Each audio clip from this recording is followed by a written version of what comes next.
got the cash in the bag, stadium packed. Born a rock star in this life, gon' live it up on the attack. Baby, I'm bad, I just wanna get caught up in this life. I'm crazy, I'm mad, doing no cap. Only God wants you, better go live it up. Cash in the bag, stadium packed. Baby, I'm bad, baby, I'm bad. I just wanna stay bad, stay mad. Chip on my shoulder cause they treat me like an outcast. I ain't gonna take that, stay back. I'll be swinging hard till the hits come in all caps. I ain't gonna lay back, pray that someone's gonna help me. Ain't nobody like that. I ain't gonna wait, that's all fact. Give me one shot and I'll never get the throne back. I'm sick of being cautious, I'ma go cause something, can't stop this. I'ma steal everybody's lane, call it shoplift. Sick of hearing everyone complain when they thoughtless. Taste the pain, it's like candy canes. It makes me go change into a better frame, into a better name. Society's insane, we all live for fame, yeah. Cash in the bag, stadium packed. Born a rock star in this life, gon' live it up on the attack. Baby, I'm bad, I just wanna get caught up in this life. I'm crazy, I'm mad, do it no cap. Only God wants you, better go live it up. Cash in the bag, stadium packed. Baby, I'm bad, baby, I'm bad. I got the cash in the bag, stadium packed. Born a rock star in this life, gon' live it up on the attack. Baby, I'm bad, I just wanna get caught up in this life. I'm crazy, I'm mad, do it no cap. Only God wants you, better go live it up. Cash in the bag, stadium packed. Baby, I'm bad, baby, I'm bad. Cash in the bag, stadium packed. Born a rock star in this life, gon' live it up on the attack. Baby, I'm bad, I just wanna get caught up in this life. I'm crazy, I'm mad, do it no cap. Only God wants you, better go live it up. Cash in the bag, stadium packed. Baby, I'm bad, baby, I'm bad. I won't obey. You cannot tell me what I cannot say. I'm here to last, so yeah, I'm here to stay. I'll live each second like my final day. You can't take that away.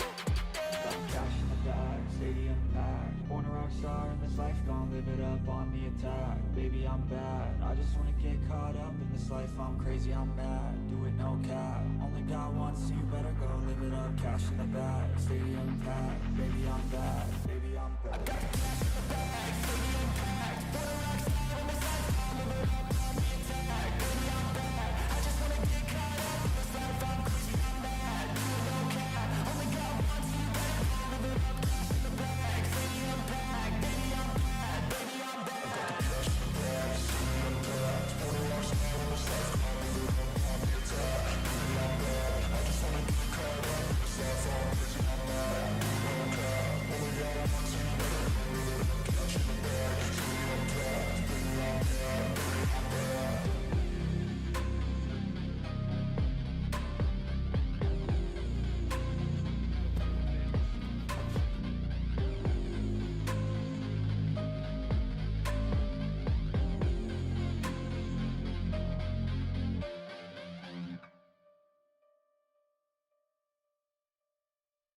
I don't ever slow up, no I don't take shit. I got no love for the fakeness. If you wanna play tough and wanna hate this, I'll always show up. I don't ever slow up, no I don't take shit. I got no love for the fakeness. If you wanna play tough and wanna hate this, I'll always show up and make a statement. I don't ever slow up, no I don't take shit. I got no love for the fakeness. If you wanna play tough and wanna hate this, I'll always show up and make a statement. Everything I do so instinctive and so passionate. Every word I move so descriptive like an adjective. I got a vendetta against people who patented being negative when you should be getting after it. I got facts over tracks, this and that. Spitting slow, spitting fast, I could roast, I could gas. Think I'm okay at last, but I don't know if that can erase all the past. And the pettiness, a reflection of the emptiness. Hilarious, you think you're worth my time, you're delirious. Mysterious, because you hide behind a fake exterior. Inferior, you know I'll always be a bit superior. Get off of me, this ain't no humble brag. I want you to hear words, you can say them back. I want you to feel free from the chains that last, and to believe in what you got, it was built to last, yeah. Now that I've been put through hell, I never got anyone's help. I had to do it all myself. I don't ever slow up, no I don't take shit. I got no love for the fakeness. If you wanna play tough and wanna hate this, I'll always show up and make a statement. I don't ever slow up, no I don't take shit. I got no love for the fakeness. If you wanna play tough and wanna hate this, I'll always show up and make a statement. Gonna learn the consequence of being incompetent. Mental health is confidence, dreams and some honestness. I'm not here to save the day, that's for you to take away. I could play a million mind games, but instead I say something not illogical, something that is topical. Rub it on and watch it go, make yourself unstoppable. Dreams are irresponsible, but they're always possible. If you just believe, you could be so remarkable. Thoughts in my head, a collage and they spread. I'll be great one day, going off of my meds. No, I'm not giving up, no, I'm not giving in. I will make it to the top, taking off in the wind. I gotta make it, I'm saving every day to taste it. I'm patient, but my mind, it can hardly take it. I'm chasing a dream that I've had for several ages. A vacant, modern kingdom for the taking. Now that I've been put through hell, I never got anyone's help. I had to do it all myself. I don't ever slow up, no I don't take shit. I got no love for the fakeness. If you wanna play tough and wanna hate this, I'll always show up and make a statement. I don't ever slow up, no I don't take shit. I got no love for the fakeness. If you wanna play tough and wanna hate this, I'll always show up and make a statement. I don't ever slow up, no I don't take shit. I got no love for the fakeness. If you wanna play tough and wanna hate this, I'll always show up.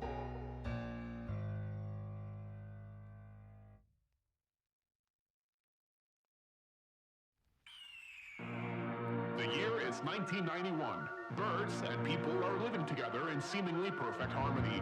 Until one day, a young man catches fire. This is Phoenix.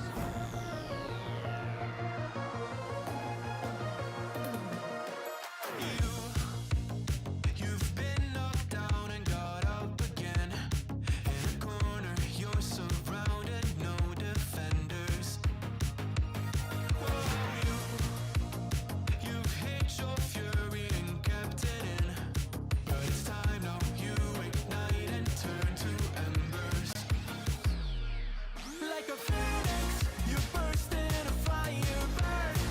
A thirst and desire, you transform right up in a flash. You spread your wings to rise from the ashes. Phoenix, you burst in a fire burn.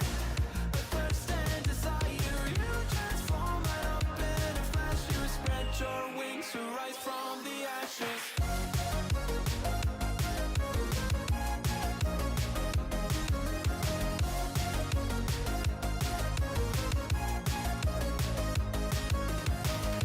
Let you down, but you get up. They let you drown, but you don't stop. You show your phoenix.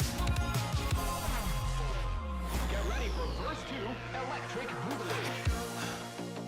You see the truth behind the veil, and you know that they're just looking for attention. Oh, you don't let their ruthlessness prevail.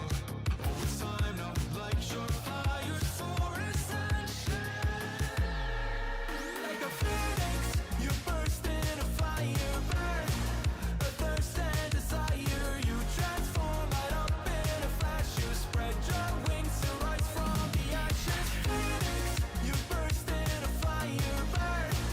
A thirst and desire, you transform right up in a flash. You spread your wings to rise from the ashes.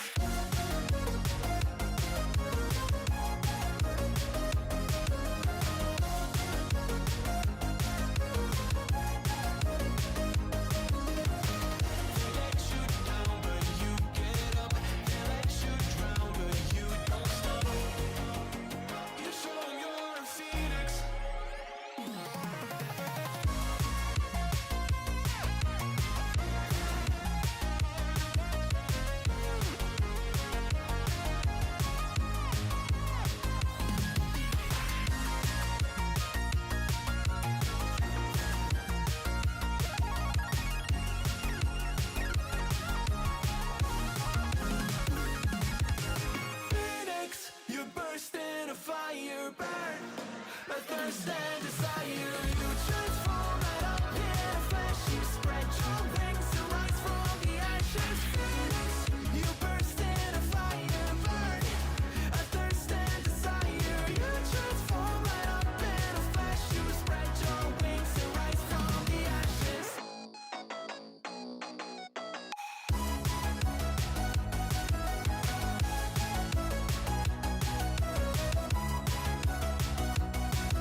I'm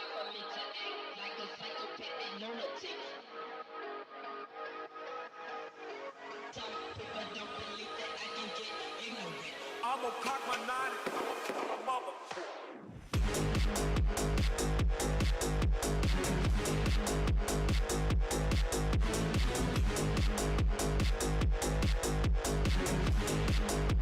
I'm gonna cock my nine. I'm gonna cock my nine.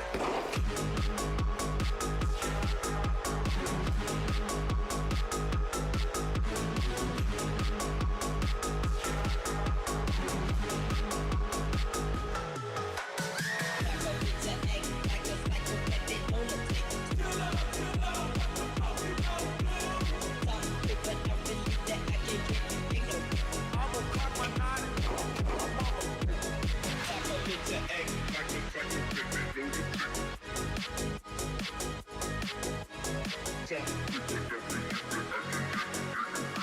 gonna cock my nine. Mother. I'm gonna cock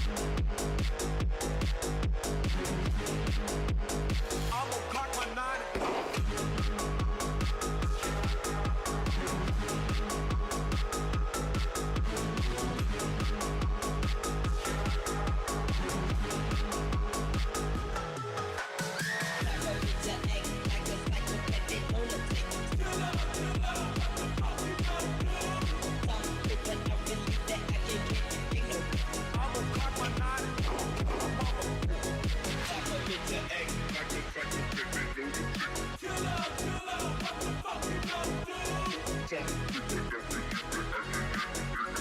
I'm gonna cock my nine. I'm gonna cock my nine.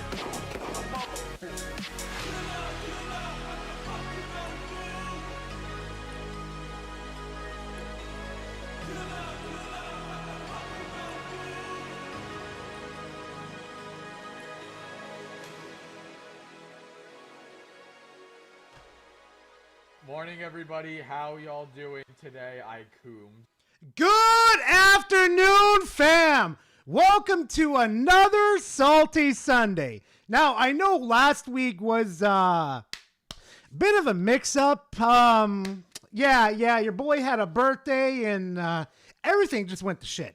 Like the whole scheduling, everything just went to absolute shit. There was just no way we could do a Salty Sunday on a fucking Sunday when everybody was in town. Everybody wanted Gara's attention. And it's just like, there's no way. There's no fucking way at all. Oh, but chat. Do we have some content to make up for? Do we have a shitload of content to go over? I'm telling guys, oh my God. I hope you're ready for the content. Because we're going to be ranging from the Steam Machine to Pokemon Legends ZA again, and a questionable comparison video between Pokemon Legends ZA and Digimon Story Time Stranger. Anyway, that's enough of my mouth ranting and raving. How are y'all doing? What's up, chat? How are y'all? How are y'all vibing today? Also, Random Boy, thank you for being a member for 13 months. I appreciate it. Thank you very much. Chat! Where the fuck are you, chat? Chat! Getting ready for the... Oh, Lord. Yeah, Random? Yeah. I saw this, like, during the week. I'm like, yeah, I think I'm going to probably get out of this one of the Salty Sundays. I'm having fun gambling in Clover Pit. Oh, God, why? Why? Gar versus Monster Hunter Stories went? I have no idea. We doing good. Just finally heading home today. Nice. Justin! Oh no, it's Justin! Thank you for being a part of the fam for 6 months. I appreciate it. Thank you very much, man. Oh, there's Lady! There's Lady! Thank you for being part of the fam for 3 months. I appreciate it, Lady. Hopefully you're doing good, Lady. Go to memes? What the fuck do you mean go to memes? I am not a Twinkosaurus. Fuck you, Spec. What the fuck are you fuckers doing in memes now? I swear to God, I have to keep you fuckers in check sometimes. I swear to God. It just never happens. It just keeps going and going and Garwin, he deleted the horse. Who fucking made that meme? Hold on a minute. Hold on. Cybot. Okay, Cybot, that's creative as fuck. Wait, when did you make this? Hold up a fucking minute. Nah, I gotta show everybody. I gotta show everybody. Look at this shit. Gar when he deleted Horsey game. Oh my god. I would not cook the horses. Okay. Oh my god. Leave the horses alone. No, they good horses. They good horses. Leave them alone. Hey, there's an amber right there. What the fuck? What the fuck?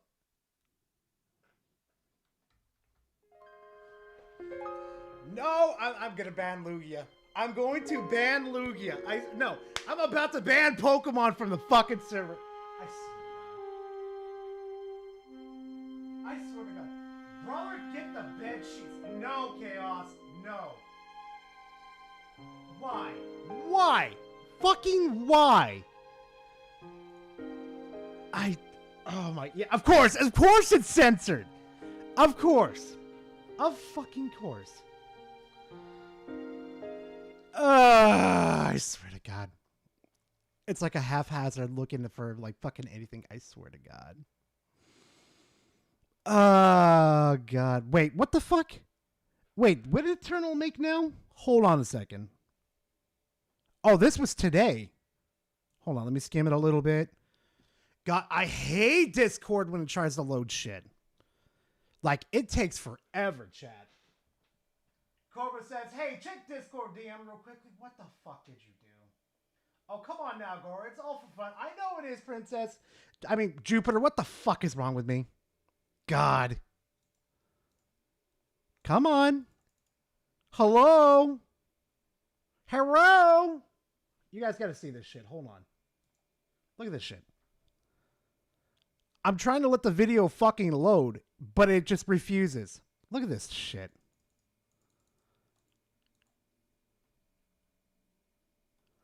This is why I hate. I'm gonna fucking download it. Hold on. Give it a hot second. God, I hate Discord sometimes. What is going on, guys? I am back with another Gmod. Now you want to this fucking video- work. Now you want to. I swear to fucking God, I hate Discord. What is going on, guys? I am back with another Gmod tutorial, and I changed out my Steam Deck shell, reused the original buttons and trackpad. The screen was the hardest part. Check general for the pick. Oh shit, dude. Fucking right. Oh, dude, I gotta see that. in this video, I'm going to teach you how to build the most awesomest car ever. Now, out here, I have the main chassis of our Okay, car. okay. Yeah, This is the and one we've look, already it's cool. seen. So, I have, Okay. It's just a repeat. Eternal, that shit's creative, bro. I'm gonna give you creative points for that. I can't even be mad. Oh God, help me. Okay, nothing's fuck shit's going on in fucking shit. God, dude, nice job. Like, I don't understand why people like the transparent fucking casing, but you know what? Good job though, man. Fuck, at least you're more adventurous than I would be. I would probably shit myself trying to open my fucking Steam Deck. Dude, oh, fuck. Here's a warning for everybody, too, that it's just about if you're a Steam Deck user. Do not let the battery die out longer than a fucking day. I just discovered this. If you let your not your Discord, what the fuck is wrong? Your Steam Deck die out longer than a fucking day, that thing is fucking dead. Really? Really, Grisby? Really? I swear to God. I can't. I can't. Why can't you fuckers be normal for a minute? I swear to you. No, you guys can be normal. Never mind. Just ignore what Gara said. Just ignore what the fucking twink said. Oh God. Okay, Cobra. You got fucking jokes. You got fucking jokes. POV Gara just minding his business and Scroll just doing scroll things to him. Oh my God. It's all over for me now. Huh? Hi. Why don't you dream about something else for a while? I have no comment. I plead the fucking fifth. I've got no fucking comment. None. Mine is always docked, and you have to have a traveling charger for whenever I go out of town. Good. Good, dude. Origin says, yeah, I reposted the Gmod car vid and memes for anyone who wanted to. Okay, yeah. Bad. You made us like this. Yeah, fair enough, Jupiter. Fair enough. Anyway, chat. So this week has been an interesting one for me. Yeah. So everybody's going to probably be asking, Gara, where's the Digimon review? It's probably going to be another fucking spec meme if I don't fucking get this fucking thing out. Well, Gara's taken a little bit of a challenge towards himself. A little bit of a, how can I say this? A little bit of a recommendation. See over here? Right here? Yeah, I've been playing it again. Except this time, I'm on the fucking highway to fucking hell. Okay? I'm ready to go to fucking hell. 42 out of 46 achievements. Now, if anybody could fucking think for themselves for a second, you could pretty much guess what I'm doing right now. What I'm technically doing right now is I'm going to 100% this fucking game. I'm going to make sure I have every single achievement on fucking locked before I complete the review. Now, you may be asking why. Gar, why are you torturing yourself like that? Are a horse girl fun tax plus it's too fucking early for that shit woman. Smiley face emoji. Ain't that the fucking truth? It's so fucking true though. On the bed sheets to hell. I have no comment. Thank you for the 5. Oh my god. Anyway, but yeah, before I do complete the fucking review, I want to 100% this fucking game. Because I'm just a glutton for pain. Like I'll just completely be honest. I'm a glutton for pain, man. I swear to God. The only achievement that's going to be a problem for me though, chat, that I'm thinking about it right now, it's going to be Mega Plus. Mega Plus is going to kick me in the fucking dick repeatedly. Now, if I hyper focus the game for about a week, I could probably get it done. Good luck, Twinkie boy. Hey. All I need is a fucking wall and my forehead against it. That's all I need. Giovanni says mega playthrough now. Oh, God, no. You don't want to do it. You need to get every single Digimon you got to their maximum capacity and then max out their fucking stats. Because the rest of them, oh, God. Oh, fuck. You're fucked. Like, have you... Ooh, no. It's better to show you this, guys. So I ran across a random streamer that has never, ever played a Digimon game before. Ever her in life, right? I told her that, like, I actually joined her stream, and I found out, like, you know, she's playing Mega Plus. I'm sitting there like, you better be careful. You're going to find some fuck shit. This is why Mega Plus is going to take me a while. Look, she's got what is it? A Apocalypticomon? Apocalypticmon. She's got Luciomon, and she's got Venusmon. Max fucking stats. Watch this. How bad could this be? It's just a rookie. Huh? Dude, I have 9,999. What do you mean? Chat, I'm fucking cooked. I mean, I've already got my team pre-built and stuff with like buffs, debuffs, healing, basically Venusmon, basically, and a high hitter, basically, which is going to be my Blasphemous, basically. Oh, yeah. Scroll, keep breaking down Gara's door. She's teal. Fuck you, Censor. No, I don't want to replace my fucking door. Oh my god. Oh, she doesn't have Venusmon cranked. Oh no. I tried Mega for a bit, but I ain't going for Mega Plus for a while. Yeah. Gar is going for pre-built L. I've got no comment. I've got no fucking comment. Oh my god. But yeah, no, I'm fucking cooked, chat. I'm fucking cooked with the colors of the fucking rainbow. Holy fuck, man. Anyway, chat, this week has been an interesting one due to the fact that, well, PlayStation fanboys are still losing their mind over the Steam machine. It's just a bunch of whole fuck shit. It makes me think for a second, like, why? Why do you guys keep doing this to yourselves? But you know what, though? I'm happy they're still doing this to themselves. Because you know what? It's just fun messing with them. Anyway, enough of the tease. Actually, you know what? I know Cobra sent me something. I'm going to go ahead and pull this one up real quick. Last one, Cobra! You fucker! Oh, wait, no. On the top of achievements... Oh, wow. Holy shit. Holy shit, random boy. Anyway. Alright, chat. Let's get to it.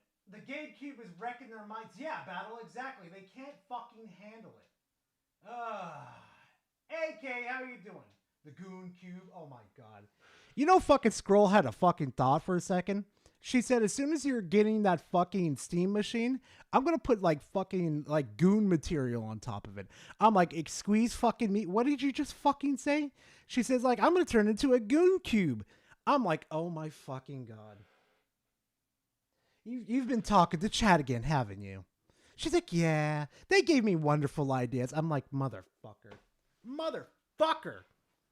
These fuckers, these fuckers, these absolute fuckers. They influenced her. I can't. I fucking can't. All right. So we're going to go ahead and start with a bit of an easier opening, a little bit of a soft tap, a little of that snort of the good powder, huh? I hope you're all ready for this one. I really hope you're ready for this one. So I guess the Xbox is dead memes is not getting his views anymore. I guess he has to do the Steam machine's a flop. I hope y'all are ready. I hope y'all are fucking ready. They were talking about the Steam machine because there have been a lot of leaks, rumors, and speculation specifically... Oh, look! He's not holding up a fucking controller. He's holding up a Steam Deck. ...about how much this thing is going to cost. Like, we know the specifications, the power, the sort of graphics it's going to have, but the cost, I do think, is very make or break. But...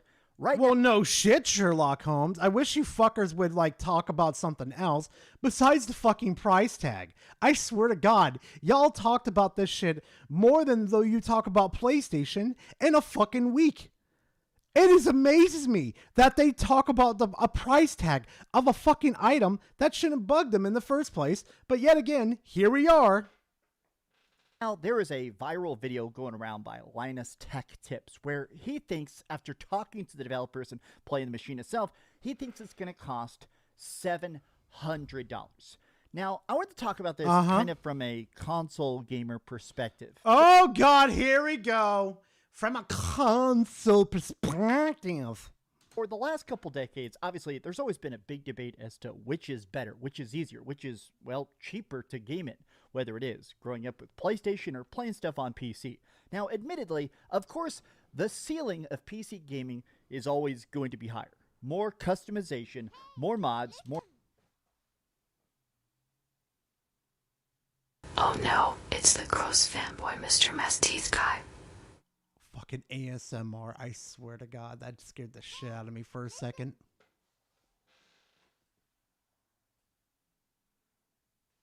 Check DN's new kidnapping to Chica Quiet. What the fuck do you need to... No. What the No, not that. Oh, God, no. No. I would scream like a little bitch. I swear to God.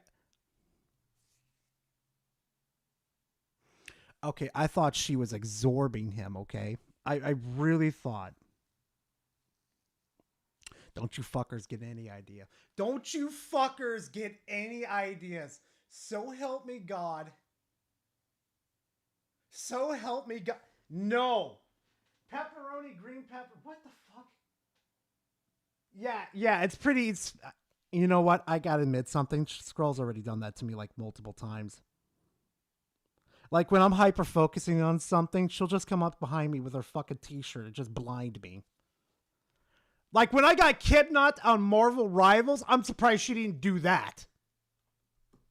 Fucking hell, I swear to God. I swear to God. Gar is Robert Robertson confirmed. No, I am not. Scroll do this to Gar. She's already done it, Giovanni.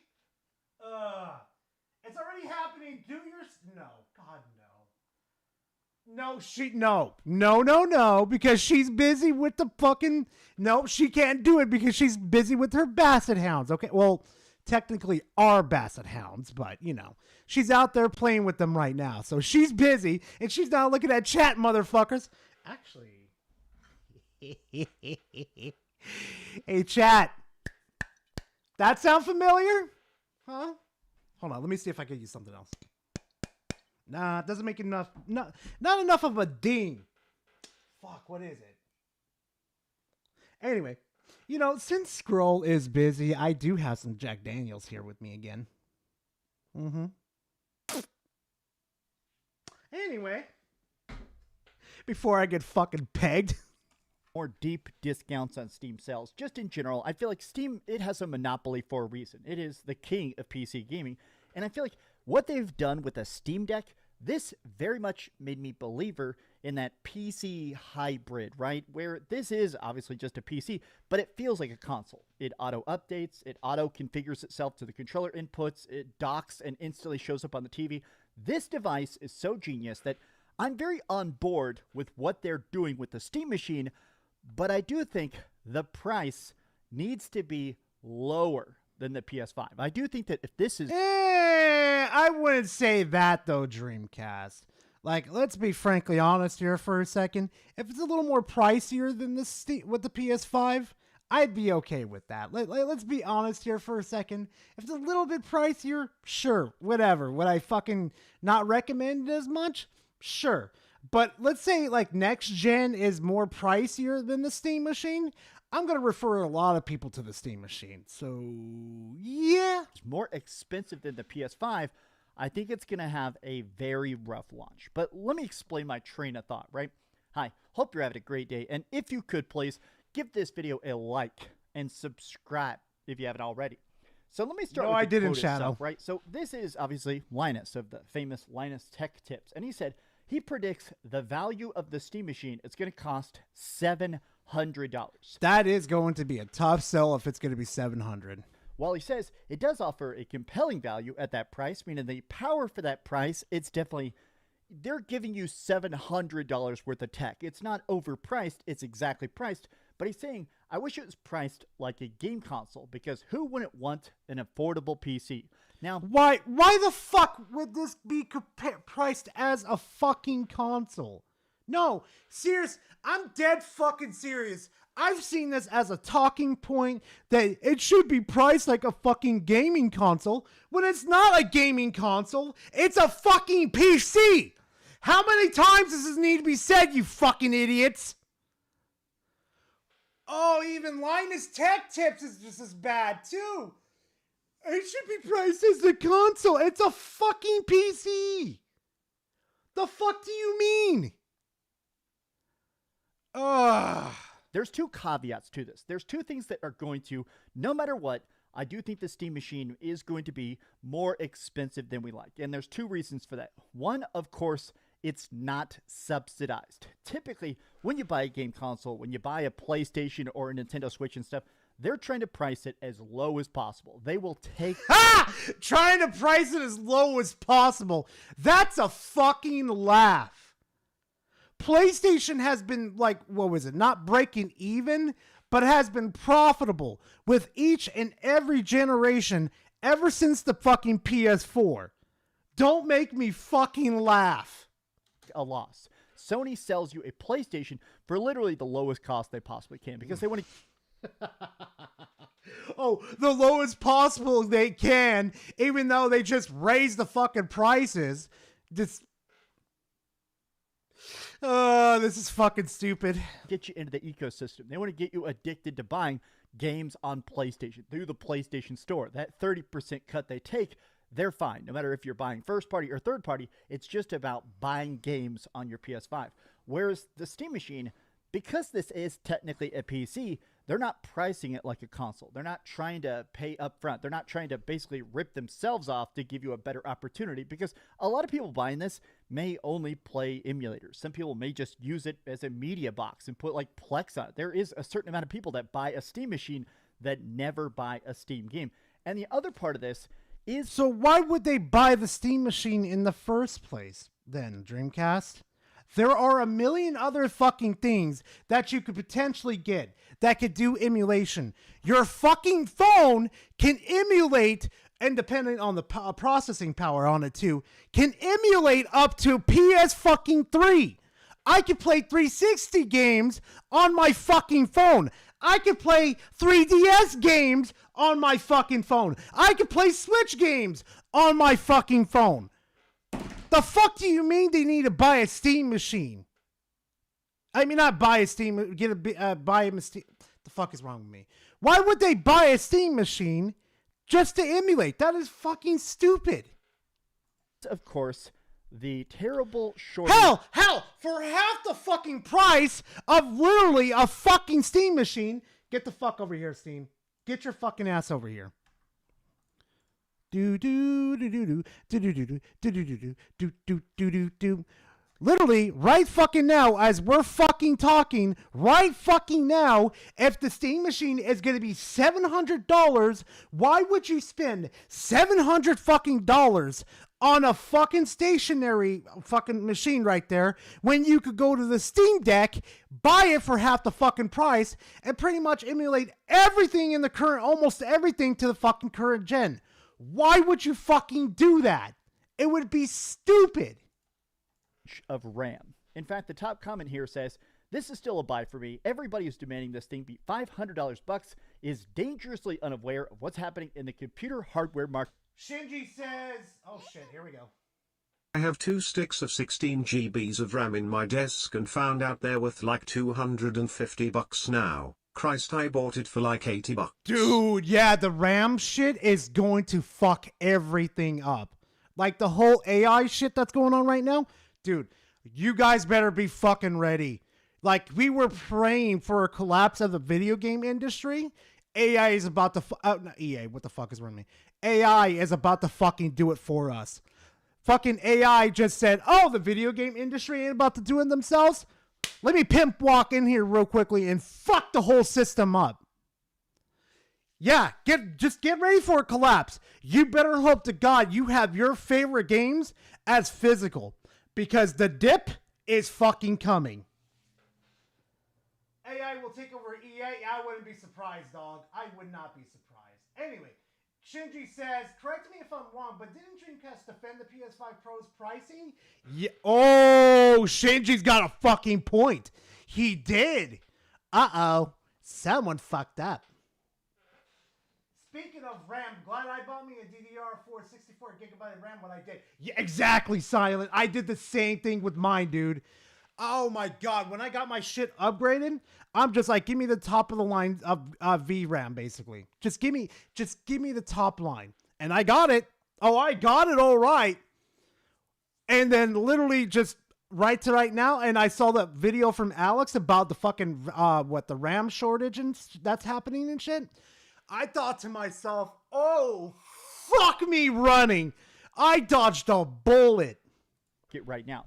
So there is a worldwide shortage of RAM. I've talked about this in other videos. You got lucky, Baku. You got lucky. Honestly, I think this is incredibly stupid. I'm hoping it's temporary, but right now, literally, all the RAM chips on the planet are currently being mass bought up by the millions by tech companies. Specifically, hey, Dreamcast, it's not going to be temporary. It's not going to be temporary. This is what you fuckers get for allowing the industry to grow as big as it did. This is your fuck up. And now here comes AI, the little fucking needle, coming to the video game industry, right to the balloon. It's going to go pop. And then eventually the AI bubble is going to pop too, but the video game industry is gonna take a hit. And there's only gonna be a few that are gonna survive this time.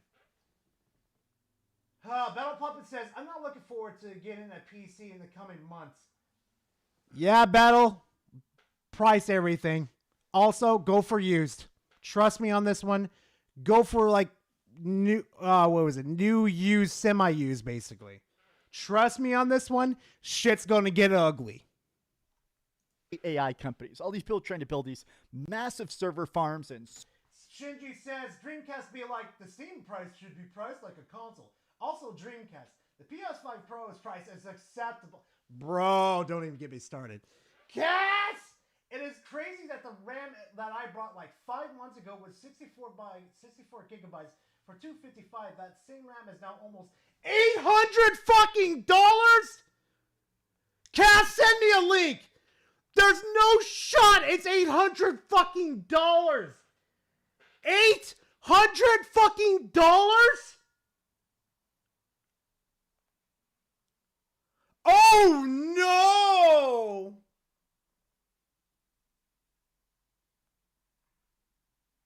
Holy fuck!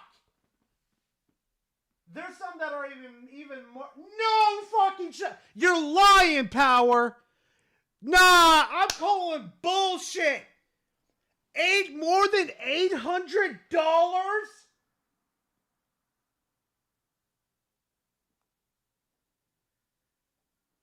My DDR5 pack is $1,100. What the fuck?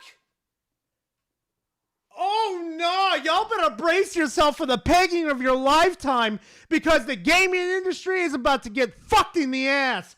Holy fuck. No fucking... Still gaming with my 2x gigabyte. Guess I will never upgrade that RAM. Go for used. Go for used, Aranther. Go for fucking used. Save yourself. Get away from new. Holy fuck.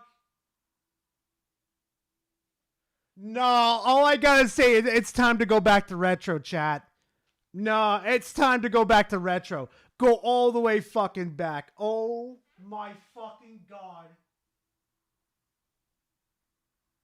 Wait till it's 1,500. Fuck all that noise. Piplup, you'll be fine, dude. Don't worry about it. Don't you worry about it. Everybody will eventually adapt to it. That's how it always fucking goes, dude. That's how it always fucking goes. $800 fucking dollars. $800 fucking dollars. Oh no. No, no, no. Holy fuck! Oh, I'm so glad I bought those in time. Hold on, Cass. Let me see. Almost 8 fucking grand? Are you fucking kidding me? That's like a down payment for a fucking house. Oh my god, 400. What in the figgity fuck?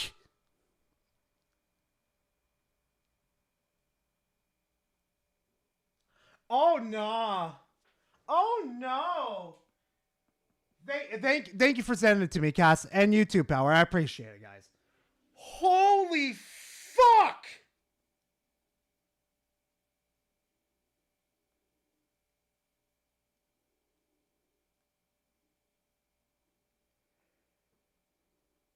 Oh no, everybody should have listened to me. When I said you should have gone into PC gaming a little bit earlier, you should have listened. But you know what? That's fine. Stick with console. Oh wait, it's going to affect console too. Return to retro. Retro is the only way to go. Return to fucking... Return. Go back. Go back to retro. At least you'll be safe with that. Oh fuck. I'm really looking at my PlayStation 2, my fucking GameCube right now, and my OG Xbox right now. I'm like, oh my god. Holy fuck, we are cooked. Holy fuck. Oh my god. Oh no. What the fuck is this power? Almost $1,000 for two.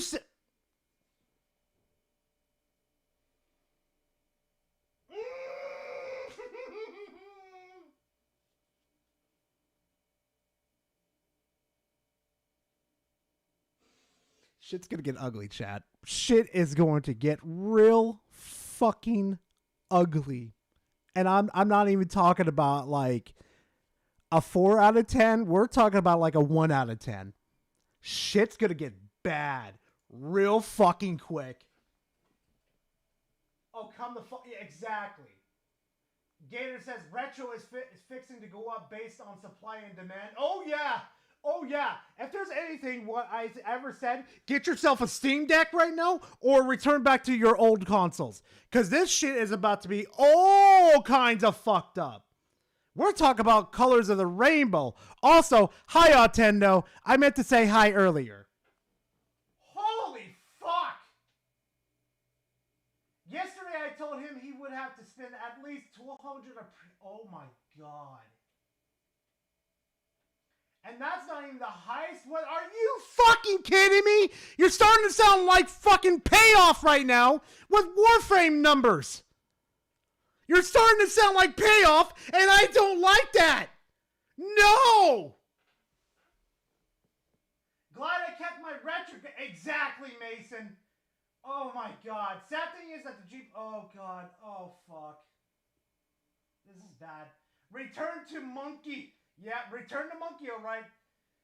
Oh, fuck. I'm sending a text message to my fucking local fucking retro place real quickly. I need to buy all your fucking games right now. No, I need all of your fucking games. Hold on a second, Chad. I'm sending a text real quickly. Nah, this is some diabolical shit. Even I'm not fucking with this.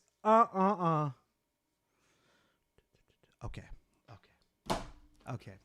Let's get back to it. Oh, we're going to have fun. You know what? That should be Monday's video. That's holy shit. Cast Power, thank you for the fucking idea. That should be Monday's video. Check General, these my RAM stick prices holy F. Oh, fuck. Oh, fuck. This is not good. This is not good.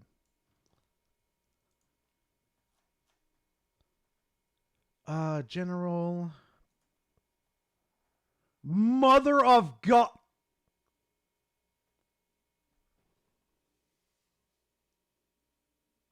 Chat, return to retro. Return to retro. We're fucked. We're fucked with no lube, baby. It's all hard and dry now. We're fucked. We're done. Just spread the ass cheeks and let it go to town, because the industry is fucked. 2026 will be the year of gaming crash. I'm calling it right now. Nah, Cobra, I'm calling it right now. 2027 is going to be the year of the gaming crash. We're just barely awake. We're in just December right now. Shit's just heating up right now.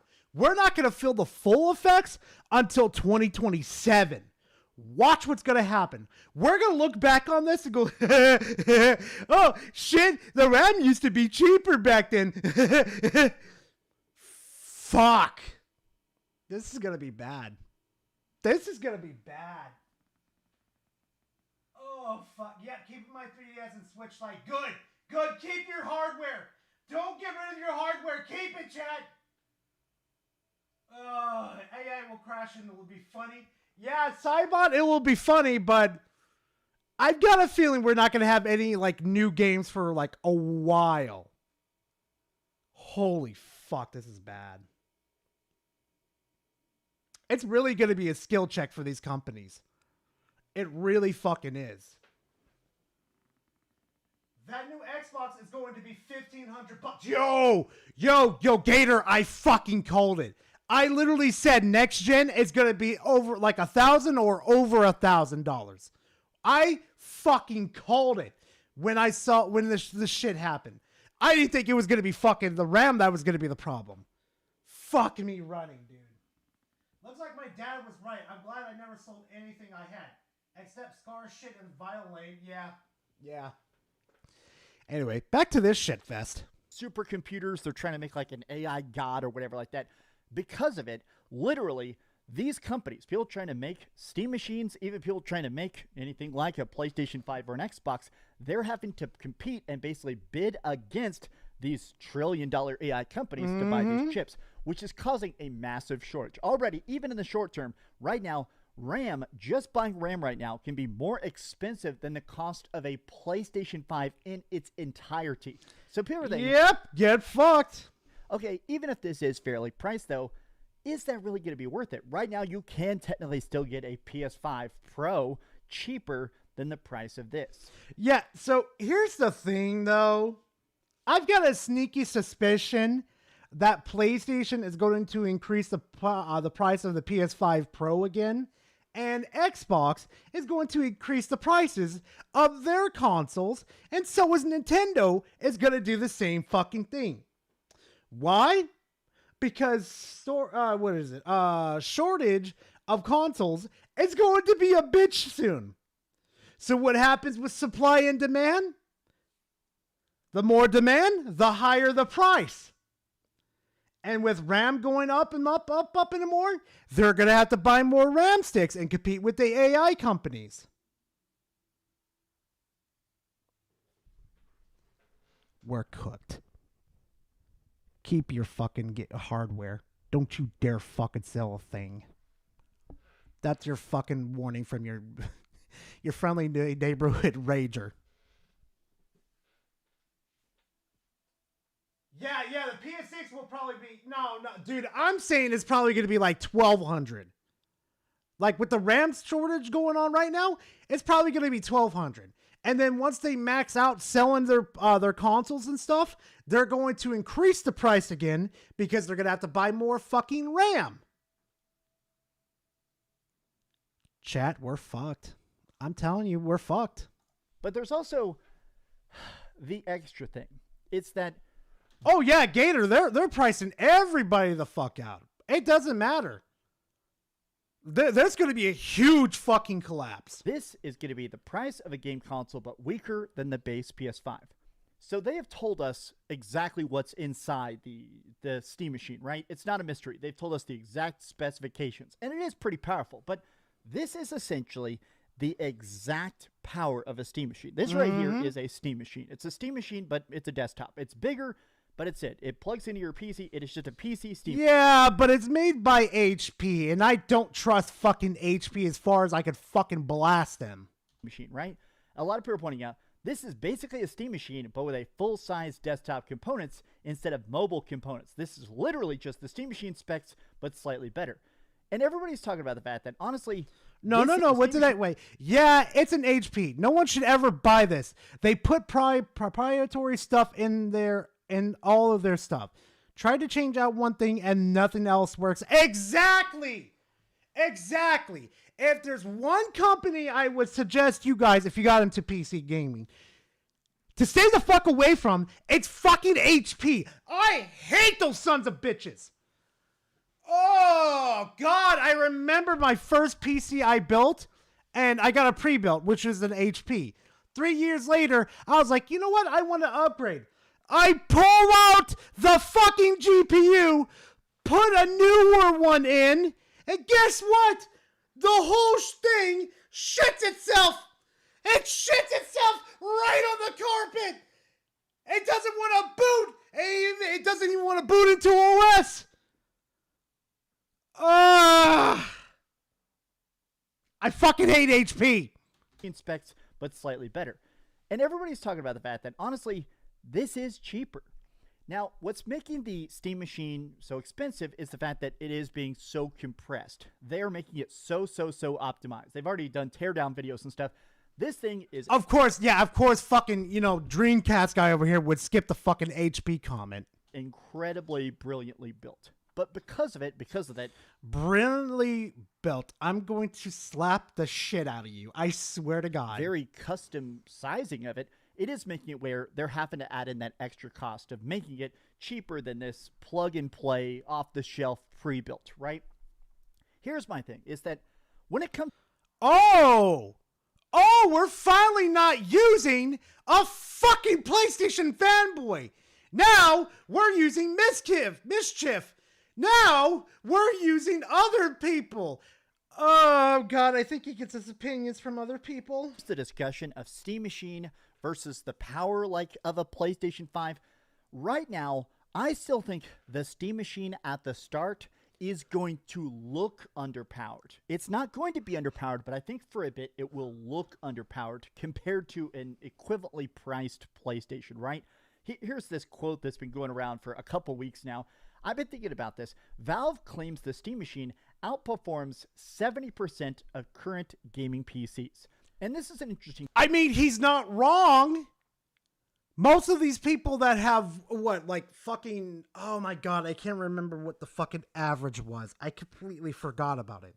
But most people don't have high-end PCs like I fucking do. They have, a normal PC that does, 1080p, all that type of stuff.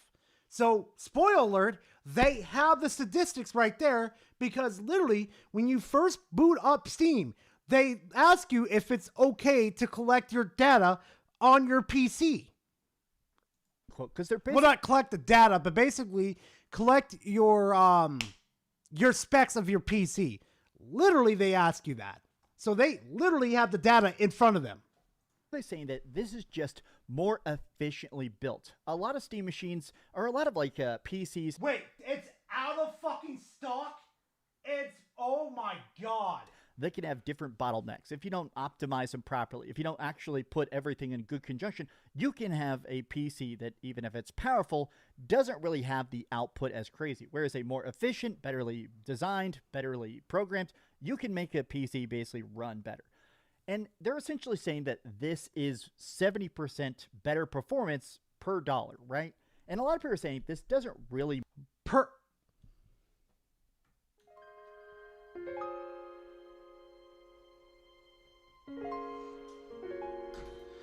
Jack Daniels, my love! I'm gonna drink you fucking bone dry tonight, baby! Oh God, he gives me headaches. Chad, he fucks me up.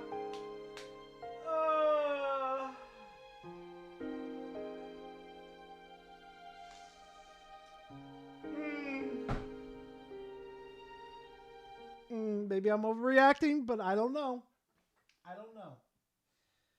Oh.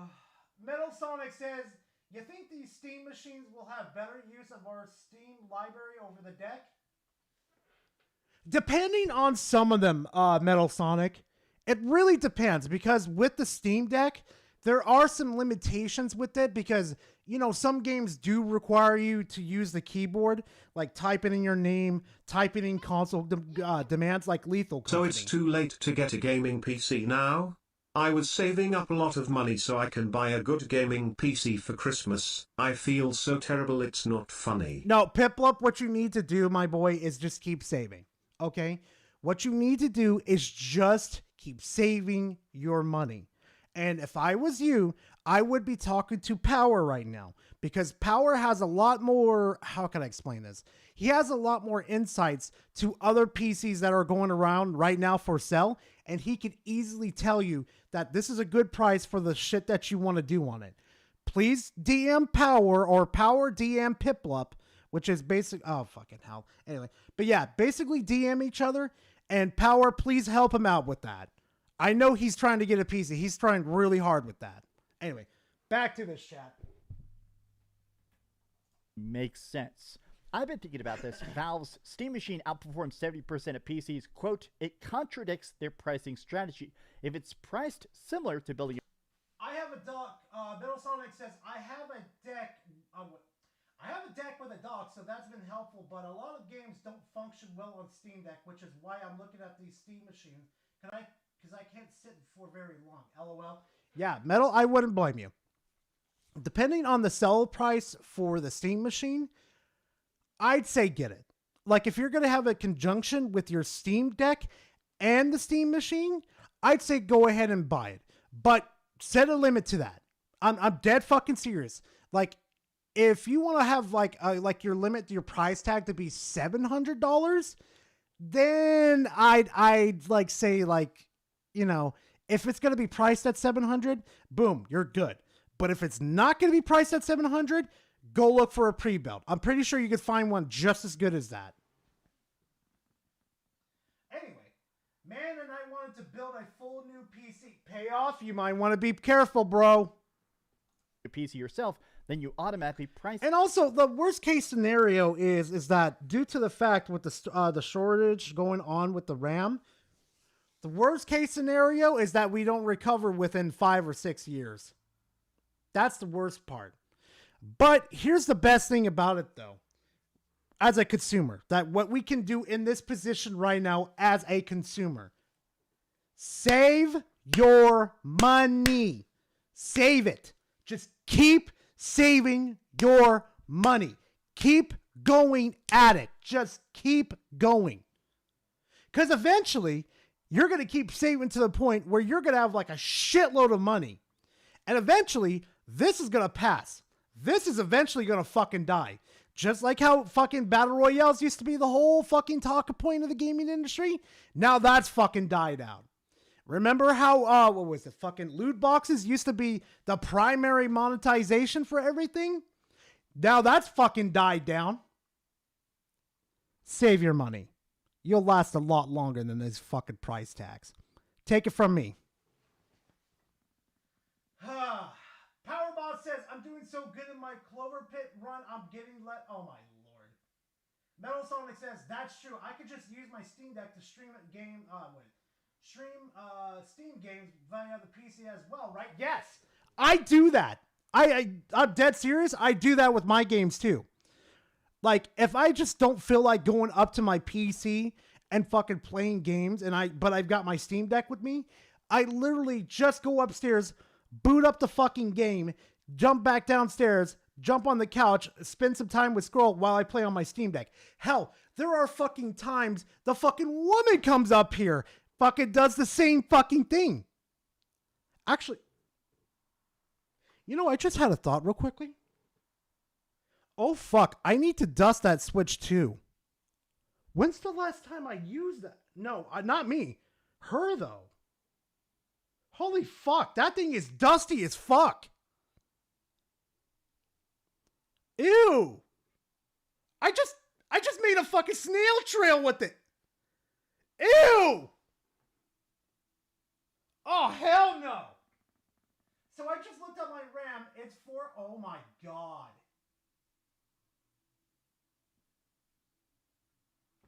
No, but I'm serious though. Like, ew.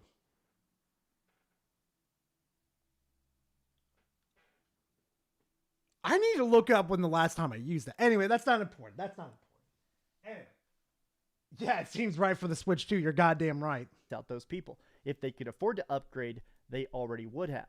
It's kind of funny that in the discussion about the power of this, especially for that $700 price tag, I do kind of think about the debate about optimism.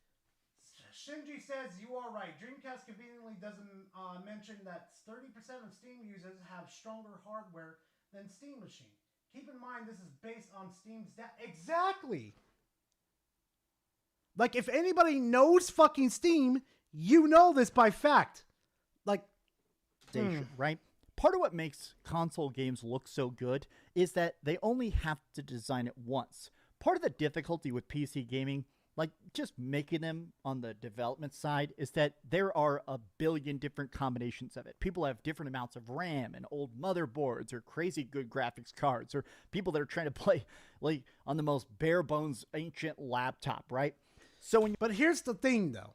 Okay, here's one thing that I've learned from the PC Master Race.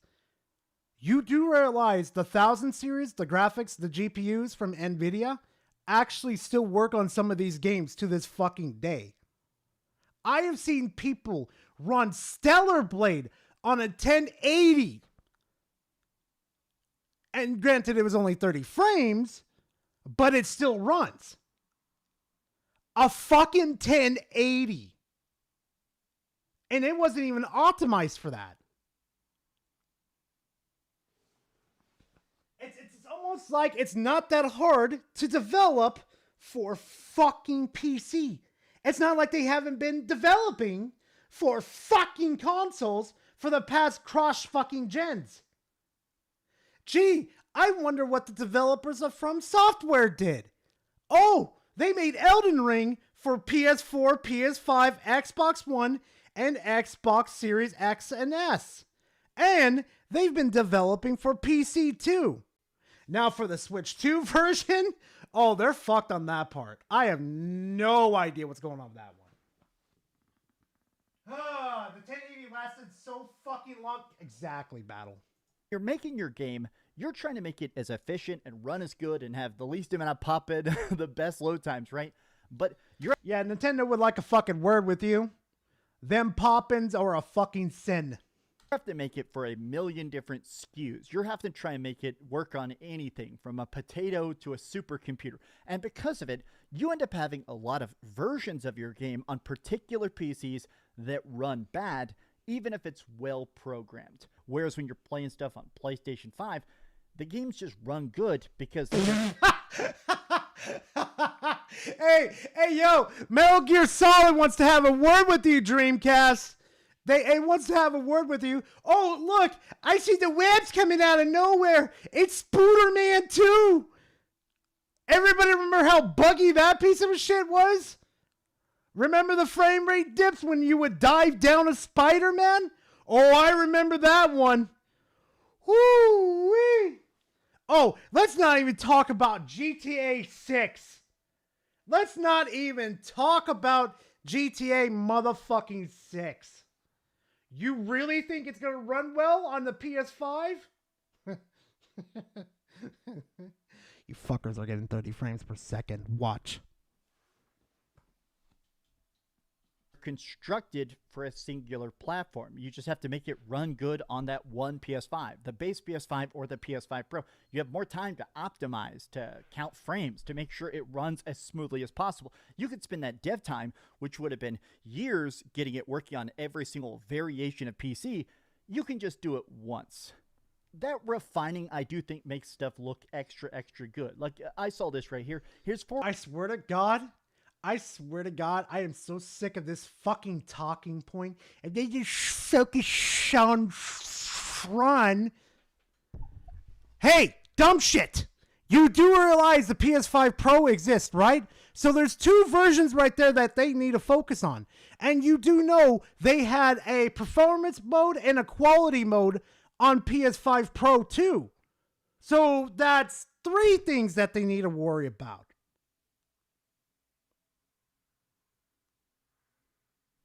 Also, when I actually talked to developers about this, I don't not really talk to developers, but I talked to indie devs, and they literally said it's not a fucking problem to do in the first place. It's actually fucking easy to do. How do you talk to them, Gara? Easy. I get requested by these people to review their fucking games like fucking crazy. I've even got Warframe breathing down my neck again. Fucking Warframe. Reasons to get a PS5 in 2026. And let's face it, Saros trailers look fantastic. Token Fighting Souls, I've been playing the beta of that. That game is fantastic and looks fantastic. Wolverine looks fantastic. These are PS5 games and they look better. Oh yeah, there's graphic issues on Night Rain. I'm not going to deny that one. Hell, there's even sound cues on Night Rain that are driving me fucking nuts as a Wilder main. It's just, better than some $1,000 PCs I've seen. And I think it's just interesting that in a lot of ways, I do kind of worry, what happens if this comes out and it looks overpriced? Even if it's technically not, what if it comes out and it looks overpriced? I'm in a spot. What the fuck do you mean it looks overpriced? The fuck are you smoking? Where I do truly believe what's going to win this next console war or this console PC war.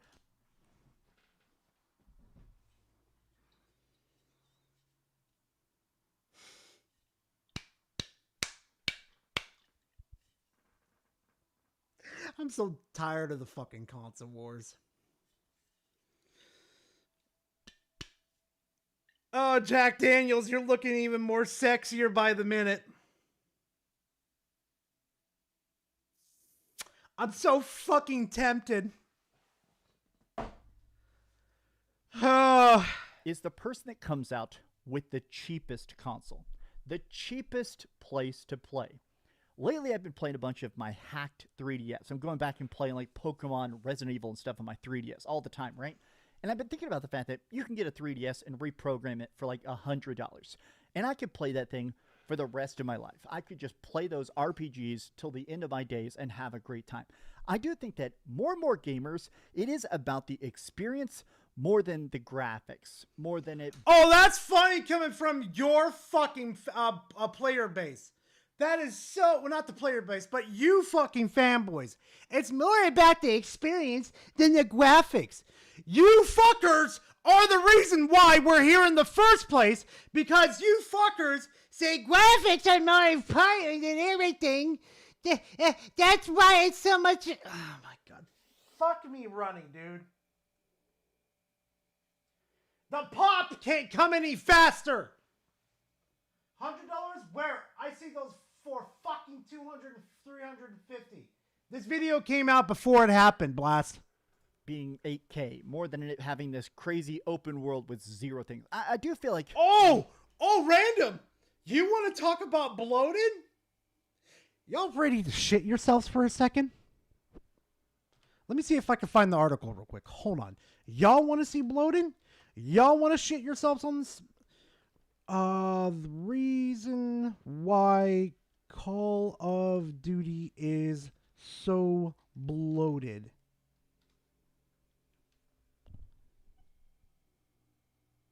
No, Call of Duty is bloated, blah, blah, blah, blah.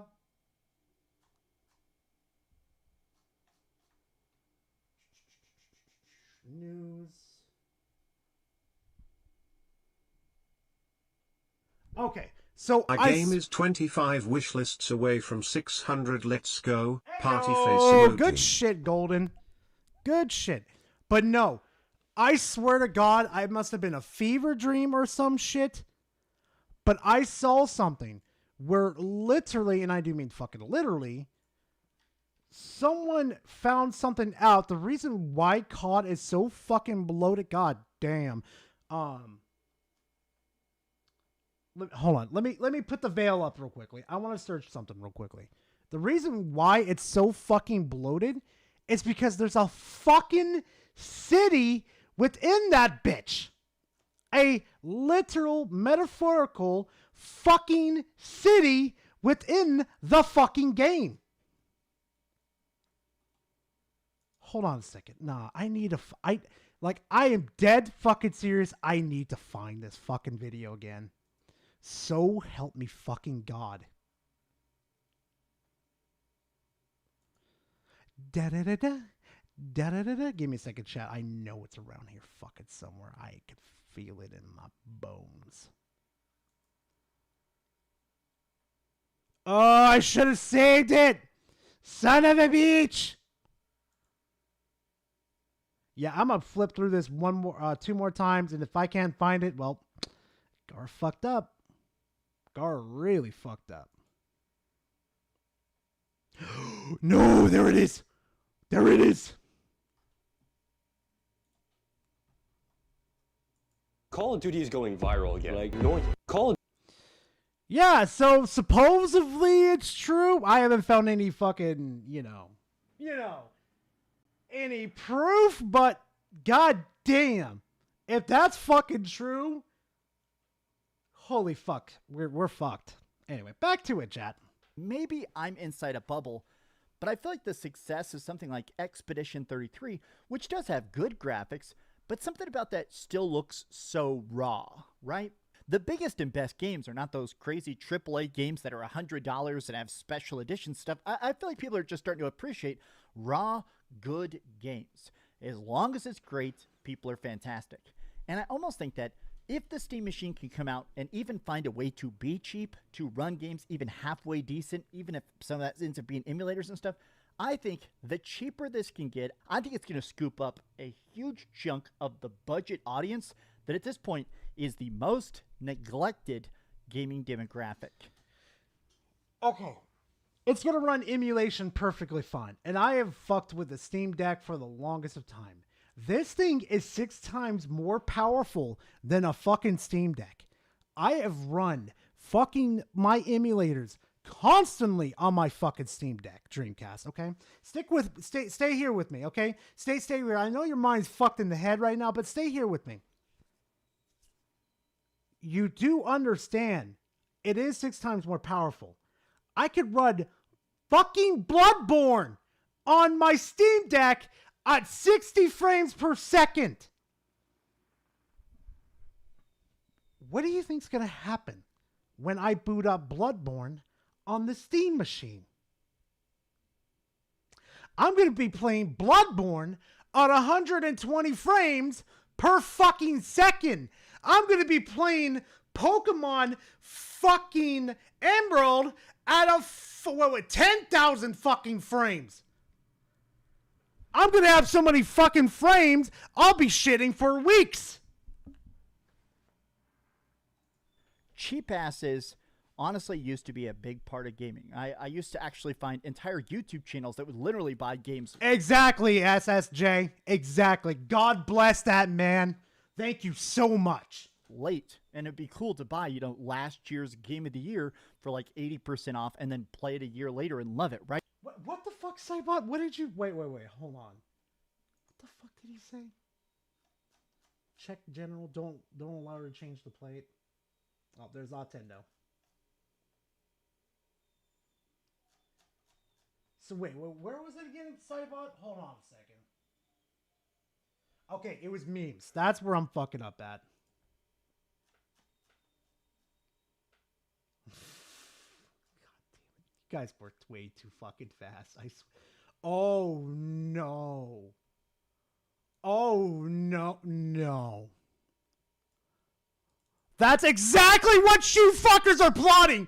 You fuckers are plotting again. That's exactly what she was looking for. Except she was going to have like a whole design around the Steam machine. That's exactly. You fuckers are plotting. You fuckers are. Oh my God. Nah.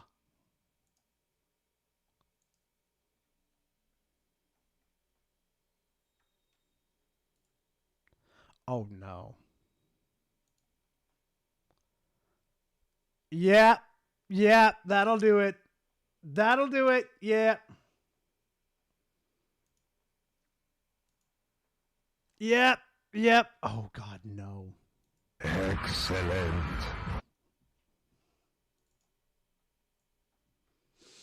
I'm just gonna put Discord away for a little bit. I'm just gonna put it away. I'm gonna put Discord away. 0 out of 10, no furry gooning, and no furry shit. No, God, no. Right? I just feel like at this point, with how expensive PC gaming is to get, how expensive consoles are getting, there's rumors there's about to be another price increase on all consoles, including the PlayStation 5. I'm just getting to a spot where if they can even make this thing $400, even if they got to make a bundle that's $400 but doesn't include the controller, I feel like the cheaper they can make this, I think you can make a substantial impact that changes the path of gaming. They're not going to do it, Dreamcast. You're living in a fucking dream. They're just trying to fit into the same lane. These are some off-the-cuff thoughts, but I will say that if it is $700, I am very turned off. I still think I'll get it because I'm excited about the proposition. I mean, I just... If it's going to be $700, I'm turned off. Dreamcast, you stood in line for a fucking Xbox. Not an Xbox, but an Xbox Series X out in the cold fucking weather and paid like, what, $500 for that? You said you weren't going to buy a Switch 2, but you bought a Switch 2. You're going to buy it because you are a consumer. I'd pay $500 for my Steam Deck, and I guess this thing's now like $300. But I will say that if they make this thing cheaper, to me, it's going to build a lot more early fans and get a lot more early buzz that's going to tell people, hey, jump in, the water's fine. But these have just been some off-the-cuff thoughts. How do you feel about I wish you kept those thoughts to your fucking self. For the love of God, I feel the fucking brain damage already. And I don't think the Jack Daniels is going to help either. I really don't think it's going to help. So, you guys are going to hate me for this one. It's been a while. He hasn't been here. But you know him. He's probably going to put you to sleep, too. X-Vault. Steam Machine viable. Xbox should be worried about the Steam Machine. God help me. God help me, shit's still cricket. After all this fucking time, X-Vault, your shit's still cricketer than your fucking nose. Fuck! Look at this. Look at the poster. Look at the fuck. Oh, God, I'm gonna have a fucking stroke. I'm gonna have a stroke.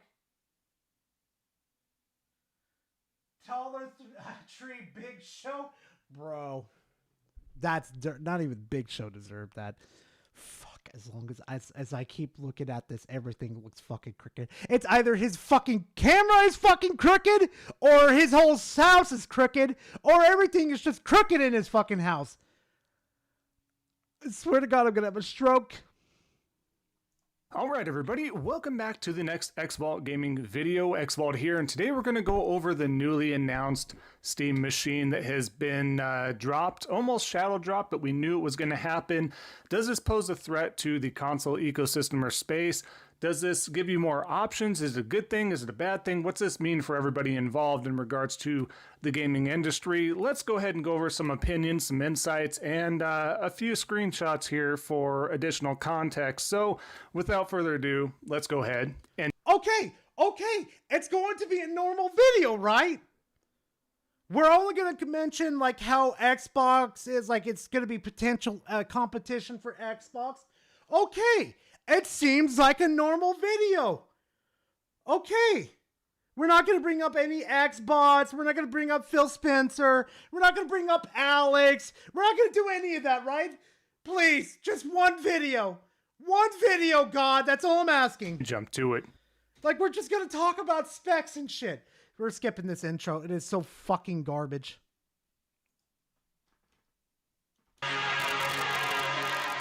Alright, so like I was saying, what we're going to do is get right to the theme here in regards to the Steam Machine, the new Steam hardware that is going to be released in 2026. Oh my God, it's music to my fucking ears, chat.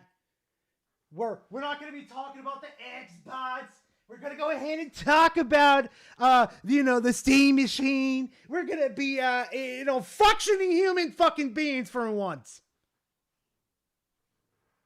Does this pose a threat to the gaming ecosystem as far as competition towards PlayStation, towards Nintendo even, or even towards Xbox in their new direction being this supposed hybrid console PC type of situation? Not really, no. The only way it's going to be competition for them if it's going to be the same price, it's going to be a lower pricing point towards the fucking consoles. Because let's be honest, people are not going to leave the fucking ecosystem because, a new, bigger, better toy came to the fucking market.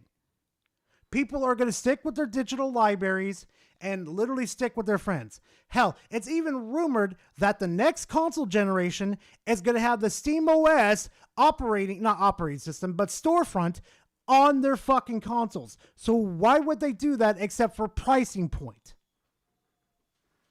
So the first one we're going to do here. Oh God, we're checking. Oh, we need to check memes. Oh God, here we go. Here we go. Oh my fucking God. Oh God, here we go. Oh no. Oh no. God help me. Censored says, just remember, furry memes are... God fucking damn it. Oh, hell no!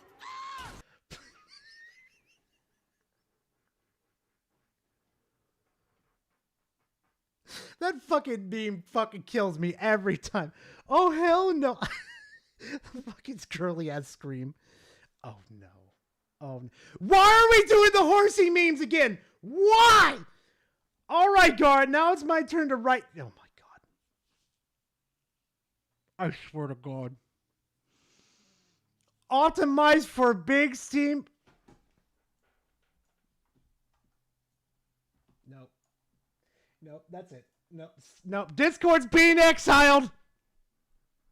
We're going back to it. Oh, fuck. It's goddamn random. I mean, not random, but rambling. If it isn't a salty Picasso painting. Oh, my God. Oh, my God. Oh, God. Fucking hell. Please be normal. Please be normal, X-Vault. Please be normal.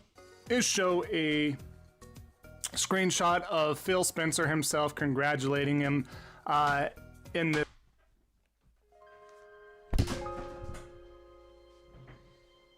Can't be normal! Can't be fucking normal! You can't be fucking normal for one fucking video! That's all I ask for! It's just to be fucking normal! Why are we bringing Phil Spencer in?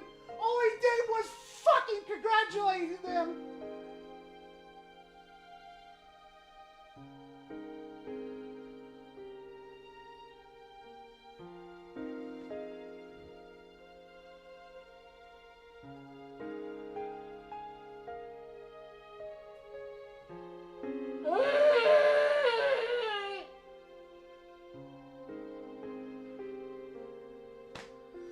Oh God, it's gonna be one of these videos. Oh, fuck me running. Here we go. Oh, Jack Daniels, I'm gonna finish your ass today, buddy. Oh, you better be fucking ready. I'm about to drain you worse than fucking Scroll does me on a fucking Saturday night, baby. Oh yeah, here we go. This response into this announcement, right? So let's go ahead and take a look here. He states, gaming moves forward when players and developers have more ways to play and create, especially across open platforms. Word salad here and a bunch of bullshit, but here we go. Word salad! He's just literally saying, oh, fuck, here we go, baby. Oh, fuck, here we go. So giving more options is a bad thing. He's celebrating Have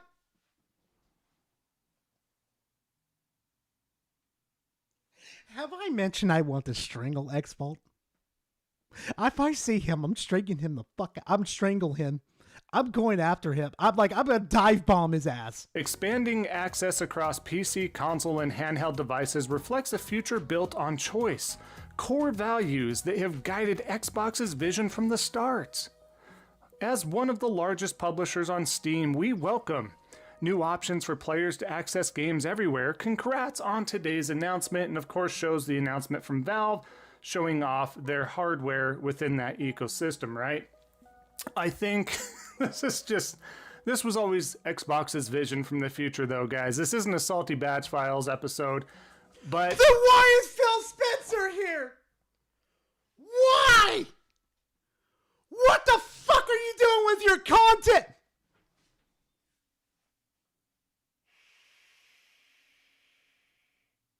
Oh, I'd rather deal with the horsey game again than this fucking aardvark. Oh, God. Rambling says, if the next PlayStation allows you to download Steam, he is going to have a mental breakdown. I hope he fucking does. Because you know what? He's giving me enough mental fucking breakdowns. I swear to fucking God, I want this man crying on the fucking floor. The bull crap, you can't state this any more ridiculousness than... Time for your SNU 20. No. No, no, no, no, no, no, no, no, no, no. Thank you for the 2. No. What you see here, right? But this has never been their core values. This has never been what they were looking for. This is not their original vision until they lost the, quote, console wars. So I just find this as coming off as very disingenuous, but I'm sure he is excited. Disingenuous? What the fuck do you mean? If this has been their original plan in the first place, ever since they lost the fucking console war, How in God's name is he being disingenuous? So help me God. I swear to God. Oh God, yep. Yep, give me Harmon Smith or give me death at this point. Holy fuck. This man is Harmon Smith, but PlayStation fanboy fucking flavored. Holy fuck. Google Picasso painting and put it next to what the fuck do you mean? What the fuck do you? God damn it, rambling. Sorry, random. I swear to fucking God. I swear to fucking God. I swear to God. I'm probably gonna get hit. You know what? I'm putting the veil up. I'm putting the veil up. Because I know it's like it's a 50-50 with this fucking fucking rambling. It is a 50 fucking 50. Oh God, Picasso. Okay. Picasso paintings. Wait. Which one am I looking for? Oh no. Oh no.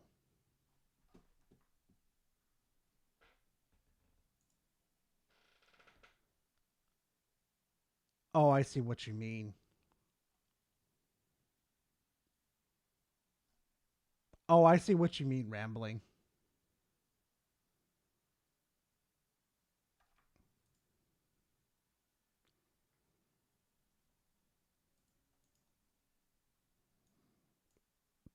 Oh no. If you just like draw to be, oh God. Oh no.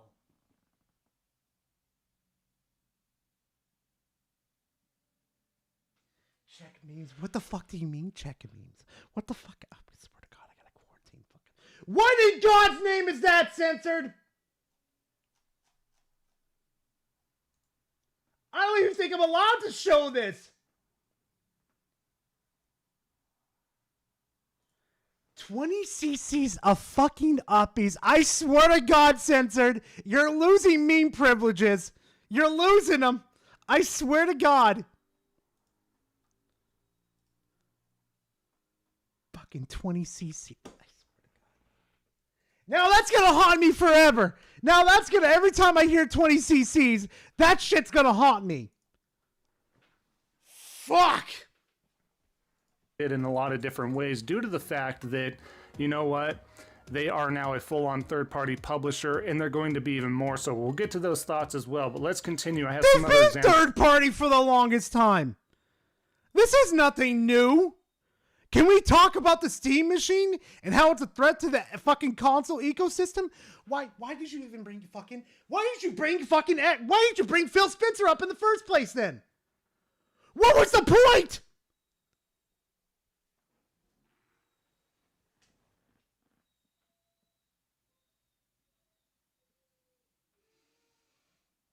I swear to God! I want to share.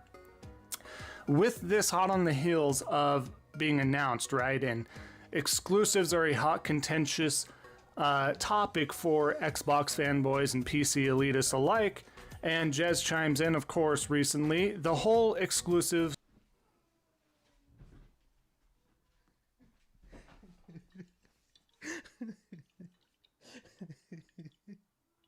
The Jack Daniels is looking so yummy. I swear to fucking God. I'm gonna figure be a drunk ass man by the end of this fucking video. I swear to God, the Jack Daniels is going to be mine. You'll think I'm playing around, but I'm not. I know y'all can hear it.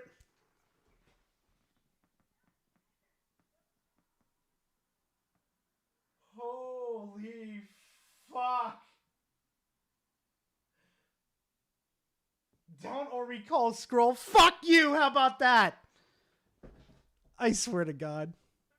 Arguments look silly now. Steam is launching a console with both Xbox and PlayStation titles. So now, Guys, we lost the Where's the lie? Where's the fucking lie? console war.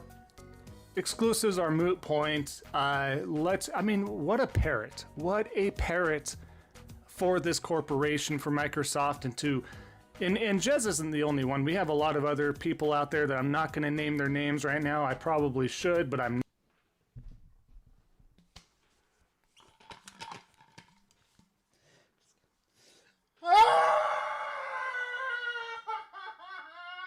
He's not even talking about the Steam Machine anymore. That's the whole point of this fucking video, is to talk about the Steam Machine. We literally got a salty batches, which I call the pepper batches. Because it's not salty, it's just...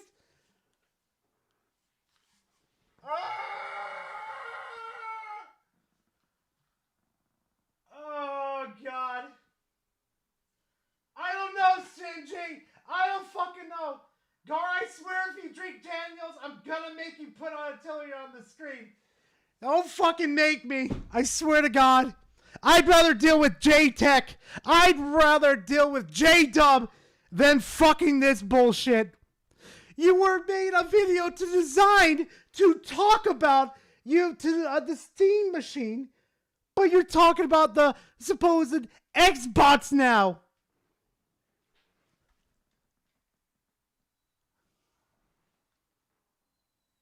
Ah!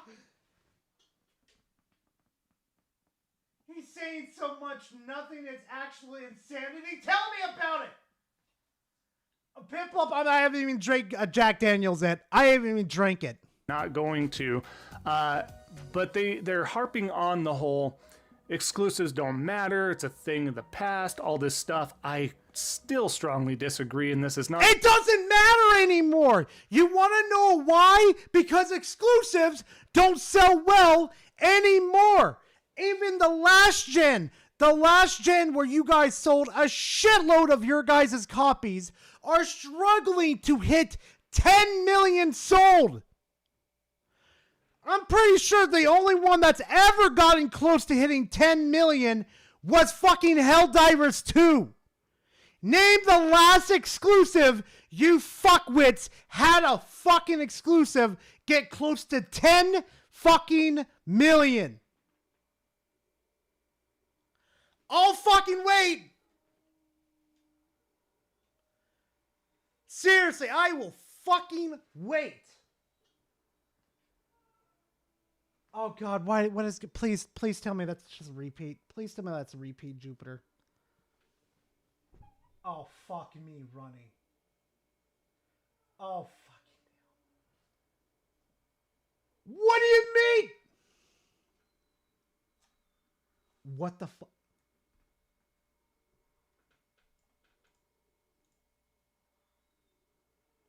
Don't you fuckers do it. Don't you fuckers give her that idea. Don't you fuckers do it. Don't you fuckers do it. I swear to God. I swear to fucking God. Attendo says, just you wait for my meme.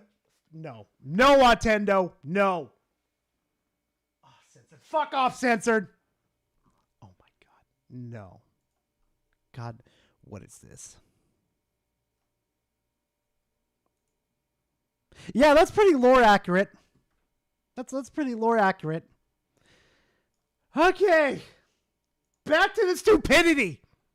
An exclusives video, but I still strongly disagree that exclusives don't have a place in today's economy or industry. They matter. They create and exude confidence, quality, give bolstering. Spider-Man 2 would have to have a word with you, partner. That game did not exude confidence. Your sales figures do not exude confidence. PlayStation sending Helldivers 2 over to fucking Xbox does not exude confidence. You dumb motherfucker. Competition between ecosystems, they are needed in a myriad of ways. Anybody... What competition is there anymore? Xbox gave up. competition that you can even probably drool up if you were a sad sack of shit is Nintendo and PlayStation. That is the only competition you have left. Yeah, exactly, Spec. They're just holding games hostage. That's it. And they're losing potential customers that is interested in buying their fucking game. If Astrobot went day and date with fucking PC and PS5, I would have picked up Astrobot because it looks interesting. But I'm not going to go buy a fucking PS5 just for one fucking game.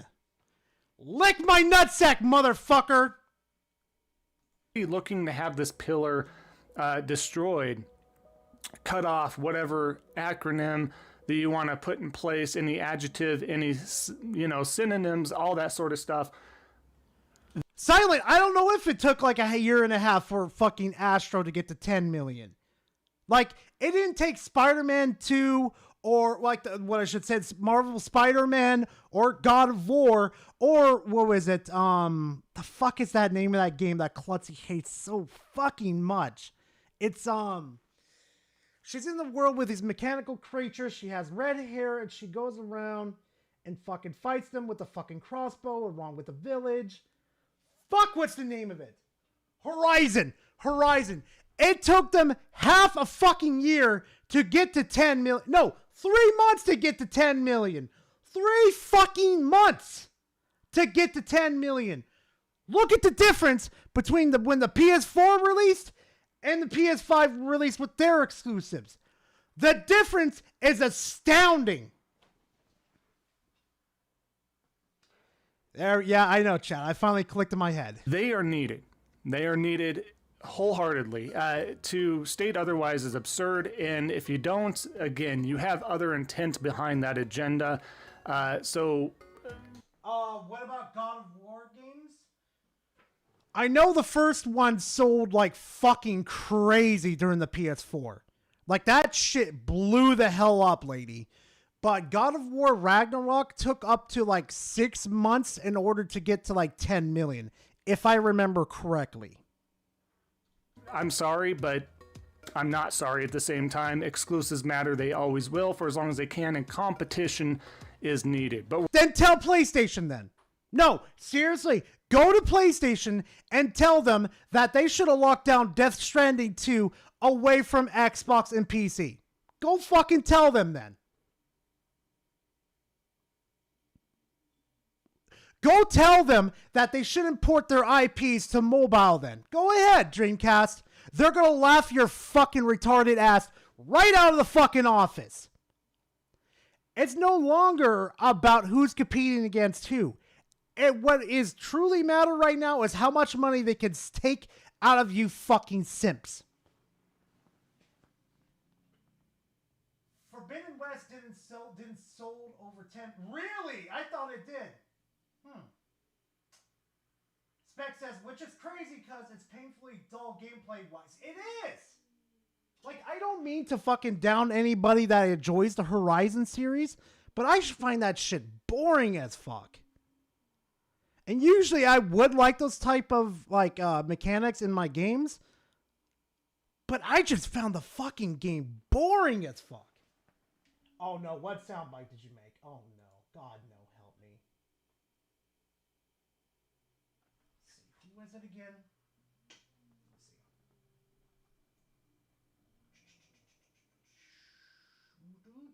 Let's see.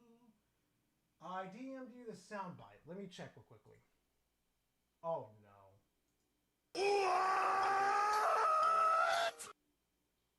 Yeah, it sounds about right with me. Sounds about right. What the fuck, Power? Jesus fuck! Yeah, I just saw it! Power! Player Uno says people enjoys that industry plant. Some people do, and I'm not going to knock them for it. I can understand them liking the game. But me personally? Oh, nah. No, thank you. Rambling says Ragnarok sold 15 million the first year. Spider-Man sold 11 million. Only Ragnarok outsold the prequel. God damn. God damn. We'll continue to go over that. Now, again. And mind you, Ragnarok was on 2 platforms too. Remember that. Not a Salty Batch Files, but look what we're doing for the placeholder time being with Mr. Colt Eats Wood here. He stayed.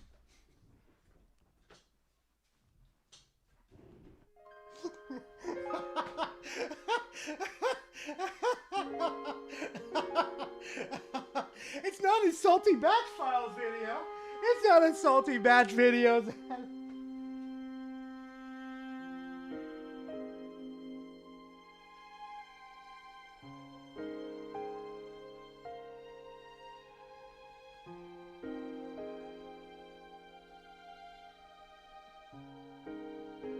Just, okay, for the love of God, X-Fault, just come out and say that you love Colt Eastwood, okay? You want to guzzle his load straight into your mouth. You want to bend over and take batch shots from Colt Eastwood, and then you want to reverse the fucking order back and forth 10 times over, and then switch positions with him and do the same thing over and over again. I swear to God, every time I look at your fucking videos, Colt Eastwood is always fucking there, dude. Just come out and say you have a fucking thing for Colt Eastwood. We won't judge you. We'll point and laugh at you and say we always fucking knew, but just come out of the closet. For the love of God. This is bad. I thought I was bad with Harmon. I thought I was bad with Reforge. I thought I was bad with Quantum TV. But holy fuck, dude. Every single one of your videos on your channel always has Colt Eastwood in them. Holy fuck. I can make that. No! Onyx, no! No! No, no, no! No, no, no! Don't do it! No! Oh my God. Oh fuck. I'm clipping that. No, Chief! What the fuck, Chief? Nobody watches Colt Eastwood. What's wrong with this guy? There's a lot of things wrong with this fucking guy. Where do I even start? Holy fuck. Grizzly, don't you encourage him! Bad Grizzly! If the price is right... Oh, fucking hell. I'm not paying for it. I am not paying for it. I swear to God. On I tickle dragon, tickle this Xbox fanboy, go tickle... What the fuck? Why did I say that like almost perfect? I've been watching too much Alex. I need to stop watching Alex's fucking streams on a Saturday night. I need to stop. The price is wrong, bitch! The price is Gar's constant crash. I swear to God. Xbox versus Steam Machine shows Valve made a big mistake. Xbox is just getting started. And then of course he has this video, rebuild 2026, right? Of course, we're already in damage control, guys. Hold up. Steam and Valve are the ones that's in trouble now. They're the ones that are in trouble now, guys. Not Xbox, not their new pivot. They're the ones that are coming out hard hitting. Help me God, so help me God, Colt Eastwood.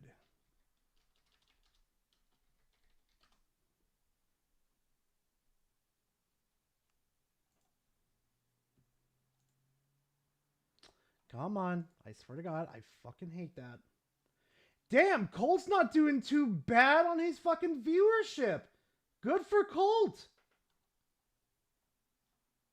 Damn.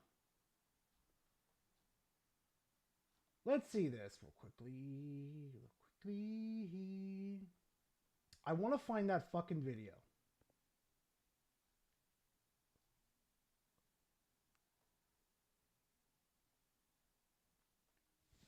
What the fuck was the name of it again? Xbox vs. Steam Machine shows Valve made a big mistake. Okay, revealed 2026.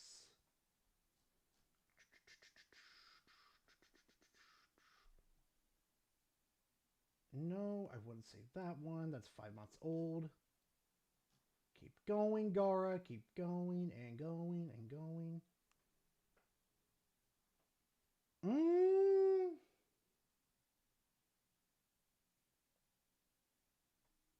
I don't see the video. Hold on. Xbox versus Steam Machine. Xbox versus Steam Machine.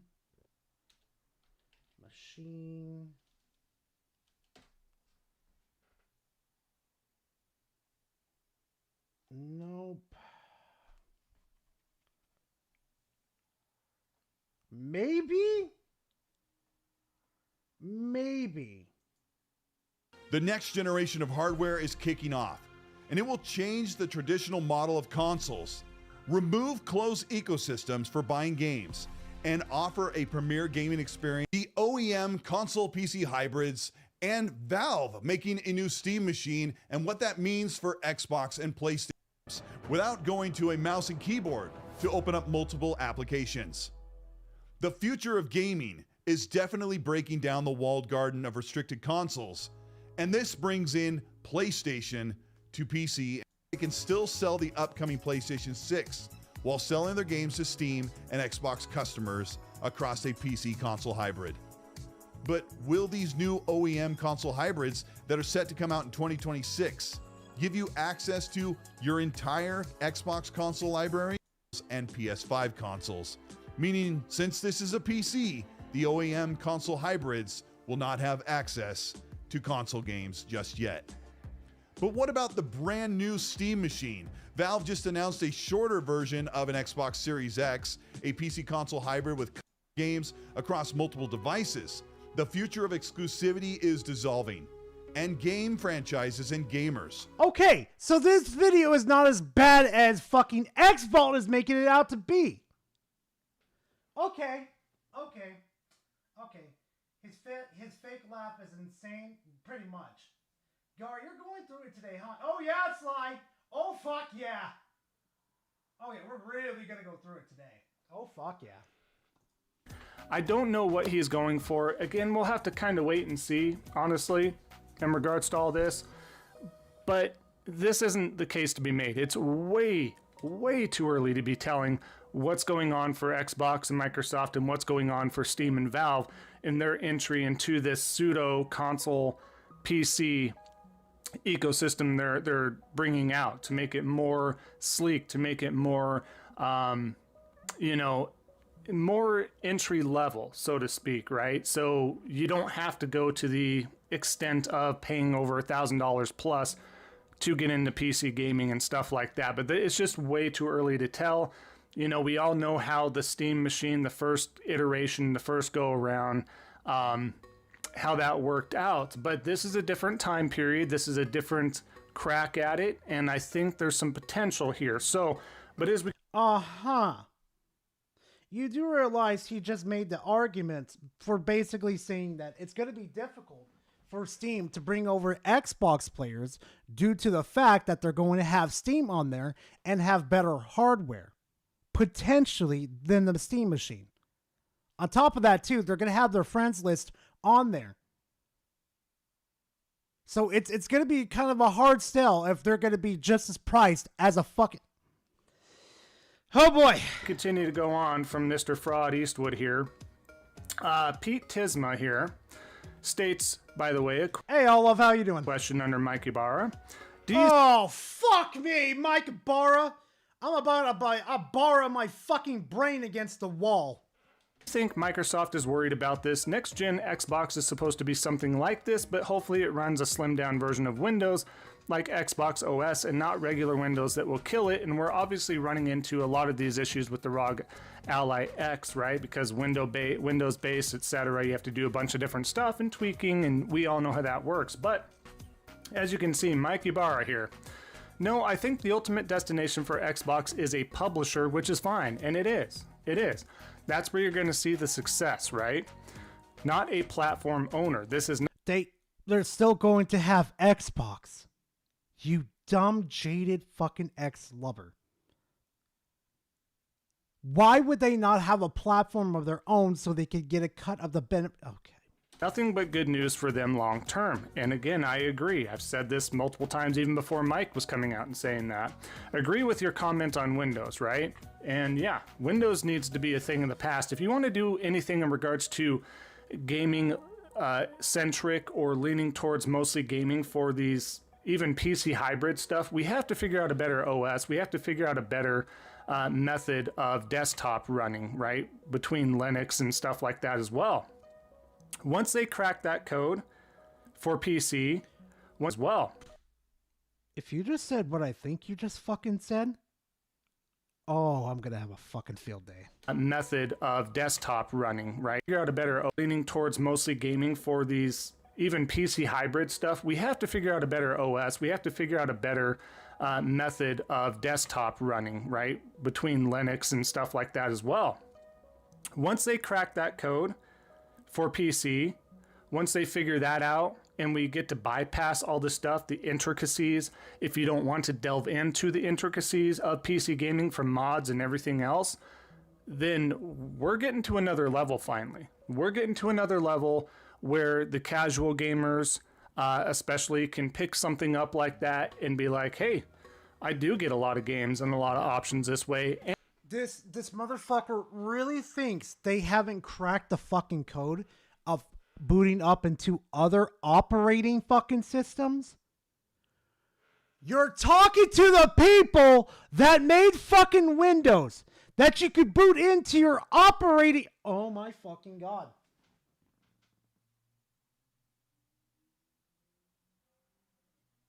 This fucking idiot really thinks Windows can't boot up into a different operating system like Linux. You do understand they're not going to do that, right? You do understand that I have Windows installed and I can pull up Steam just like fucking that, right? So what's stopping them from having an application on the fucking Xbox where you click on the Steam icon on your Xbox and it boots up the fucking storefront in front of you? And then you download your games straight to your fucking desktop. Well, not your desktop, but your gaming desktop area, whatever the fuck you want to call it on fucking Xbox.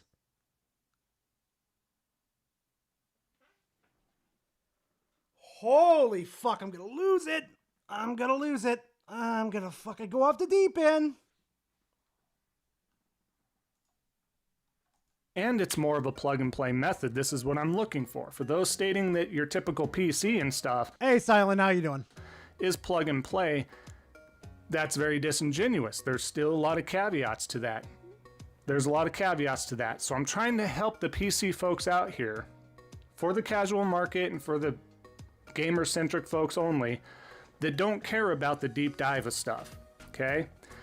If you unlock a perfect OS or close to perfect OS that similarly replicates, all right, console usage with very minimal effort, out of the box type of scenario, and it's ready to go, very little tweaking, if any at all. I'm talking, you're taking your PS5, your PS4, your Xbox One, your Series S or X, your Nintendo Switch, you plug it in, you set up your internet connections, and you're ready to go. I'm talking that simple, okay? Once you unlock that in the PC ecosystem with the PC architect behind it, I think we're open for another level, but that's kind of what a console is, right? How does he tie his shoes? How does he drive to work? I seriously gotta know. There's no shot in hell this man could fucking even breathe half the fucking time.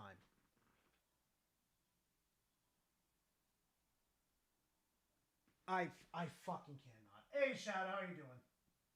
Oh, damn, it's Koala? Yeah, exactly. Powerball says he did not just say he's trying to help out the PC market. Yeah, that's what he's basically saying, Power. That's why I'm having a fucking stroke over here. I'm literally grabbing my fucking chest, having a fucking titty attack. Oh, God. You're fucking lucky y'all fucking Scroll looks at fucking Discord. Otherwise, this Jack Daniels be down my throat already. It would be down and just right down. How much bullshit do we have? We have 11 more minutes of this bullshit. But I don't think everybody's ready to jump over to that PC ecosystem just yet if you're looking beyond the subset there. That's what's interesting to me. And one little piece I do want to talk about before we just start diving into the competition. Well, the reason why I don't think the Steam app is going to be on the Series S and X is due to the fact of, the hardware limitations, of course. Another thing that's going to happen is that it's going to be exclusive to next gen because, well, they're taking that leap of faith. Aspect here is, let me show this controller here. The Steam Machine controller here. This is my... Finally! Finally, we're talking about the Steam Machine! Finally! After what? 9 fucking minutes? 9 fucking minutes! You finally pull your head out of your ass and finally talk about the Steam Machine. 9 fucking minutes and 7 seconds!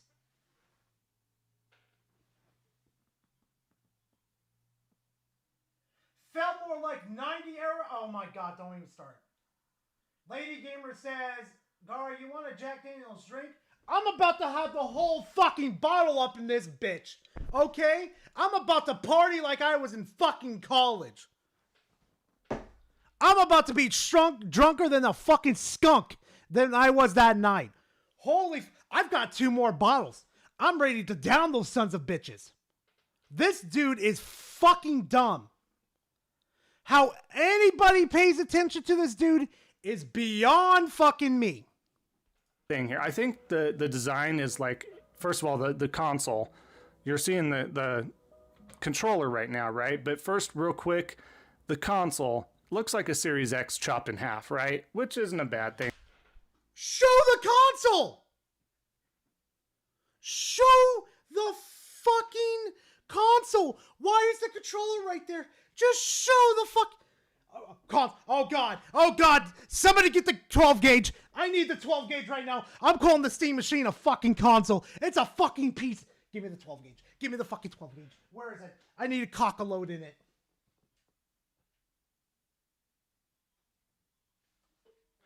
Oh god, I'm losing my mind. I'm losing it, chat. Oh god, no. Yeah, exactly, Spec. Bad Gara, bad. I know. At least I caught myself. Oh, fuck me running. Don't you fucking twink. I'm gonna fucking do it. It's either gonna be right now, Blast, or it's gonna be after stream. Y'all pick the poison. It's either during it or after it. Y'all pick it, because the stupidity ain't over with. We've got 4 more fucking hours of this bullshit? Oh yeah, we're gonna have a fun time, murder time, baby. Whatever, it just looks real similar to a Series X, just chopped in half. I think that's great. Smaller sizes, certain power, great. You can pick it up, set it up wherever, right? That's key. If you're not having one of these handhelds, I think that's the next step in evolution for these consoles. If you can do so with decent power or more, then great. I don't think there's anything wrong with the design. I just think that's funny that it's so similar. But additionally, that's all you have to say about the Steam Machine? Even when I made a video about the Steam Machine, I had a shitload more to say. You only talked about the Steam Machine just by the PC, the mini PC by itself, for 20 fucking seconds. That better not be all it.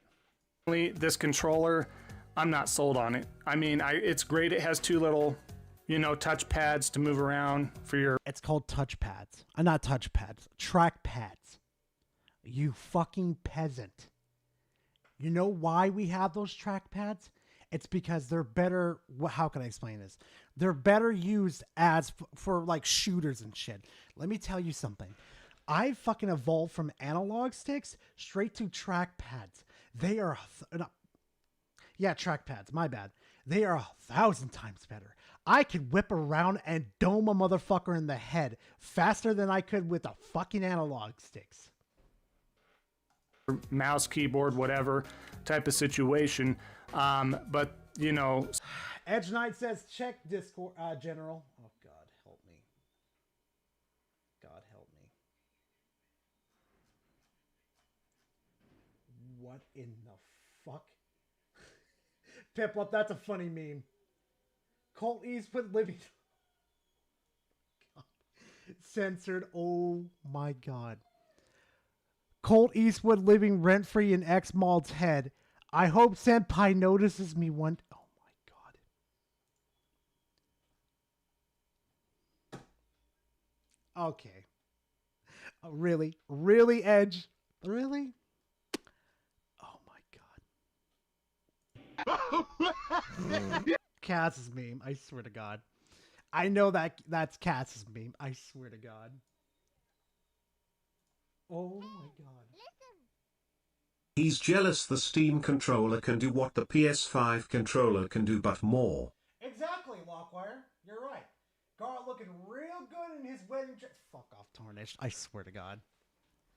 I swear to God.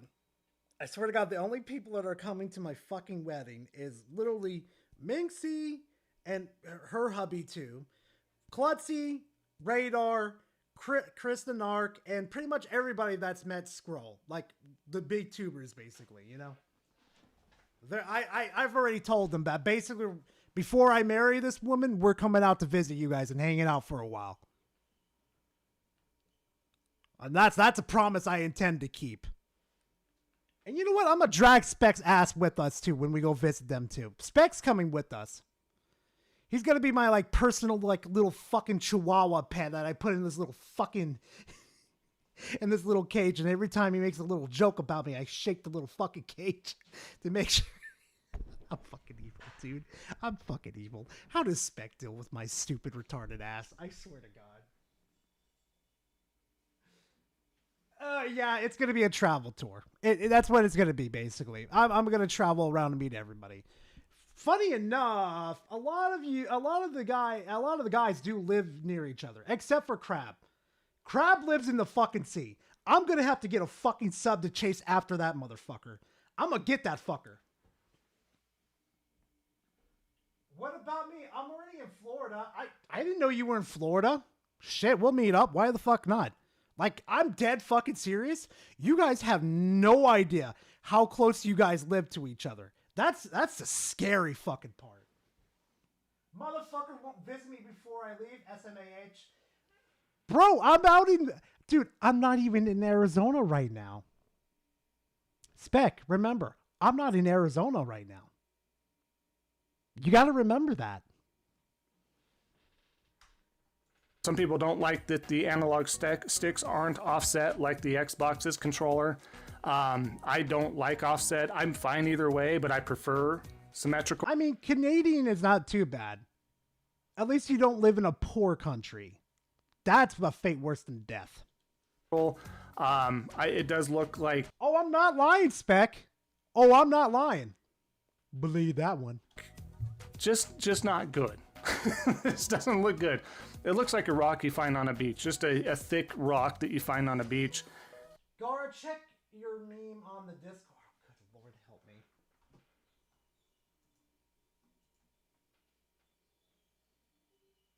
Hey, yo, Random's getting prepared. Hey, yo. Look at this. Oh, shit. Good shit, dude. Yeah, you are prepared. Like I said, everything goes fucking sideways. Oh, my God. This one again. This fucking meme right here.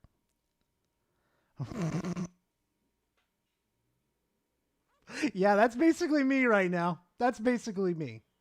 Drunk and old. Oh my God. I'm not going to lie. After I got shit-faced on my fucking birthday, I thought I was going to fall. But no, it's fine.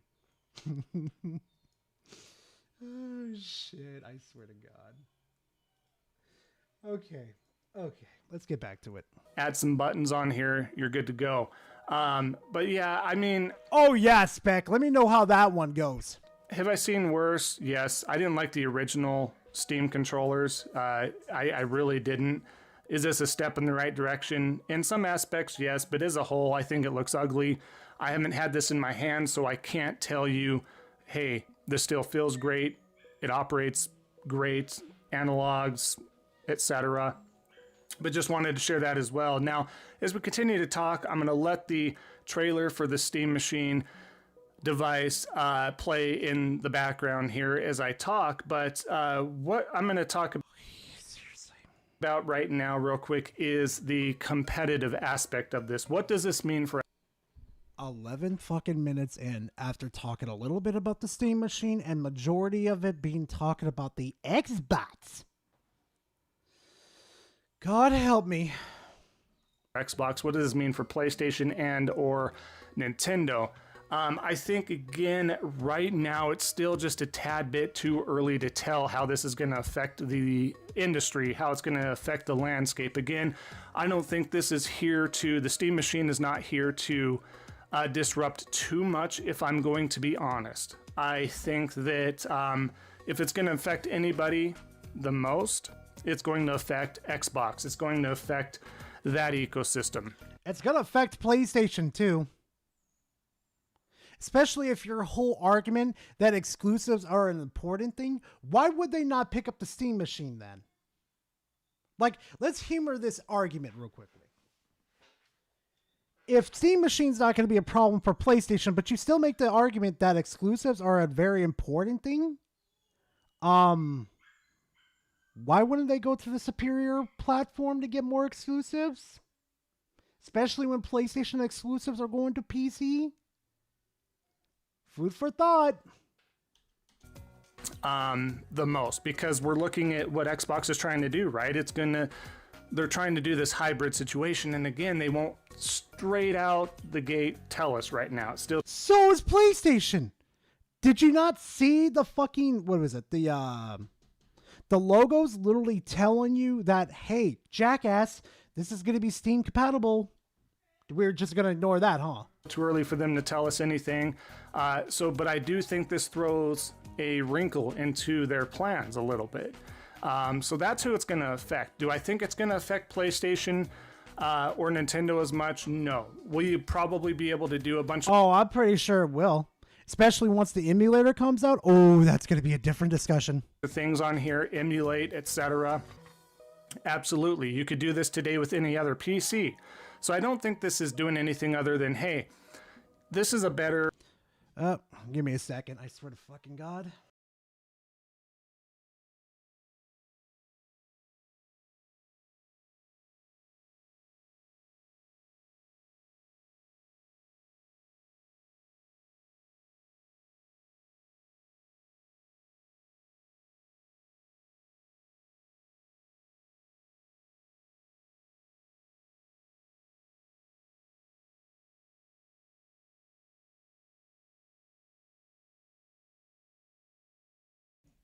All right, I'm back. Hold on a second, chat.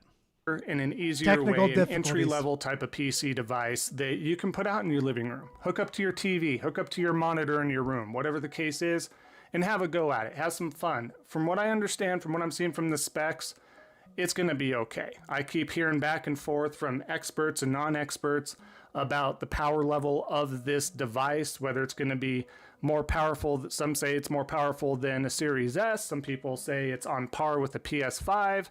But I don't think it's quite on par with the PS5 because PS5 you have options to scale some things and have 120 frames per second. And you can literally scale with this too. It's a fucking PC, you absolute mongoloid. Do you understand that there's our settings? You guys got the settings shit straight from PC? Except we're not capped at 120 frames. We can literally increase this to 1,000 frames if we want to. Check DMs, found my new favorite melee in Warframe. Oh, here we go. Oh, fucking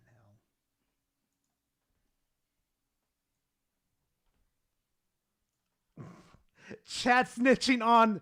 Okay. Chat snitching, he took the bot... Oh, my God.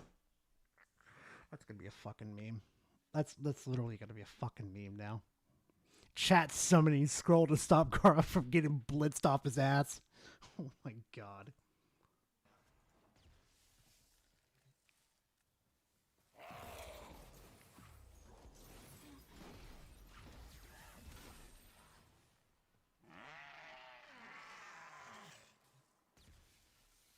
Oh my God.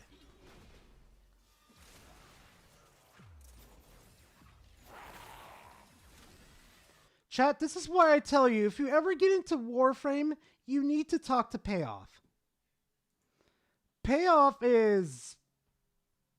Well, Payoff, let's just say that. He's disgusting with it. And they even scroll... No. Power, I swear to God. Whatever, but they're striving to make it 4K 60 frames on this device. I don't think that's bad. The next piece of this, the next piece of the competitive aspect is, I don't think it's going to be so much power going forward, guys. I think it's going to be more price, affordability, and entry. You know, again, we have to understand that the casual market is a big consumer aspect to any industry, whether it is gaming, whether it is music, whether it is anything else. We have to keep them in mind, you know? Yeah, shit, Sherlock Holmes. But if you start to price out the casual market, like PlayStation and Xbox and Nintendo are starting to do, you're going to start losing them.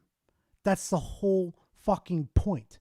And I'm pretty sure that the Steam machine over here, if, mark my words, I don't know, I'm really hoping on this one, it's going to be cheaper than the literal fucking PlayStation 6 and whatever the next Xbox is going to be. I'm sitting here thinking to myself for a second, it has to be cheaper. And when people literally say, oh, look, the Steam machine is cheaper, and it's not as powerful as the new Xbox or the new PlayStation, but we get to play like a whole variety of cool new games that come out every single year. Literally, Steam has 1,000 fucking games coming out every single fucking day. It does not stop. There is just game after game after game coming to PC. You don't think they're going to choose that over the console, and that they can easily rebuild their library like I did back on Steam and easily have their friends transfer over? Oh, and they could save money on memberships too? Whew. Y'all ain't fucking ready for this shitstorm. That's all I'm going to say. Because they have such influence over multiple industries, whether, again, it's music, movies. This motherfucker in my chat just fucking said, Payoff says, hitting a negative 2,140,000, excuse me, that's not 2 million. Hitting a negative 2,147,470,648 damage because I was bored. This is why I tell you motherfuckers just to go to Payoff.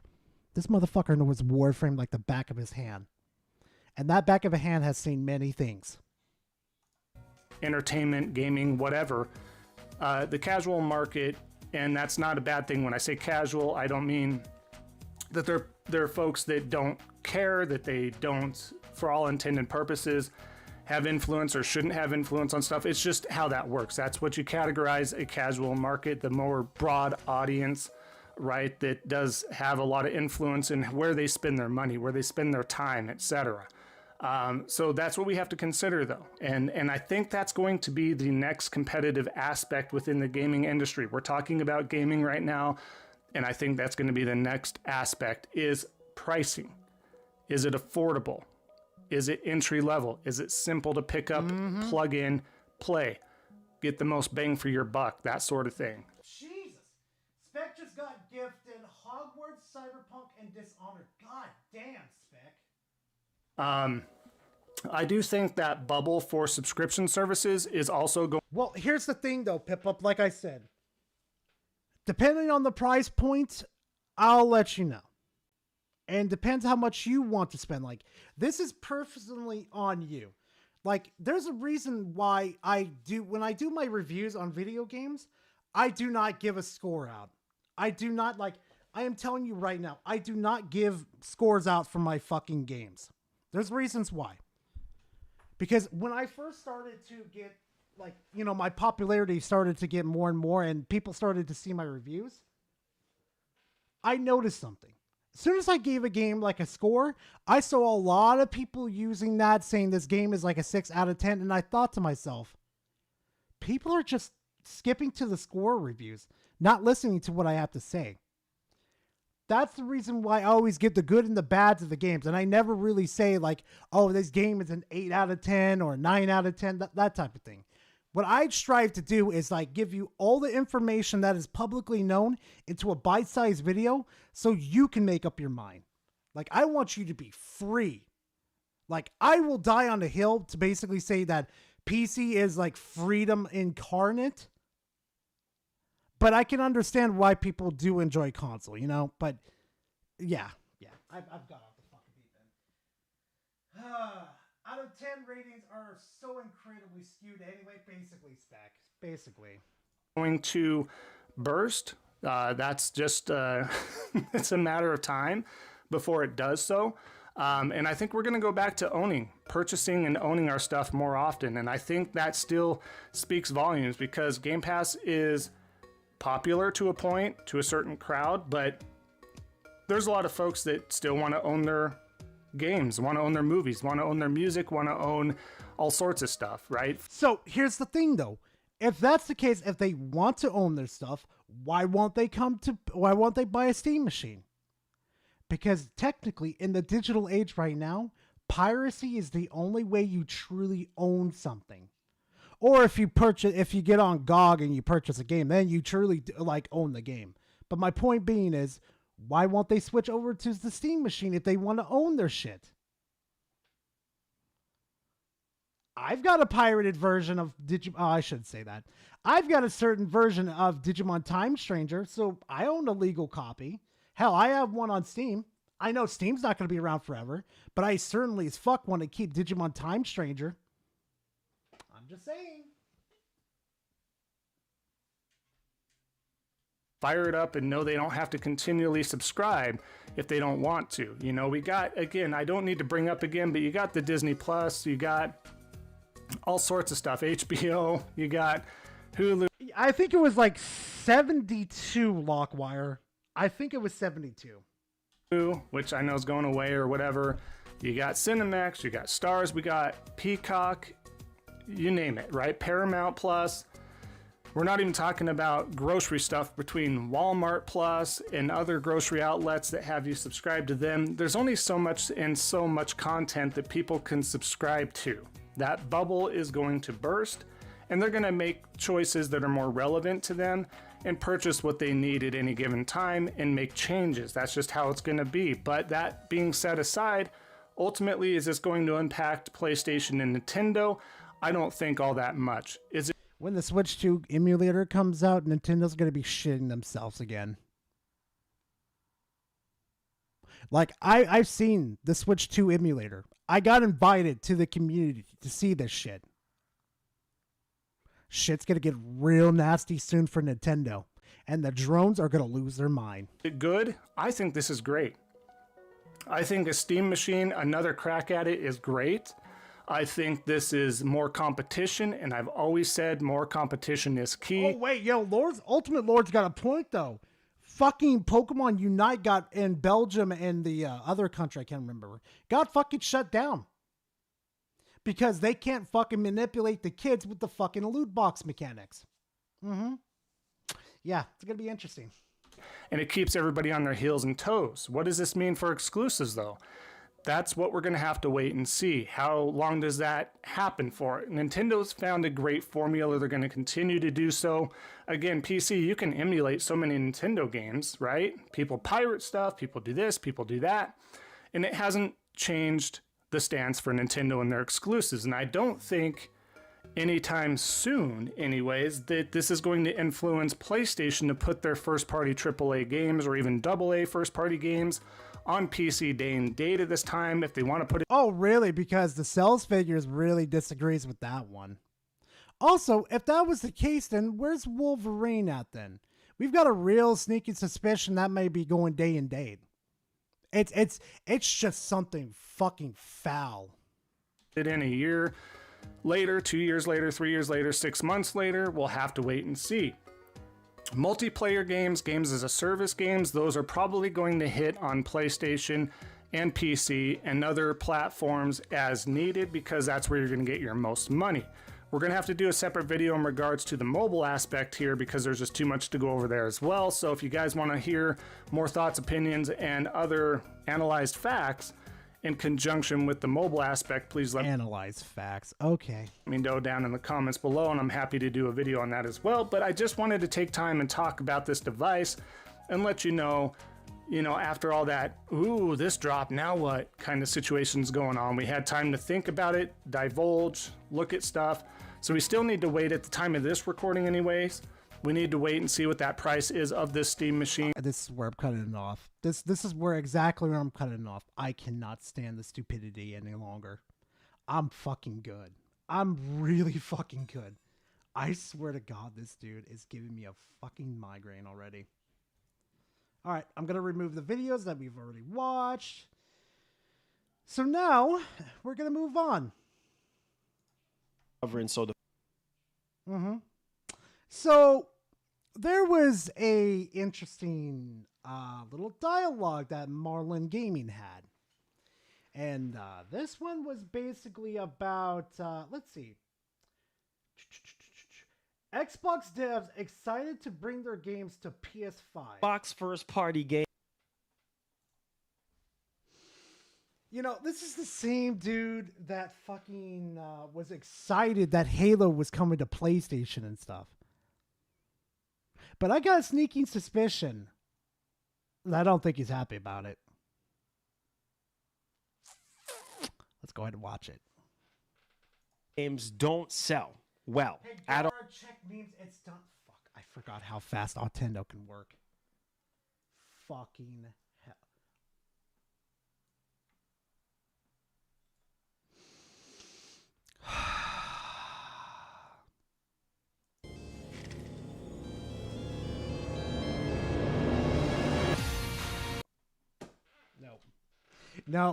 Nope, I'm fucking done. Nope, god damn it, Nintendo. God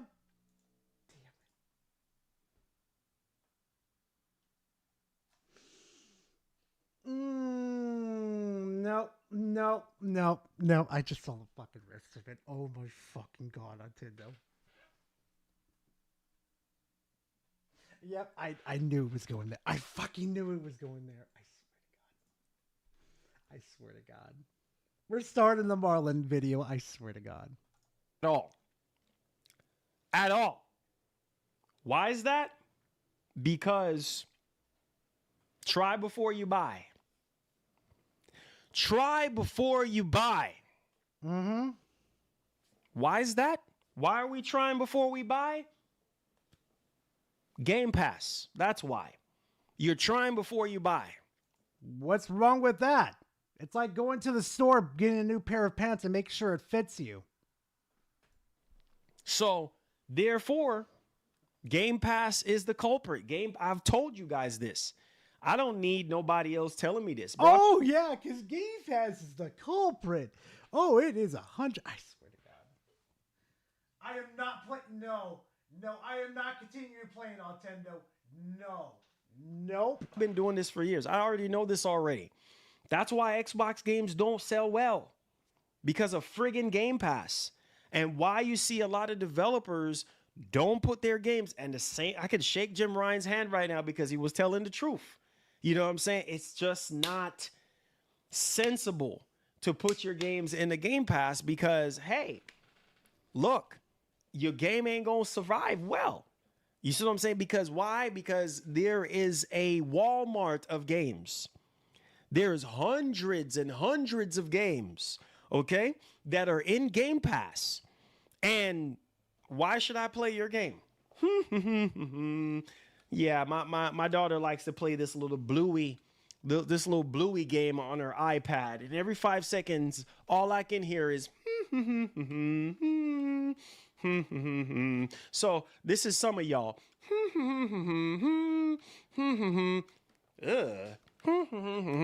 Oh, this looks good. I need to play this. Yeah, picking out games you want to Blame play. Game Pass, not Blockbuster, Redbox, GameFly. Exactly, Lockwire. Exactly. It's not like, Microsoft took the concept of, GameFly and just made it digital, made it easier. You know what I'm saying? And chances are you have so many games that you can play. You're not going to get through every single games that is in the freaking service. No shit. That's why people have certain, tastes towards certain video games.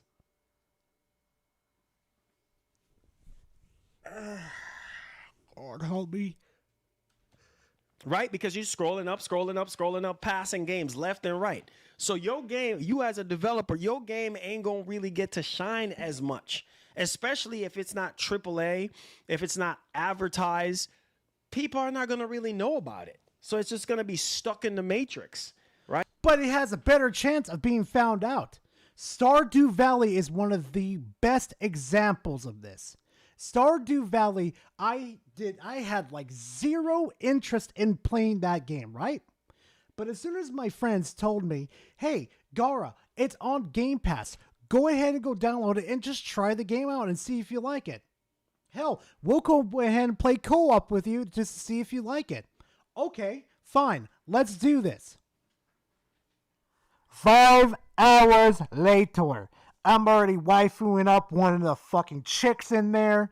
I'm already fucking having a farm with red hot chili peppers everywhere. I'm going down to the cavern, literally mining for like amethyst, emeralds, bronze, silver, gold, you name it, to upgrade my canisters, to upgrade my pickaxe, my swords. It was thanks to Game Pass that I'm discovering new games. Why is this such a bad thing? I don't. But you know what, though? But Netflix isn't a bad thing? Come on. And whatever money you and Microsoft agreed upon to get your game in the Game Pass, that is it. That's a lie. That's a lie. That is not it.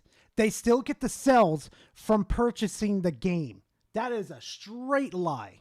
Getting into anything else. You see what I'm saying? Maybe you might get a couple little,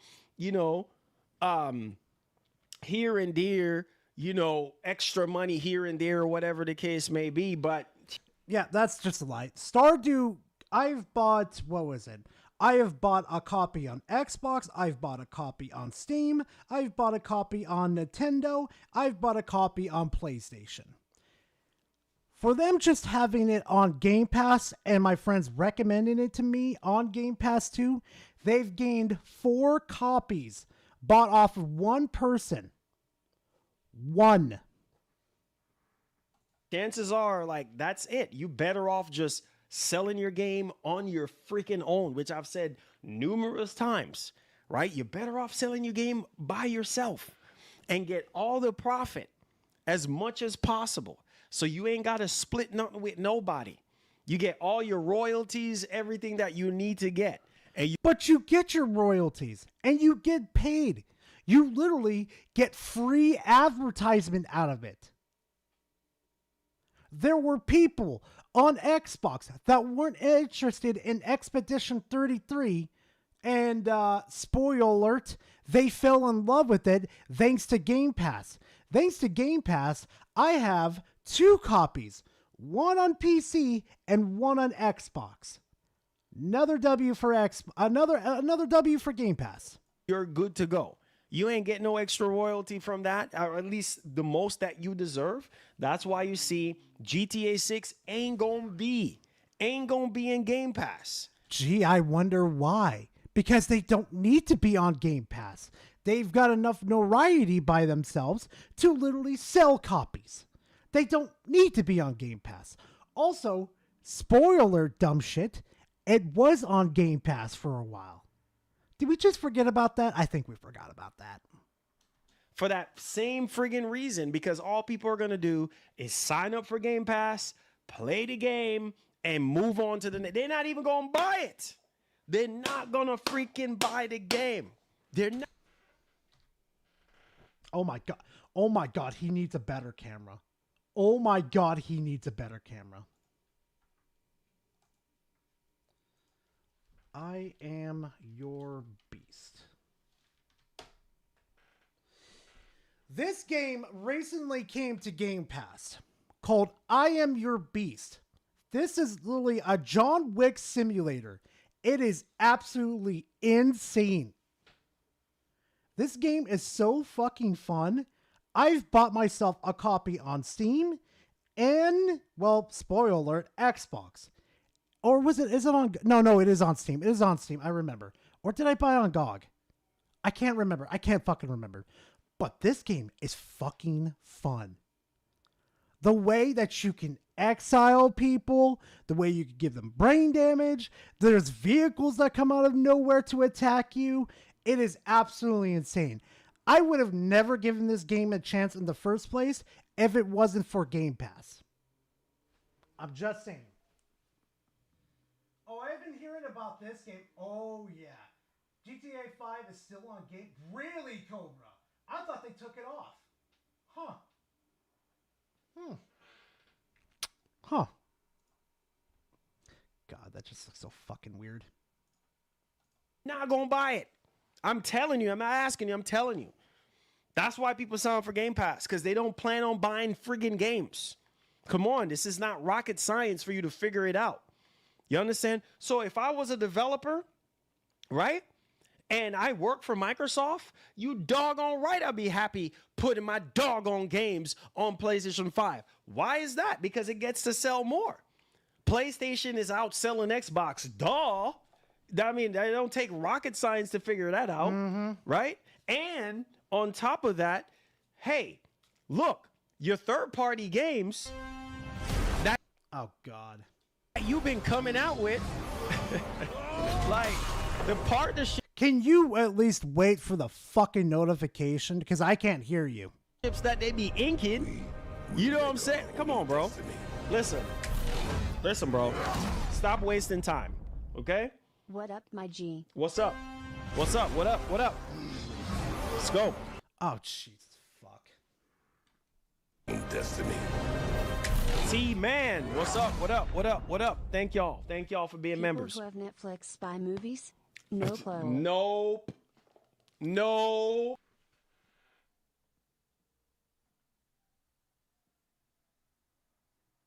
Holy fuck, Marvin. You're dumb as bricks. They should call you Brickman because you are bricked in the fucking head. You're telling me people who watch Netflix don't buy the movies? What universe do you live in? There's been about 3 shows on Netflix where I went out and actually bought the movies because they're that fucking good. Matter of fact, you could use the same logic and saying people who go to the movie theaters don't go out and buy the movies anyway. Let me tell you something. After I watched Deadpool 3, or I should say Deadpool and Wolverine, I went out and bought a collector's edition of the fucking movie. That movie was so fucking good, I had to buy a copy just so I can hold on to it. How about the Dragon Ball movies that came out? Super, the Broly movie, and then, what was it? The one with Gohan. Those movies were so fucking good, I went out and bought the collector's editions. We exist, dumb shit. The answer is nope. If you sign up, listen, bro. Listen. Facts. All facts. People who sign up for Netflix, do they buy movies? No, they don't.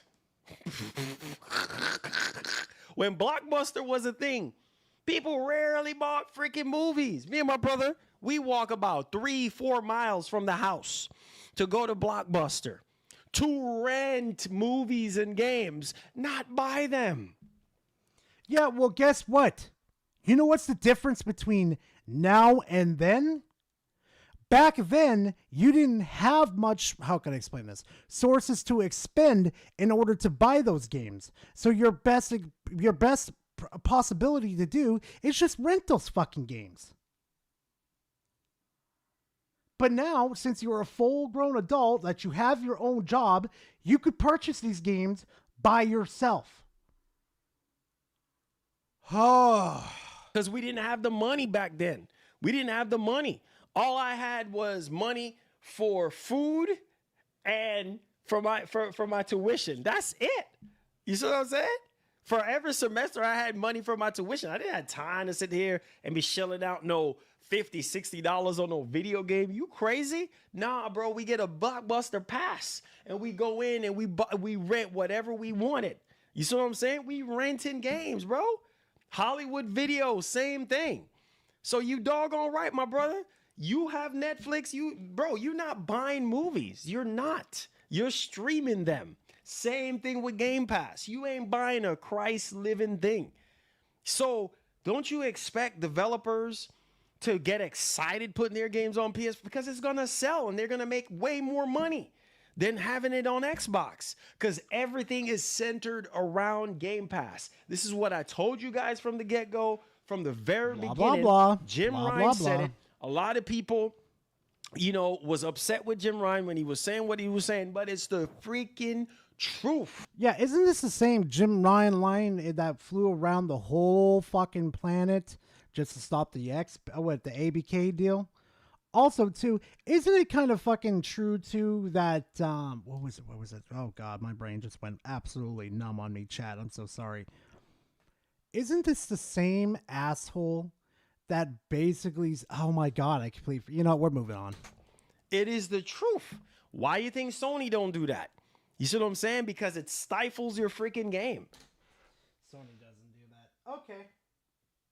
Yeah, I mean, if you lock the games behind the memberships and stuff, yeah. Like they did with, what was that? That's the Platoon ripoff game? Okay. You know what I mean? Because most people, they sit there and they play your game, 2 minutes, 3 minutes, maybe an hour. People have short attention span and stuff like that. They sit there and play a game maybe an hour or less, put the controller down, or they skip to another. There's so many freaking games. Like I said, if it ain't AAA, if it ain't big blockbuster, high budget, good quality game, nobody cares. Nobody freaking cares about. Now, if you came, you're coming at this position as a PlayStation fanboy, not from the position of an Xbox player. Xbox players don't care about the fucking AAA games. Hell, the AAA games that Xbox has been releasing fucking sucks donkey shit. Like, it sucks so, no, it's such shit, I can't even suck it through a fucking straw. They suck bad. We don't even look at the AAAs. We go to like the indies or the AAs and see what's really good there. This is so fucking stupid. Oh God, what is wrong with my pause game? You and your game. Nobody cares. So if I was somebody that works for Xbox, you doggone right. You doggone right. Yo, let's go, bro. Let's go. Let's put this mug on PlayStation 5. Look at Forza Horizon 5. Look at Indiana Jones. Look at all these games. Combat Evolved. Look at all these games that's fixing to come to PlayStation. It's going to sell like crazy. Yeah, and it's almost like the exclusive argument is absolute BS. It's going to sell like crazy. It's going to sell even more. What? Are you crazy? Bro, let my dreams would have come true years ago. Also, wait, this whole argument that you have right here actually falls apart with Helldivers 2. It came to Xbox and sold a shitload. Doesn't that just kind of explode your whole argument into a fucking 1,000 pieces? You gotta love it, chat. Let my dreams would have come true years ago being a developer. Let my dad allowed me to go to Arizona like the heck I wanted to do without him stopping me, because all the violence and everything that was going on in the colleges back then, this was like some 15 years ago, 15, 17 years ago. Let me would have went to school on a full ride like I was getting offered. And let me be in the industry. And you see what I would have switched up real quick. Because, bro, nah, man, you take so much time away from your family to create a video game, to make a game. It takes years. Look how long GTA 6 is taking to freaking make. And I'm just going to shove it up in a service? Heck no. I'm going where the money at. So, well, no shit, because it's GTA. Why would it need it in the first place with its notoriety? That is like the most poorest example you could ever do. Sorry, I'm going with the money, especially you taking so much time and effort, 80 hours, 100 hours, 200 hours of your life that you can't even freaking get back. You know what I'm saying? And you don't even know if your game is going to... Bro, I've been there. I've been under that kind of pressure before where you're just like, man, is this going to do well? I told you, I used to create cartoons for a living.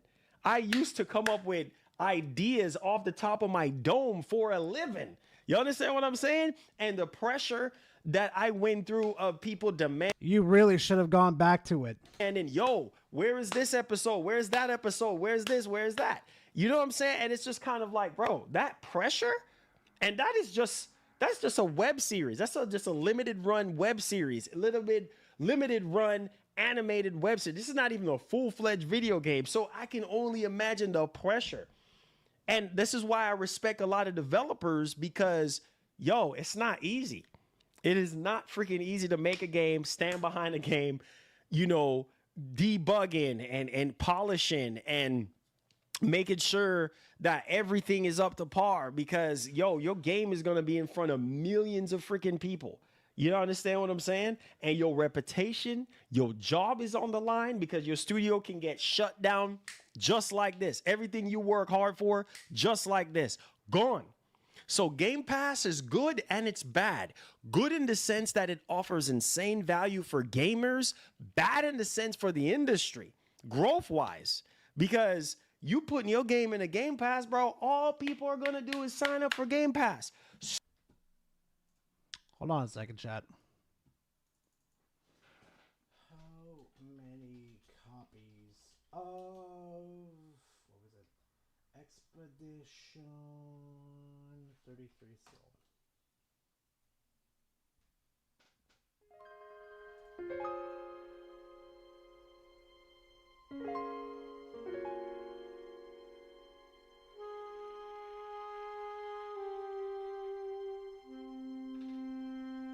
I guess it's Game Pass's fault, huh? I guess it's their fault.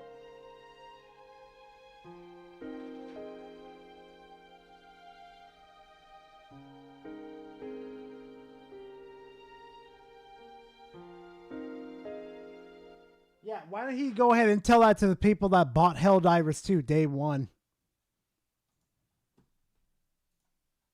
Soon as they finish playing your game, soon as they get the value out of Game Pass, they unsubscribe. How? Prime example. And this is a living proof. Look at Call of Duty right now. Microsoft, let's go ahead and let's buy Activision Blizzard King.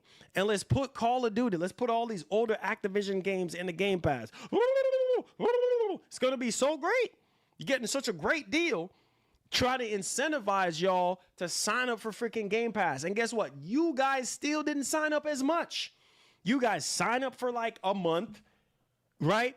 And then unsubscribe. Don't even re-up your membership.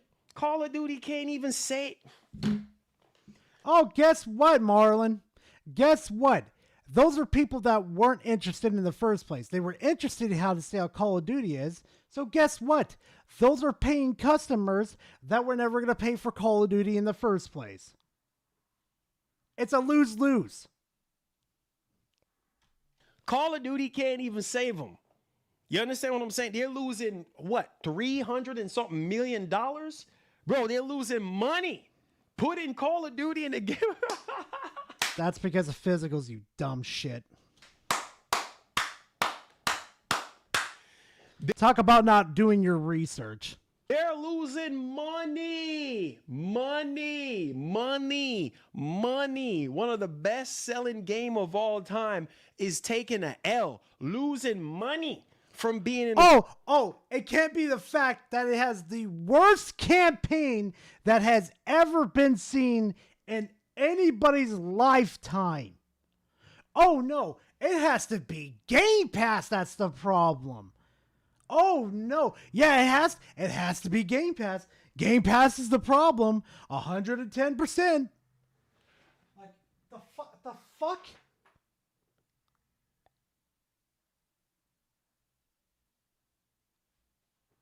Freaking Game Pass. Come on, you should know this. So why waste time? Why are you wasting my time? Even to think the inadequacy of this whole thing. Why are you wasting your time?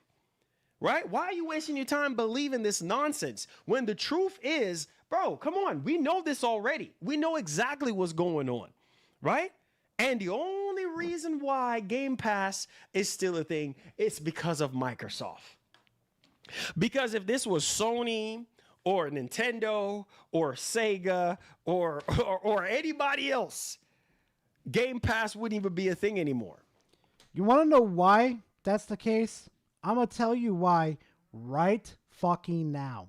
It's due to the fact because their games sell better than what Xbox is doing in the first place. They have bigger IPs than what Xbox has. The only games that people could probably think of the top of their mind from fucking Xbox is Halo, Gears, and Forza. Those top three. When I think of PlayStation, I'm thinking of Ratchet and Clank, Jak and Daxter, God of War. I'm thinking of Ghost of Tsushima. Holy shit, there's 4 right there already. When you know what? I'll throw one more in. I will definitely throw. How about Resistance? When people think of PlayStation, that's what they think of. Let's do fucking Nintendo. We think of Pokemon. We think of Zelda. We think of Mario. We think of Metroid. And what was the other one? Oh, I can't remember. Oh, that's right. Donkey Kong.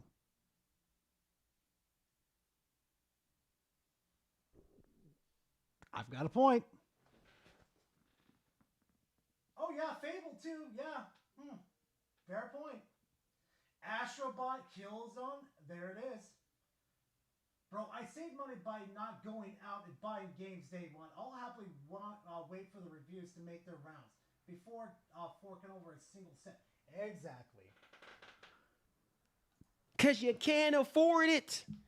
You cannot afford to keep on taking them L's. Well, they said, oh, Game Pass is profitable. Oh, yeah. Game Pass is sustainable. Oh, yeah. All right. But at the same time, why is it that y'all are losing more than you're gaining? It was physical sales, you fucking idiot. You, Marlon, you did zero fucking research. You didn't even bother reading the article. You saw the fucking title of the article, jerked yourself off, and say, yep, Game Pass bad. Game Pass bad. You fucking mongoloid. You should be winning more than you're losing. Why is Game Pass not already at 100 million subscribers? Why? Why? From 2017 till now? Why? Wait, what the fuck did and you have from why? Why is Game Pass not already at 100 million subscribers? Why? Easy. They're increasing the price tag like fucking crazy. I'm going to tell you right now, if they kept Game Pass at $10, $10 and they had all the features that they do now. Oh, fuck. Oh, fuck. You do realize I would be simping for Game Pass right now? Do you know I would be screaming from the fucking heavens that people need to buy Game Pass because it's $10 and you get access to all these games? You get access PC gaming? Do you realize how bad I would be simping for that fucking shit right now? I don't think you have an idea. Why? From 2017 till now? Why? And you have every... It's a joke. You know what I mean? Develop your... Xbox devs reportedly happy to put their games on PS. That's not something you want to hear. But... Yes, I do. Yes, I do. That means they're happy to port their games over to PlayStation so the PlayStation gamers can have some fun playing Xbox games. Why haven't PS4 users buy a PS5? Ooh, Lockwire nailed him against the wall with that one. Look, it makes sense because Microsoft is their own worst enemy. They decided, hey, look what? We ain't doing no more exclusives no more. We ain't doing no more exclusives no more. Everything is going everywhere. Everything is an Xbox. Oh, Lord, I have something for you guys. I forgot to put in the title today.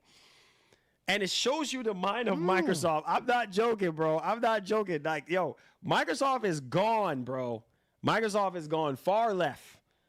Not even far right, far left. Like, they're going off in the deep end. Like, bro. Oh, so let me get this right. A corporation being a corporation. Hey, Chad, I need to look outside real quickly. I need to make sure the sky is blue real quickly. Can you guys go look outside real quickly and make sure the sky is blue? Yep.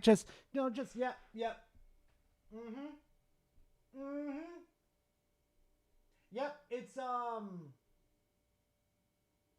it's blue outside.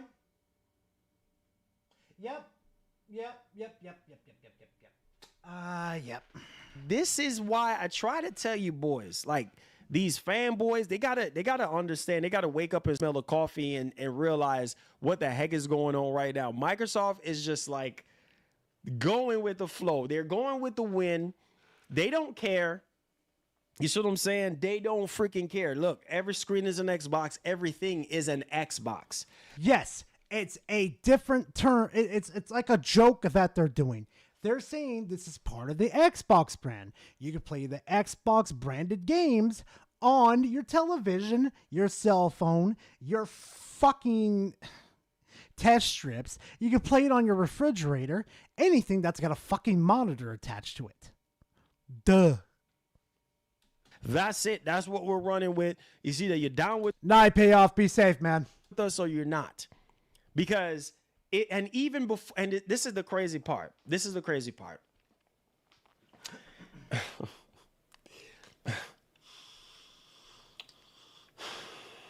Darth Vader, can you please mute your fucking mic? I can hear the nostrils fucking just reside into your nose and then reconcile outside of your fucking nose.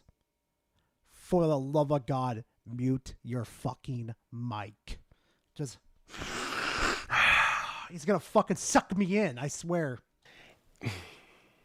This is the crazy part, right?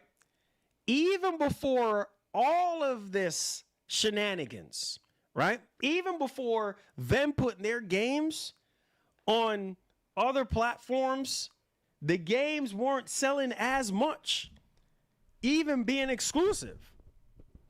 Enough for Microsoft. If it was selling enough, then Microsoft would have said, you know what? We're going to keep the games exclusive. It was not selling enough. Well, gee, I wonder why they made Game Pass in the first place.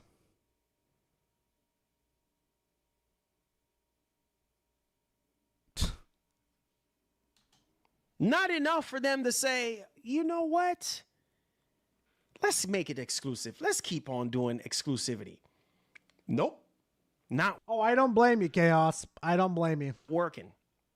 So therefore, let's become the Walmart of gaming.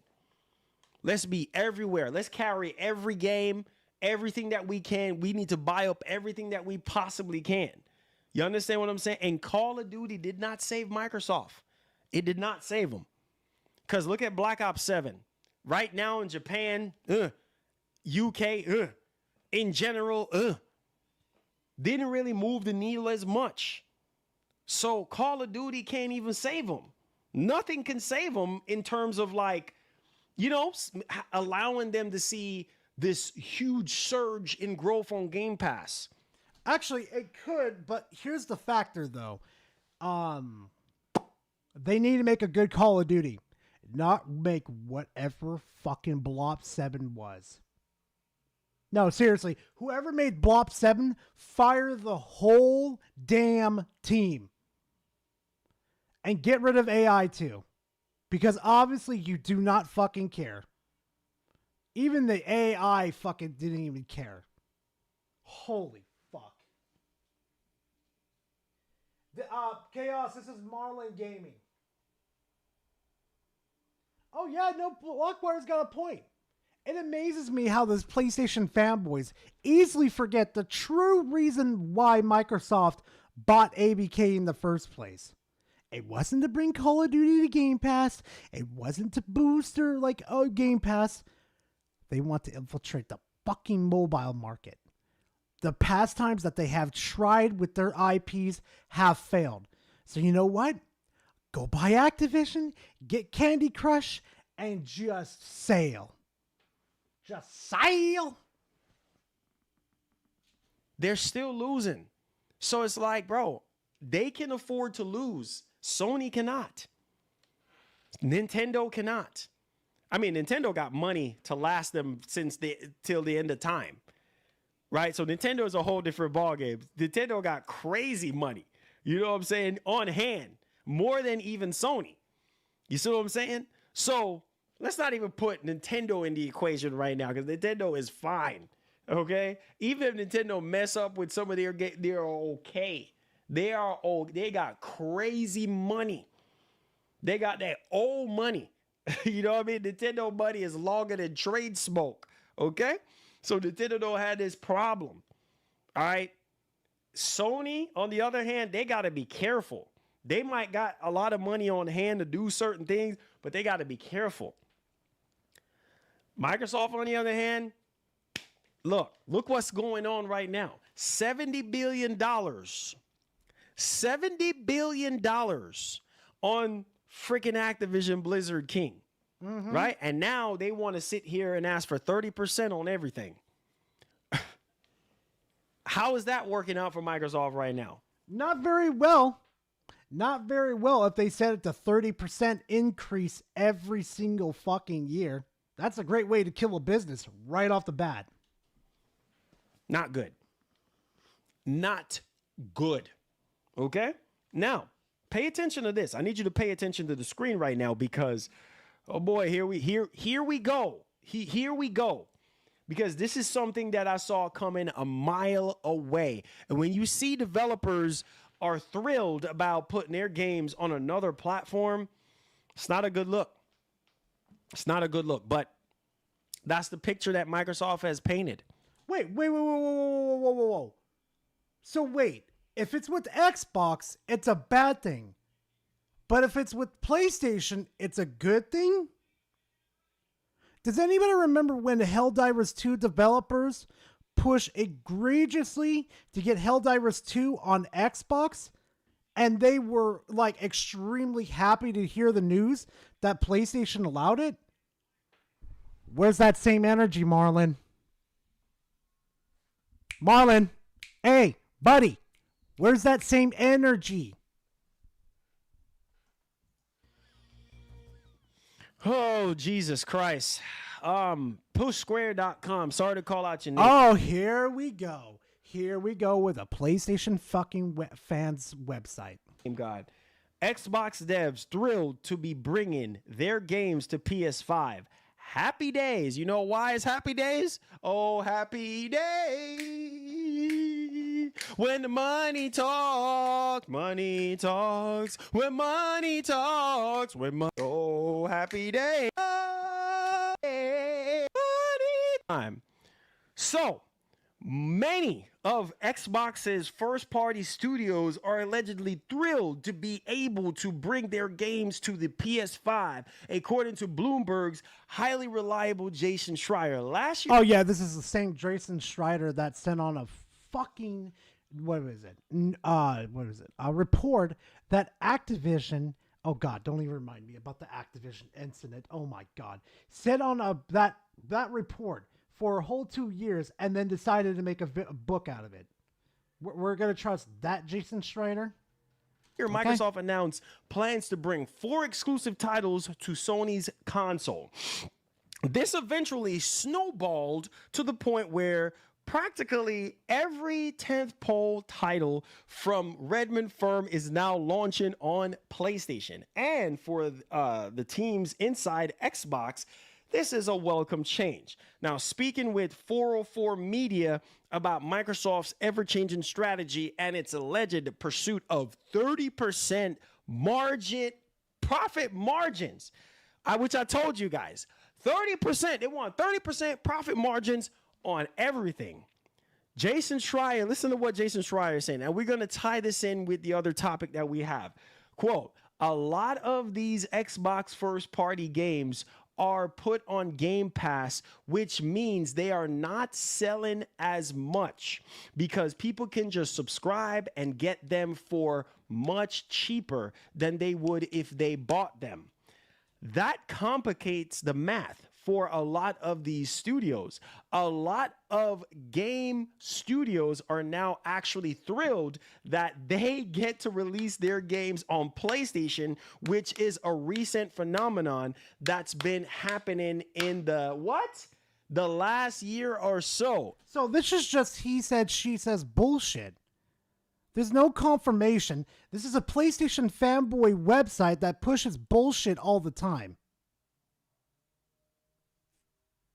Yeah, no, we're moving on. No. This is a fat, juicy L from Marlon. Nah. If you're seriously going to fucking use, and I do mean use, Push Square, that is a notorious PlayStation fanboy website for console warring, you've lost the plot. You've lost the plot and you take the fucking L to your grave. Fuck off, Marlon. Okay. So we're going to go ahead and just keep increasing it. We're going to keep going. It's probably...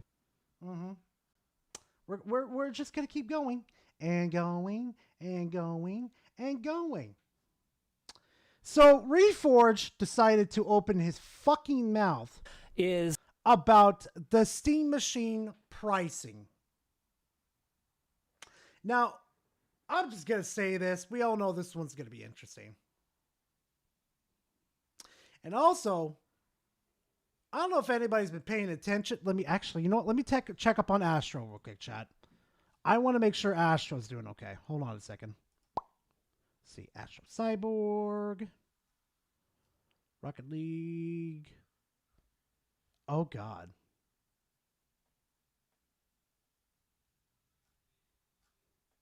Uh-huh. Okay. Oh, no. Oh, no. I want to see that one. I want to see that one. I want to see Jaffe lose his fat fucking mind. Okay.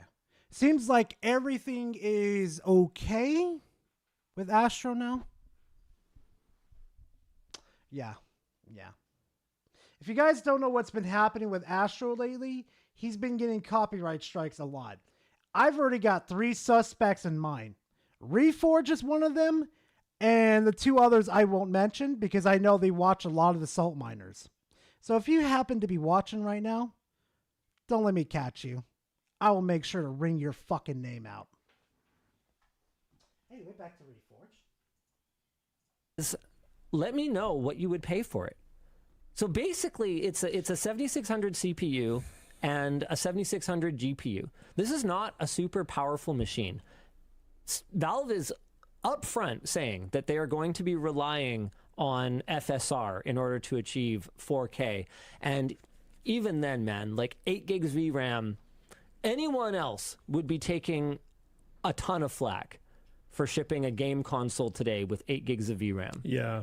I think this is probably why I wanted to watch this the most with you guys. I think that's really, really fair. You know, given a lot of the conversation about consoles from people who are very much on the PC side of things, and they talk about how consoles are limited in power, they're closed systems, so, you know, you can't upgrade them, you know, and they're not that performant. I remember when the PS5 Pro was announced and the hardware specs leaked, everybody was saying, oh, it's going to be CPU bottlenecked, it's going to be, it's a joke, it's a scam, it's a whatever. And lots of YouTubers said it's a scam, right? So I'm not... Yeah, but here's the fucking thing, numbnuts, okay? I want you to stick here with me. See, Sony and PlayStation was pushing the PlayStation 5 Pro like it was this god being of pro, like what was like the best hardware on the fucking platform. What Steam is doing is not pushing this thing like it's the best piece of hardware that's ever been out. It's just saying, oh, here's the capabilities of it. It's literally, you literally had fucking PlayStation right on the fucking box that this machine is capable of doing 4K 120 frames. You don't get it, don't you, Reforge? Referring to any particular person when I say that. It was a very, very common talking point. And it is interesting now to not see that happening. Like Valve's just kind of getting a pass. Now, again, I've not consumed all the content that's out there. If there are PC boys that are pointing this out and taking an issue with it, then that's good. That's them being consistent. But a very, very consistent tribal drum that those guys like to bang on is that consoles are weak and bottlenecked or not as performant. And this thing's shipping with 8 gig of VRAM. GTA 6 is going to prove it. Do you understand how many times we have to prove to you that the CPU in the PS5 Pro is extremely outdated? If you truly think that the CPU within the PS5 Pro is going to fucking change everything, you're going to run 60 frames on fucking GTA 6, you're living in a fucking dream. So it's really going to limit it, which is fine, but I think that comes into the pricing discussion quite a bit, because it does mean that this is basically a AA/indie, you know, gaming machine. And if you want to play higher performant games, you're going to have to rely on certain things and do a little bit of tweaking, which, as Zubair is saying, 8 gig is fine if it's cheap, and that's why we're watching this. Because let me ask you this then.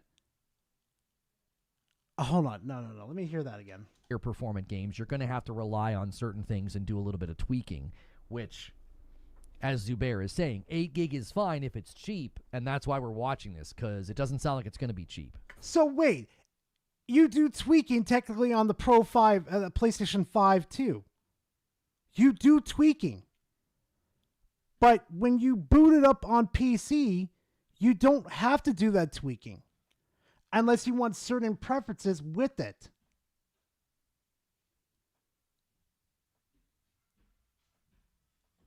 Holy fuck. So we've got a lot of people talking pricing in here. I'm gonna Oh no, Silent, he has no fucking idea. read these.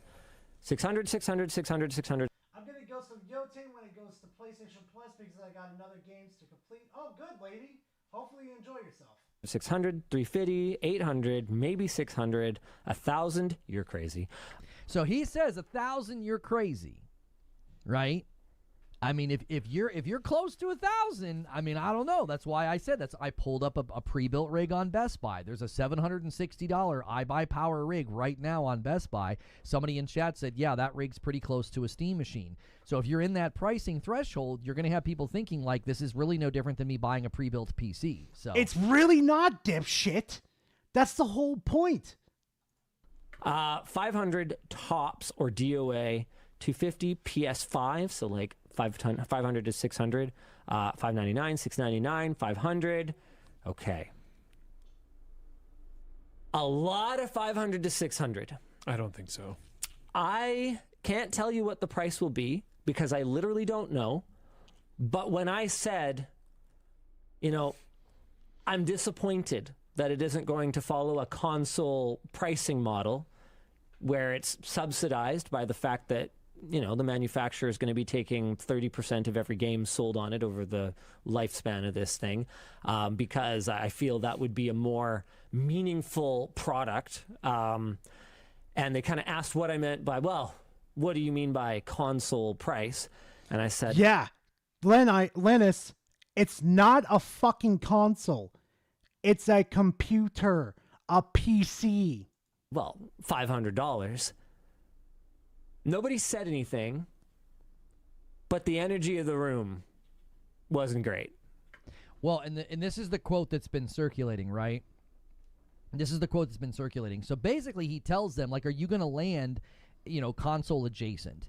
Because the consoles you go to the market right now, they're all around $500. Yes, there are more expensive ones, obviously with the Pro, and there's more expensive versions of the Series X. But from the Series S all the way to the Pro, you're generally orbiting around $500. That's kind of like the central price that people kind of have in their mind, and you can go above or below that if there's a sale, or if you're wanting something that's a little bit more powerful like the Pro, or, something flashy like the 2 terabyte Series X or whatever, okay? So no reason to get into a discussion about are consoles, priced appropriately right now and price increases. That's all kind of immaterial to this discussion. What in most consumers' mind is that if you're selling something like this for the living room, $500 is sort of that average price that people are thinking. Yeah, but here's the thing though, Reforge. They have disclosed that this is a PC. It's not going to be priced as a fucking console. Why do you guys think it's going to be priced like a console? And the reason this quote's circulating is because a lot of folks in the early days were saying this device is going to be about $500 or $600. Okay. That's because there was a pre-built. No, not pre-built. There was already a built out there with all the price tags already put together that they were basically saying it's going to be between 500 to 600 to 700. That's the range right there. That's the reason. Okay. That's what people were saying. Now, they were saying that based off of the hardware. We didn't have to speculate on what the specs were. I loved that Valve right away, they were like, it's a PC and here's all the guts, right? They didn't hold back. They didn't wait. They didn't try to keep it in the dark. The price, they're not telling us. And I think that's because they're probably keenly aware of the discussion that we're having right now, and the discussion that many people are going to have in the coming weeks and in the coming months is that thing better be, less than 700 in many people's minds. Like 700 or 800 is where you're going to start losing people.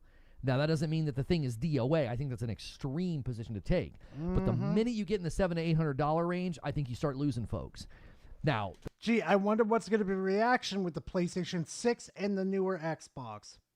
Gee, I wonder what's going to be the reception. The question is, are they willing to lose those folks because they don't want to subsidize it with software, which is something they're going to talk about, I think. So, a console isn't $500. Maybe that's why. I mean, PS5 Pro is $700. Yeah, the PS5 Pro. He's got a point. But we're talking the Pro. I mean, the Pro is markedly more powerful than the Steam machine. Sure. So. Yeah, but here's the thing, though, Linus. I should have gone after Linus on this one. Steam offers more stuff than just, it's got better hardware. We've got mods. We got free online. We've got access to so many fucking games. It's not even funny. PS5 Pro Radeon equivalent. I think it's more equivalent to like a 7700. I don't follow consoles enough. Yeah, well, don't follow consoles enough, and yet you knew the price of the Pro off the top of your head. I mean, I feel like that's a common thing that happens in these discussions. Like the PC-leaning guys, they tend to do that. They tend to be dumb shit. He has the information in front of him. Did you not see his strokes on his computer? I could easily tell that he moved his finger typing PlayStation. I saw him hit P twice from my point of view. I saw him hit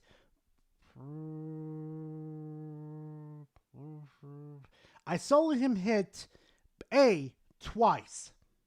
It's a dead giveaway for what he was looking up. Like, yeah, it's like, it strikes me as the people who say that, like, you have to pay for internet. No, you don't. Yes, you do. Yes, you do, Reforge. You're going to tell me the average consumer is only going to use single-player games for the PlayStation 5 Pro if that's their main console? You're drunk. And summarizing console pricing with the Pro. It's like, come on, man. You don't have to follow the... Come on, man. Come on, man. Console industry to know that the Pro is the most expensive console in the market, which means it's not representative of console pricing. That would be like trying to use the 2 terabyte Series X as representative of like Xbox's pricing. That's not a... I'm glad that Linus kind of said, now hang on a minute, that's the... Question, is it possible Valve was tipped off or had back channel info about RAM pricing going up due to AI?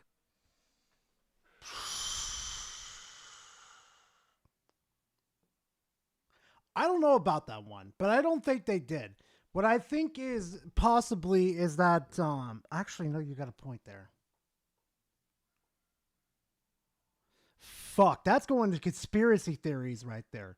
Maybe they did, because if you look at the RAM that they're using, holy shit, Lockwire, you may have a point.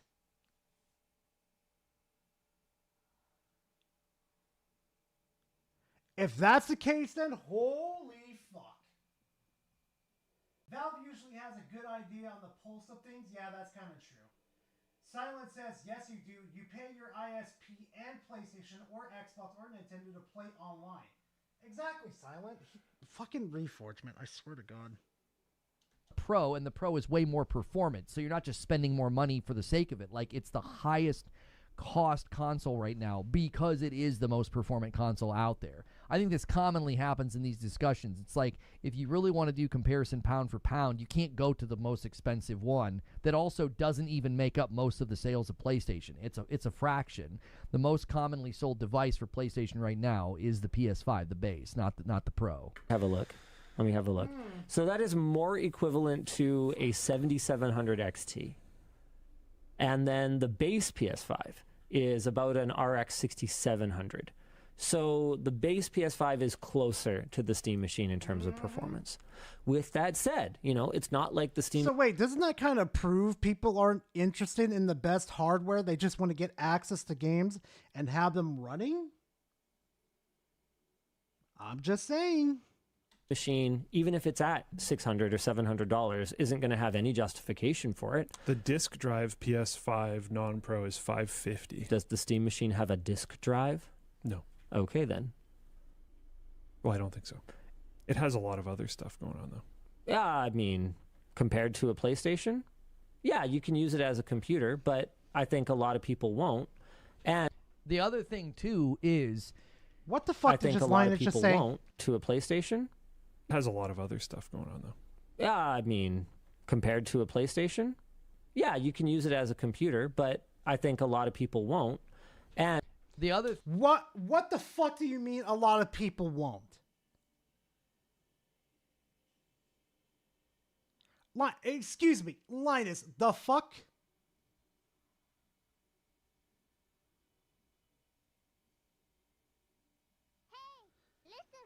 Reforged is like the brown-haired Adam Conover. Oh, no. Oh, God, no. I'm moving on from that comment from Linus. That was stupid as fuck. Thing, too, is people are going to associate power and price as like a coupled thing. You can't decouple those things. No shit, in Sherlock Holmes. PC world, in PC land, like, it's going to be very interesting how the PC audience responds to this. Because historically speaking, price and power are not decoupled. They are coupled together. You know that when you buy the more expensive pre-built or you are building your own machine, you spend more money, you get more power. That's just the way that it works. And console users are not immune to this. They understand the same principle. The Series X was more performant than the Series S. The PS5 Pro is more performant than the base PS5. Like, it just makes sense to people that price and power cannot be decoupled. Now, form factor has to be considered. That's what Eugene is saying. That is fair. That is fair. But how often is that the consideration in PC land and console land? Like, did anybody look at the Series S and think that, well, its size is a factor in what I'm buying here? Because the PlayStation 5 is like a big, ugly Wi-Fi router from Sharper Image. No, what they were looking at with the Series S is at the fact that it was an easy way to get into the Xbox ecosystem and play fucking video games. Like, they could access Game Pass, they could access Fortnite, they could access Roblox, they could access Warframe. Oh, and if you're a tech genius too, you could do emulation on the little fucker. Holy fuck. That's completely wrong and false. Motherfucker, you argued you couldn't build a PC for less than a PC. Whoa, that's right though, Power. Oh, I remember. Oh, Power just unlocked a core memory. This was the same motherfucker that was making arguments against PCs that we could not build a PC for the same price as motherfucking PS5 Pro. Oh, yeah, this is going to be fun. Got proven wrong in the next damn video / live stream. You literally said were all the videos building a PC for less than there are multiple. God damn. And the Series S is like this chic little toaster on its side, right? Like, I don't think form factor is as strong as you're making it. I really don't. I think most people are going to say price and performance are coupled. And if I'm going to be paying $800 and the performance of the device is lower or right around the hemisphere of a 6-year-old console, I think that's going to be a tough sell for some folks. Oh, but I know your ass is going to buy the PS6 though, when it's going to be like 1,000 plus. Oh, don't fucking play with me, Reforged. I know your ass. Everybody, but I think some folks are going to jump off the train. Gar, the developers of Prop Hunt liked my tweet. Oh, hey, yo, sweet, Golden. The form factor is the selling point. Exactly. Oh, hey, sorry, Mike. Go get some sleep, man. Talk to you later. The live stream will be up for you later to enjoy. And be like, $800 for that level of performance? What are you talking about? And at that level, they could bump up to a pre-built, spend $1,000 or $1,200. Because once you're spending $800, it's easy to convince yourself to save and spend another couple $100 and get a more performant pre-build. That's the same argument we used against you with the PS5 Pro. Why the fuck would I want to buy that dumb piece of shit when I can literally go save another $400 and literally go buy a pre-built that is 1,000 times better? Oh, it amazes me with the flip-flops today. He's flipping and flopping in. So that form factor and convenience for the living room has got to be a huge selling factor for people to compel them to decouple power and price in their mind and buy something that they know is going to be less performant than the console. Now, something in its corner is something that Steam has talked about. A huge percentage of the people in Steam are playing on mid-level to low-level rigs, and the Steam machine is in that hemisphere of power. Ding, ding. So they would view this as a lateral upgrade. Like, it's lateral. It's sort of equal to what they have now, and they just throw it in their living room. Or they could view it as a little bit of an upgrade. Like, if they're on an older rig, a weaker gaming laptop or something that, like, they just got so they could play Among Us, you know, during COVID. Well, now they've got something that is a slight upgrade. And they might say, well, that's not bad for $700 or $800. Because if they're shopping for pre-builts, they're already in that hemisphere price anyway. So now they have additional things that they could do with that same product again. They could boot it up into its with desktop form and edit videos if they want to, Reforge. Ah, God, let's keep going. That could also play a factor that so much of the Steam user base is not on monster rigs, and they might find this thing to be very compelling in that pricing at that price point. And the fact that Valve is shipping this thing with a controller tells me that this is a controller with touchpads on it. And all but one demo that they had in their big demo room was it hooked up to a TV. Like, it wasn't. They had the one where it was hooked up to a monitor. Up to TVs for sure. Right. I still just think it's not completely equivalent. I mean, yeah. I'm not surprised it would be more expensive. I think it honestly makes sense that it would probably be more expensive. There's not. Which one would be more expensive? The Steam Machine. What is it adding? It's a computer. Sure. This is a really good line of questioning that Linus is doing Mhm. because I think it's something that the consumer is going to ask. Right? What is it adding? Right? Not You want to know what it's adding, dipshit? It's adding Steam. Ease of access to get to hold of Steam and do whatever else you want with like emulation and everything. Can you say with console that you could do emulation with it? Get access to old games? Give you free multiplayer? Allow you to customize the console any way you want to? Like not put new hardware in it, but like, you know, put like faceplates on it, all that type of stuff. Second off, you could use whatever controller you want with it. For God's sake, you could use fucking what was it? What was the name of that goddamn failed Google Stadia's controller with it? You could use the Joy-Cons with it. You could use the Nintendo Pro controller with it. There is so much you could fucking do with it. It's not even a joke. just what is it adding to my existing setup? What is it adding that a pre-built PC can't add to my experience?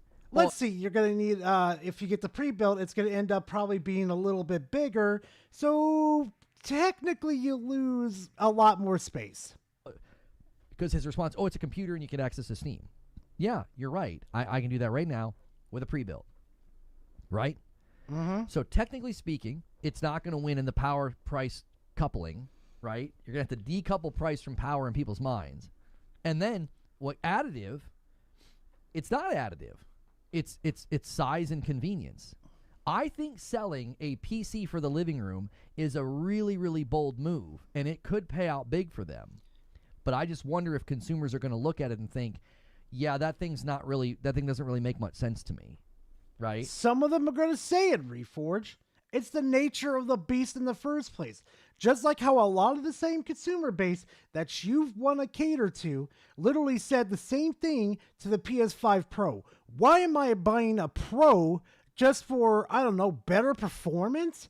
I'm happy with the console I have now. They're going to say the same damn thing. I think you're going to get a lot of people who are already kind of in the Steam ecosystem to buy this because they have that library and they love the idea of being able to play Vampire Survivors in their living room very conveniently. The question is, are they willing to pay for that convenience? How much are you going... Why would they? Get yourself a Steam Deck. Get yourself a controller. Boot up Vampire Survivor if you're going to do that. To compute from your couch.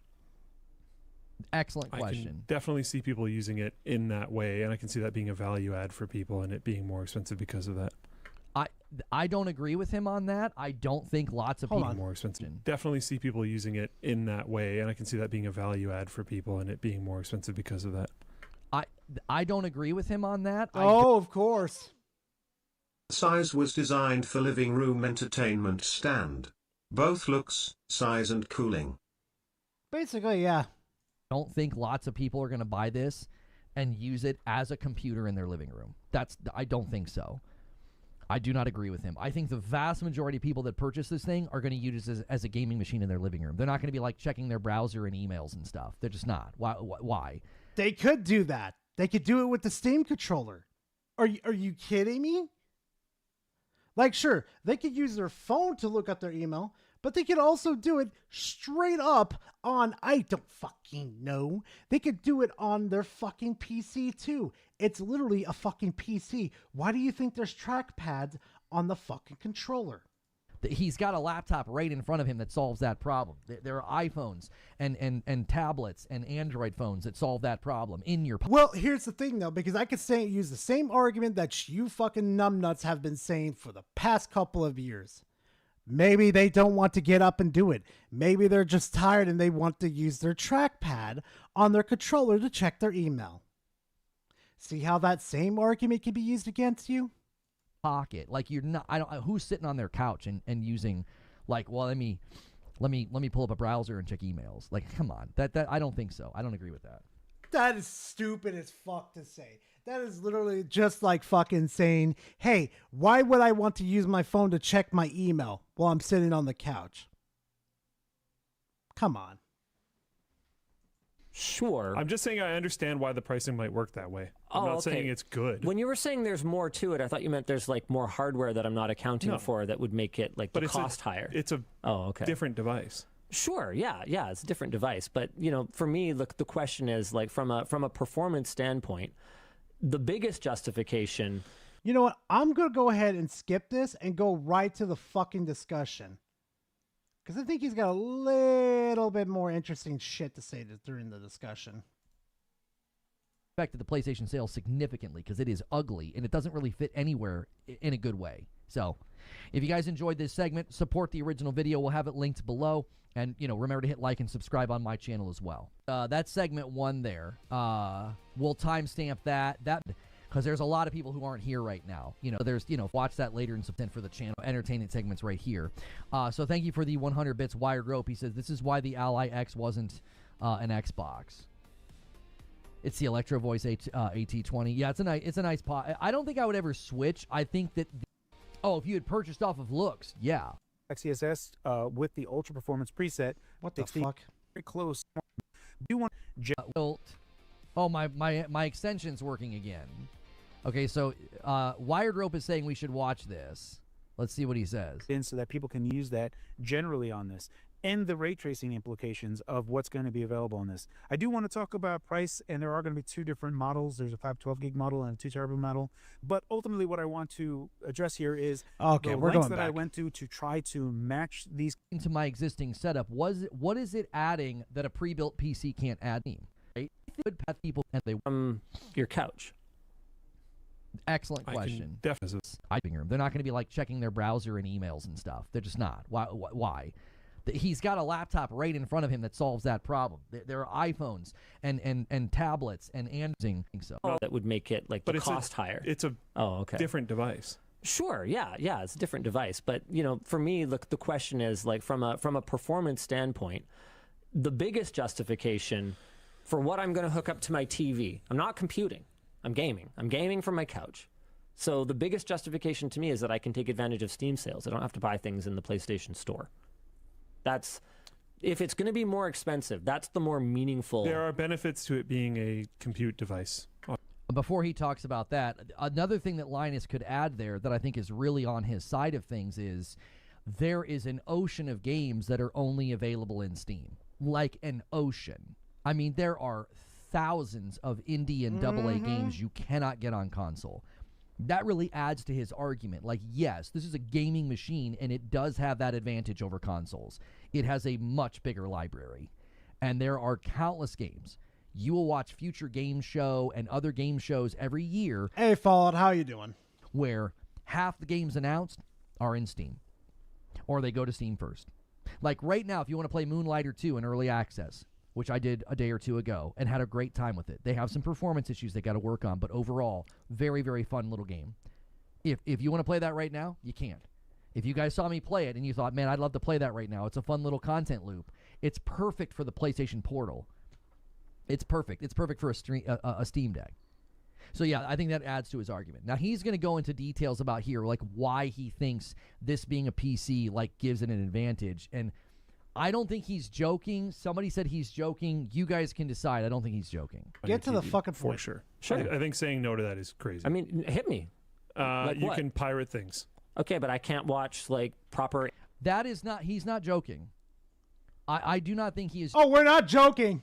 We're not joking at all. Joking. It is my opinion that he is not joking when he says that. Like somebody that's familiar with these guys and their content told me, oh, that's what he does. He jokes. He's memeing. That did not come across like a meme, like at all. That did not that did not come across like a meme. I think he meant it. Like, yeah, you can pirate things. Like, that's not a selling factor for this device. Yes, it is. Holy fuck, you're stupid. No, seriously, you must be dumb as fucking hell thinking that's not a good talking point for them. You do realize... Nobody tell Reforge. Nobody tell Reforge how easy it is to pirate shit on this fucking... on this godforsaken internet. Don't tell them. Don't tell a fucking word. Pudding says emulation... Exactly. Exactly. The average consumer that buys this is not going Also good. What was it? Game. Also good, gamer. I'm glad you're enjoying it, man. to be like, yeah, I'm Later, hard. Hopefully you have fun, man. Be safe out there too, man. I'll probably relate to that one. all about piracy. Like, I don't think so. That's very unlikely. HDR Netflix because it's Linux. That's like, I wanna I'm hear all this about again. it. Like, yeah, you can pirate things. Like, that's not a selling factor for this device. The average consumer that buys this is not going to be like, yeah, I'm all about piracy. Like, I don't think so. That's very unlikely. HDR Netflix. But if you're familiar, whoa. But you say people are familiar with PC, right? So if you've been on PC for a while and you're looking through this thing as like an upgrade and stuff, why wouldn't you? I mean, you could. It would be annoying, but you could. You can? Is that supported now? Because I'm not sure aware you of could it. virtual machine over if you cared. HDR? Because you have with what streaming platform? Sorry, what? Like watching HDR? Like DRM protected HDR Netflix? No. You can't do that through Windows if you boot Windows through anyways? Sure, but then now you're buying a Windows license. Oh, sure. You're pirating things? Who the fuck buys a Windows license? Linus, what retard pills did you take today? So you can't pirate the easiest thing to pirate? I mean, at this point... He's got a point. You got Linus with that one. You're basic. That's why I don't think he was joking about the piracy. Right? I don't think he was joking. I'd rather fuck with this guy more than fuck with Linus. Linus is just... And again, I think we're talking to a very small percentage. Yeah, somebody brought up mods in the chat. You are certainly correct that that's a nice advantage because you're running Steam and you could run mods, right? Like you could get a game where you want the mod for whatever. Like Kingdom Come Deliverance 2. But he's also forgetting about, you could use many controllers with it. You could pick your preferred controller. You could, I don't fucking know. How about we could actually use whatever headsets we want? We could, oh God, there's infinite possibilities. Probably is not the best example for this machine because it's not going to be high performant, but if you can tinker and lower settings and get it to run well, you could run that mod that lets you save anytime you want, which is excellent. I would play Kingdom Come Deliverance 2 if I could install that mod on my PlayStation, right? So yeah, it's an interesting take to push again, and this is why these arguments kind of I get a little frustrated by these. So Linus makes a completely legitimate point that if you're going to do that, you would need to put Windows on it. And he's like, oh, but you could pirate that. It's like when I said that this device is not a threat to the Magnus, and I said something about the Nintendo Switch games or something, and people are like, oh, but you could emulate those games on it. It's like the average consumer is not doing that. That's not a comeback. That's not a retort. That is a retort, you fucking idiot. Do you understand how easy it is to do to these days? It literally takes me 2 minutes to set up the fucking Switch emulator and 3 minutes to find a fucking ROM if I was going to do it. 5 fucking minutes. Very, very narrow group that's going to be willing to do that. Okay, so you got to buy it. You got to put Windows on it. And then you got to run whatever extra software is going to let you do all this stuff. Like, I don't think that is a response to anything Linus is saying. It's like a complete dodge of the issue. It's like, instead of acknowledging that, that's a legitimate potential criticism or complaint from the consumer, you're like, well, the solution is this very niche thing that a portion of the internet knows how to do. Is that... Fucking Reforged knows nothing about PC. It's like he took all the talking points Alex does and he mixes it with his fucking opinions like a fucking mongoloid. Hoo-wee. That portion of the internet going to be buying an $800 machine that's weaker than a PlayStation 5? I just don't know. That doesn't seem to be the kind of consumer that would find this thing very attractive at all. Making the argument of just going in, you're taking this we're talking about a console right now. I mean, at the point of what we're not. At the That's point my of, point. At the point of what you're talking about, go build a PC and then just hide it behind your media console. I mean, in a lot of ways, yeah. Well, right, but that's not what we're talking about. Except that's what they're selling. Sort of. Actually. Oh yeah, but Red, he's never gonna fucking get it. Were you there? No. I'm on Linus's side in this debate 100%. It is a PC, but they are selling a console. You understand?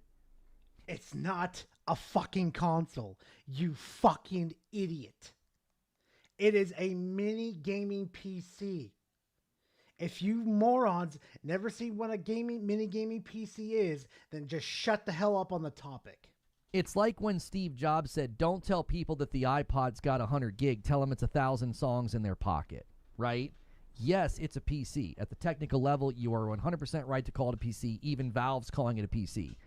But what they're selling you, functionally, is a console. That's what they're selling you. And functionally as a console, functionally it is a PC. You don't call the Steam Deck a fucking console. You literally call it an extension of your PC because it acts like a PC. Holy fuck, I'm going to lose it today, chat. Oh my god. Not once does Valve call it a console. Not one. Exactly. Exactly. I 100% side with Linus on this one. Okay, so that's not really the messaging. Okay, it's part of it. Your video projects that it's not a console. It's specifically not a console.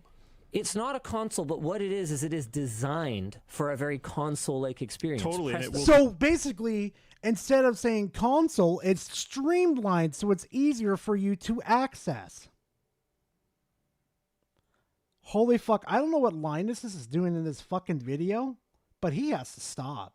Do that and more stuff. Which is my point. I'm actually having a hard time kind of following along here. But basically where we started was I went, hey, I don't really think that there's a lot here that would... If the gaming industry keeps going the way it does, then people emulators will be the average. Basically, yeah, it will be Fallout. I bet you anything. Silent Knight says, look up Fractal PC. What the fuck is that? Hold on. Do do do do do do do do do do do do do do do do.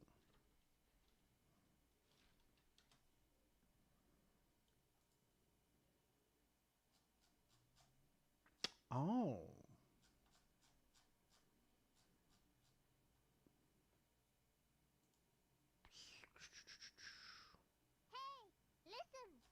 I am going to start calling all consoles laptops. You can only change storage and memory. Bro, Lockwire, that's devious as fuck. Huh. Huh. Hmm. Hmm.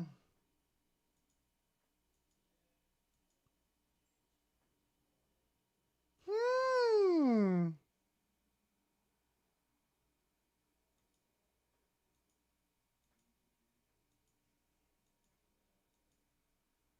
Interesting.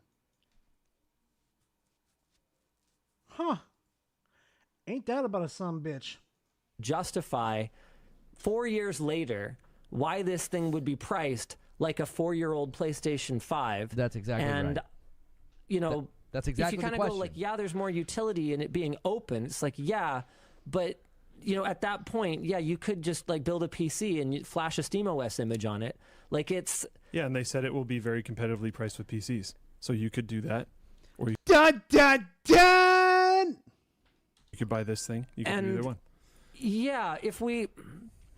Again, the really, really dialed in consumer that knows about all the stuff that he's saying, the other guy on the other side, the guy that's not Linus, what he's saying is you're describing like really, really dialed in consumers. People like you, people that are like you that know all these things. Okay, you got to ask the question, is that type of consumer going to want to spend $700 or $800 on a box they can't upgrade in the future outside of hard drive space and RAM? All right, that this device is a closed system. Basically, it's a closed system. You can't upgrade it, and it's already behind the 8 ball when it hits the market. This is what everybody said about the fucking Steam Deck, that you couldn't upgrade it, but we can technically upgrade it. So let me just say this real quickly. If there's a will, there's a way. Trust me. And we don't know if it's fully confirmed that you can't upgrade it. It's slightly weaker than a PS5 and an Xbox Series X. Like, it's basically in their hemisphere of price. At that point, they're 6-year-old consoles. Like, Linus is saying 5 or 4. They're not 4 and 5-year-old consoles next year. They're 6-year-old consoles next year. The pre-built you showed us is more powerful than the box 2. Right, you can buy a pre-built for $750 right now from Best Buy that's stronger, according to what Omar is saying. So again, it seems like such a conundrum for the device, because like if you're super dialed in and you're super tuned in and you know how to emulate and pirate and do all this modding and tinkering, this device doesn't seem like you'll be able to do much with it. And would that appeal to you then? Wouldn't you just do what Linus said? Just build your own system at that point. You're going to save money, and then you can do everything you want to it and upgrade it in the future. Yes! If you could do it, then do it. Everybody in the PC environment will say this, like I'm going to fucking say this. If you have the money to upgrade to a better hardware, then do it. But if you only have enough money to do the Steam machine and you want to make that your primary way to make videos, browse the internet, listen to music, just everything that you do on a PC, then get the Steam machine. Not that hard. Like, that's why I said, if you try to decouple power from price, you got to sell this on something else. And the guy on the right side of the screen, the guy in the black shirt, he's trying to sell it on like PC functionality at the deep level. And it's like, but the people that understand PC functionality at a deep level, are they going to want to buy this thing? And if they do, aren't they going to then feel like they bought something that's very limiting? Like, think about what we're saying. You're describing a consumer that is probably very, very hesitant to buy a console. Why? They can't tinker, they can't emulate, they can't pirate, they can't do all those things. This device will let you do that, sort of, and it'll be kind of outdated. Sort of?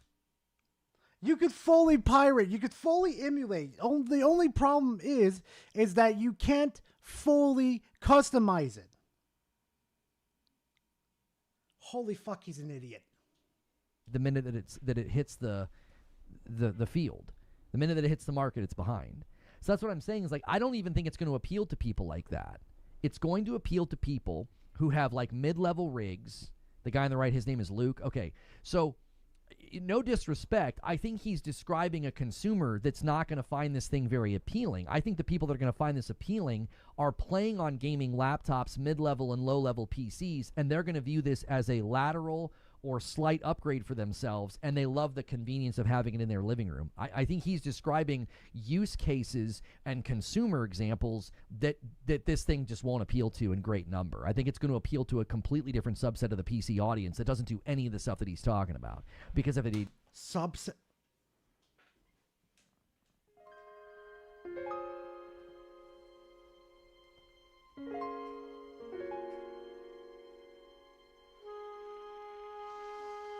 Oh.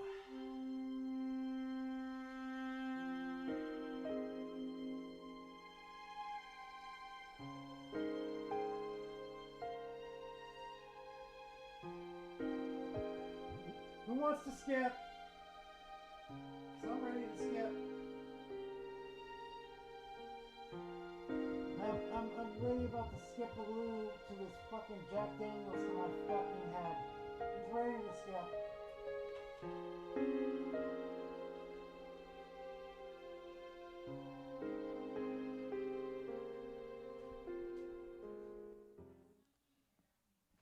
Oh, okay. Yep, we've got 2 skips. Don't go for the jack. All the jacks looks really nice censored. Oh boy. Yeah, I think we're gonna skip chat. No, I'm dead fucking serious. We're gonna skip this one. It is absolutely fucking brain dead. Holy fuck, he cannot be this stupid. No, he is this stupid. It's fucking Reforge. All right, chat, we're not going to be doing too much on this one, but I'm going to just say something real quick. Oh, Lockwire beat me to it. These fools still don't understand that these will be sold on the Steam store and not in a physical store. The everyday Joe Smo won't know about it but through word of mouth. Exactly. Fucking exactly, Lockwire. Hey, Guard, check Discord AM real quick. I got a Black Bond meme. Oh my god, here we go. Black Bond is a dumbass, dude. Oh, no, wait, what the fuck off? Oh my god, payoff. I'm dead on that fucking meme, I swear to god, dude. Oh my god.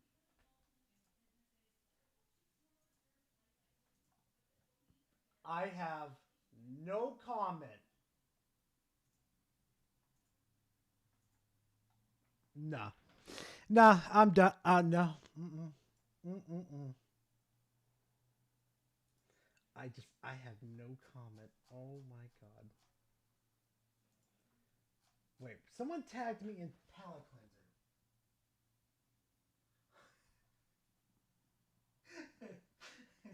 Okay, someone. When you mention Florida to someone. You know I can't understand you when you speak that island language, Val. Anyone else got shit to say? I'm from fucking Florida. I'm from fucking Florida.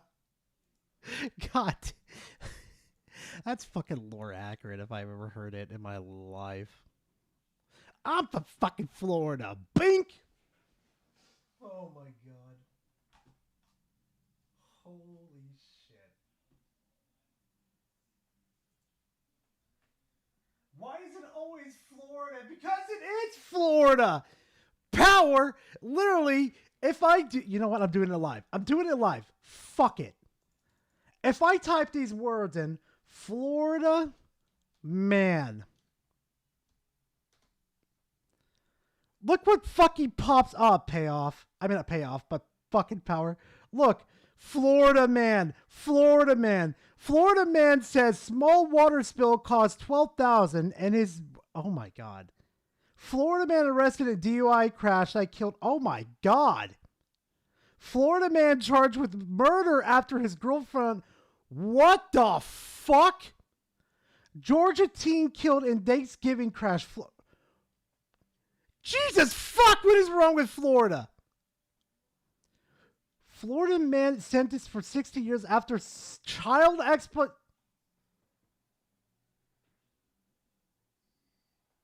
Power? What the fuck is wrong with Florida?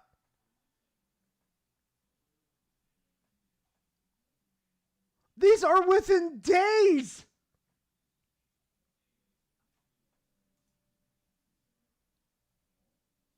Florida man sentenced to 10 years in federal prison for target...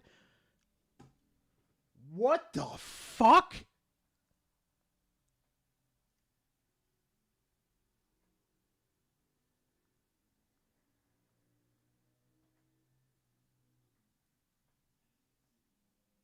Okay, we're done. We're done with Florida, man. Okay, so I think it's the water, bruh. I've got no comment towards that. Them Florida folks are crazy, I guess. I guess so. All right.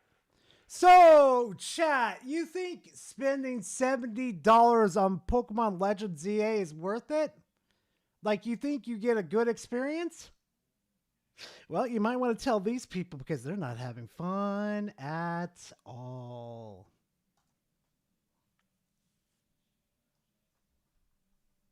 The amount of hacking that we are seeing for Pokemon Legends ZA online battles is ridiculous, and Pokemon Company needs to do something about it.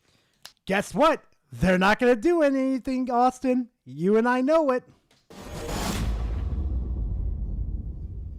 I first started noticing some wonkiness online a couple days ago when I was doing the online battles when the new ranked season I could already see one person cheating. started. I'm gonna play you a clip and let me know if you know what's wrong with this. So I'm in a battle, I just lost to this Garchomp, and then out. Power, there's no shot. You just said that. Powerball says, you know that white man in a Speedo watering his lawn in the GTA 6 trailer? That's almost me to a T. Jesus, fuck. A Pokemon gets sent out. It's a shiny Lucario. The battle continues. Did you catch it? Did you catch what's wrong here? If you look in the back, this guy called Nero Zero sent out a Pokemon. Okay, there's the Pokeball animation. And then that. Do you know what that is? Hey, chat, if you're a Pokemon fan, you know exactly what that animation is. And mind you, the thing he just released Lucario in isn't in the game. Chat, if you're a Pokemon fan, what is that? What is that little thing that's surrounding Lucario? Nope, it's not. It's the Beast Ball. Yep, it's the Beast Ball. Exactly, there we go. Is the Beast Ball animation. So a Pokemon that's thrown out of a Beast Ball has that animation. And you might be wondering, well, how do you get the Beast Ball in Pokemon Legends EA? And the answer is you can't. You can't get the Beast Ball in Pokemon Legends EA, which is why we know 100% for a fact that Pokemon is hacked. Well, to be clear, that Pokemon itself may not be hacked. What could have happened is someone who had a Beast. Sup Gar, hope you're staying warm and having a good night. I'm making myself some spicy chicken Alfredo. Ooh, Link, that sounds really good, my boy. Also, I'm doing just fine, dude. Don't worry about me. Also, on top of that, too, yeah, trust me, I like the cold. I'm a freak of nature. Like, you could throw me out in the snow and I'll just be doing snow angels in my bare ass. Just, Ball and hacked it into the game, put it on a Pokemon, and then trade it with someone else. Bye, lady. Be safe out there. Hope to see you again soon. They took that Beast Ball off, found a shiny Alpha Lucario, and then caught it with a Beast Ball, which by doing the calculations, because the Beast Ball has a 1/10 catch rate, took it about 83 attempts to catch that Pokemon.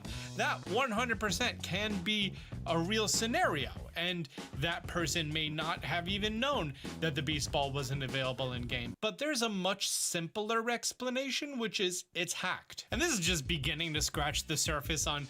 And here's the funny part, though, too. Austin isn't lying. Right now, I have a hack Switch with cheats on it. I could easily mod in a fucking Beast Ball. This man is not lying. Something that's generally called a ball legality, which is what Pokemon can be and what balls, which is broken wide open ever since Sword and Shield brought back a bunch of the old Apricorn balls, and then Scarlet and Violet also had them. But before we have access to those Pokemon, we know 100% for a fact Oh, trust me, this gets worse, chat. Neo Zero used a Beast Ball that is unobtainable on a Pokemon in an online battle. By the way, for the record, I won that battle. And you might say, hey, you know what? That's fine. It was just a Pokeball. It doesn't give them an advantage whatsoever. Well, what if they could hack in an advantage? Like this person who was doing an online battle and battled an Alpha Xerneas. Yeah, well, Xerneas, as you know, is a static encounter and can't be Alpha, can't be Shiny or anything else. That's 100% a hacked Pokemon that very easily in the game's code, it could say, hey, this combination of things should never exist. But there's no flag done for the online system to say, hey, this Pokemon's illegal, you shouldn't use it. And y'all motherfuckers paid $70 for this fucking game. And they don't have fucking checkpoints in there to make sure people aren't cheating.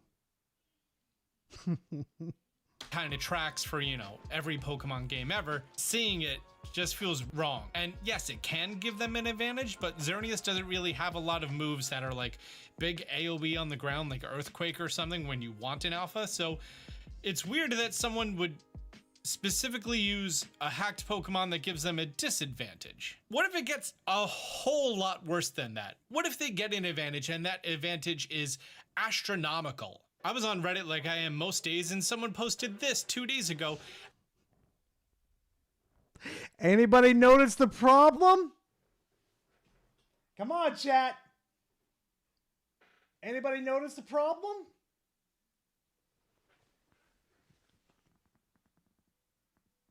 Digimon is far superior. Not basically, yeah, Kubi, you really did.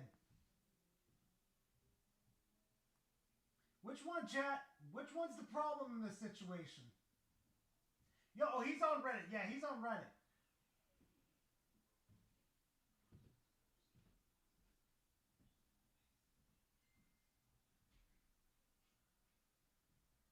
Well, besides Reddit. These three right here are in-game photos. This one is not. He'll explain in a second. And this is someone's trainer card. You'll notice that this is not an in-game screenshot. This is a picture of Junichi Masuda at the Pokemon headquarters, holding a box of something with a Malamar on it. The photo that you take in-game, whether it's looking at someone's butt, you posing with your favorite Pokemon, looking all mean mugging, or in front of the tower, regular or glowing or decayed, that photo is then stored inside of your Nintendo Switch. And with a custom firmware switch, you can actually see that image, and I guess you can replace that image. Now, using editing tools like PK Hex, that is not a feature, and they chose to not make that a feature because people would much more readily put inappropriate photos in there. But the simple fact— You know what the funny part is, though? I played online, and I saw a motherfucker with their trainer card literally have corn version of, well, not Flannery, but the maid of, what the fuck is it called? What is her fucking name? It's the lady with the pink dress right here. And she has her maid, basically. And she has, like, the green hair.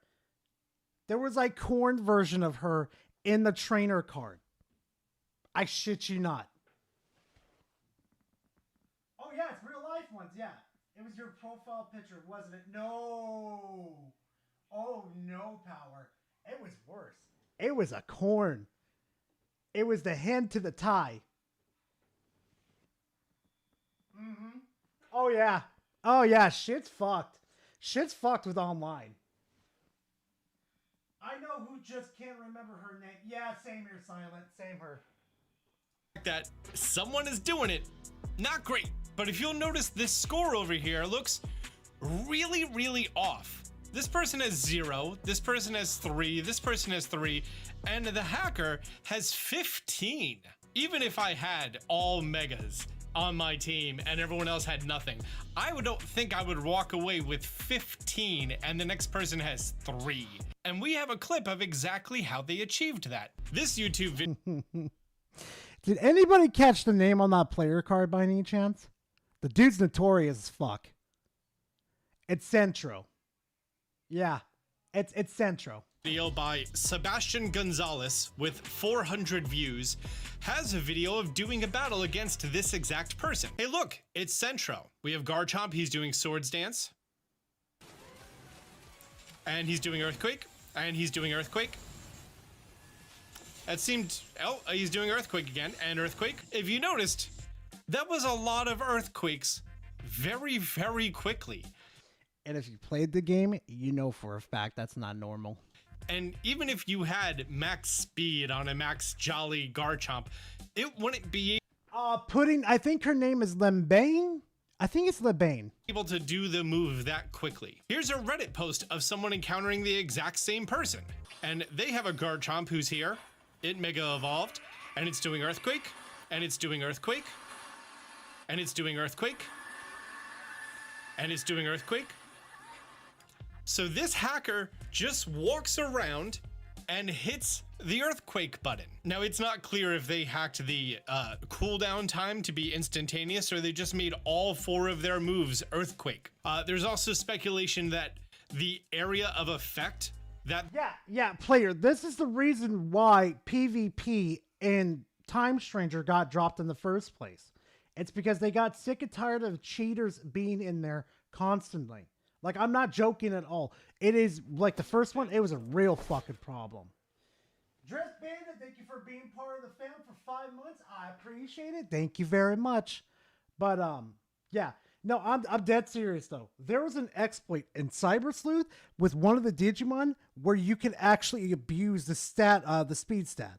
So every single time that you kept boosting its speed stat with a single move, its passive would increase its speed. So if you kept doing it over and over again, guess what? You created an infinite loop of moves for that Digimon by itself to go first. It was a fucking mess. Just imagine if you had the passive where you increase the damage of your magic with your HP. Imagine if you had that in PvP. You would not be having a fun time right now. Especially with the broken stats too. Ooh. I'm quaking in my boots. Oh my lord. It had been a ride, that's for sure. That's true. Oh my god. The damages coming out of is far too large than what it normally should be, so that might also be something that they're doing. That's much less clear than the fact that dude used Earthquake 4 times in a row. So I know Papa Pikachu only watches me when Austin talks about things that he shouldn't be doing, but hopefully Papa Pikachu's watching now and you fix this. This should be banned. Now, if you But, I thought only PC has cheaters? I know, right, Lockwire? I thought PC was the only one that had cheaters. It could have been consoles. It's not like they don't have aimbot controllers to the point that they can't be, that now they're finally being detected. It's not like they can eject software into the system and fuck with shit. I don't know, but that's just me. wonder how exactly this works, someone with custom firmware on a Nintendo Switch 1 can... Censored says he's got a meme for us, and it's non-furry. Boy, that's something new. Memes.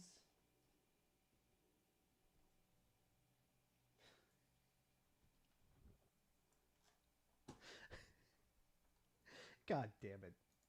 God damn it. God damn it. That's, I should really just fucking call it chicken with a tie. Because if you fucking know what I mean, you know what I mean. Oh my god. Go online, can do these battles, as long as they have a legitimate copy of the game, like a physical cartridge, and they just put it in there, they could just do all this, and they don't get banned on the Switch 1.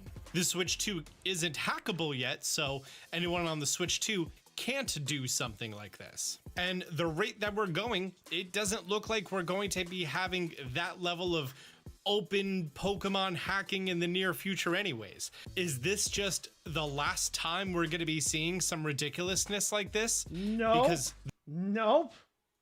With the way that the Switch 2 emulator is going, oh, trust me. Your guys' fucking pain and misery isn't over yet. the Switch 2 isn't going to be hackable, or is there something that's actually going to be done about it? Or are they just going to turn a blind eye to it and just say, hey, you're not allowed to use docks anymore? Their priorities are becoming stranger and stranger. Like, at the very least, have a report button, have a block button, have a blacklist button of people you don't want to play against anymore. Like, that's just a quality of life feature. I'm not even talking about you implementing banning people. Like, womp, womp, womp. And why not ban these people? They're cheating. Ban these people. Just something to be like, hey, this person's clearly hacking. I don't want to ever play against them again.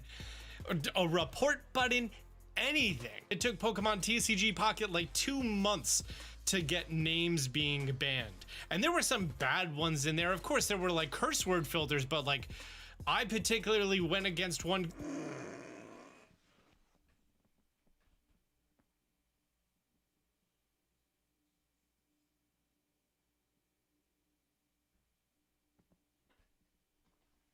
There's no shot in fucking hell. Someone named themselves Cock Grabber. That was called Gas the J. And I was like, whoa, whoa. Hold on. Listen to him real quickly. Really went against one that was called Gas the J.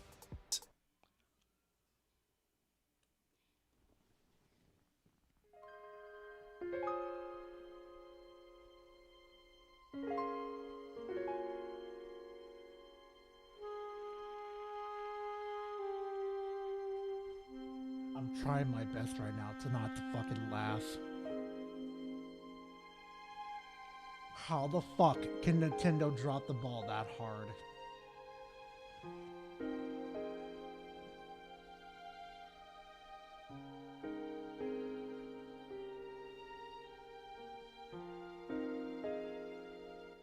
Was that one of Harmon's fuck? Oh God, no, no.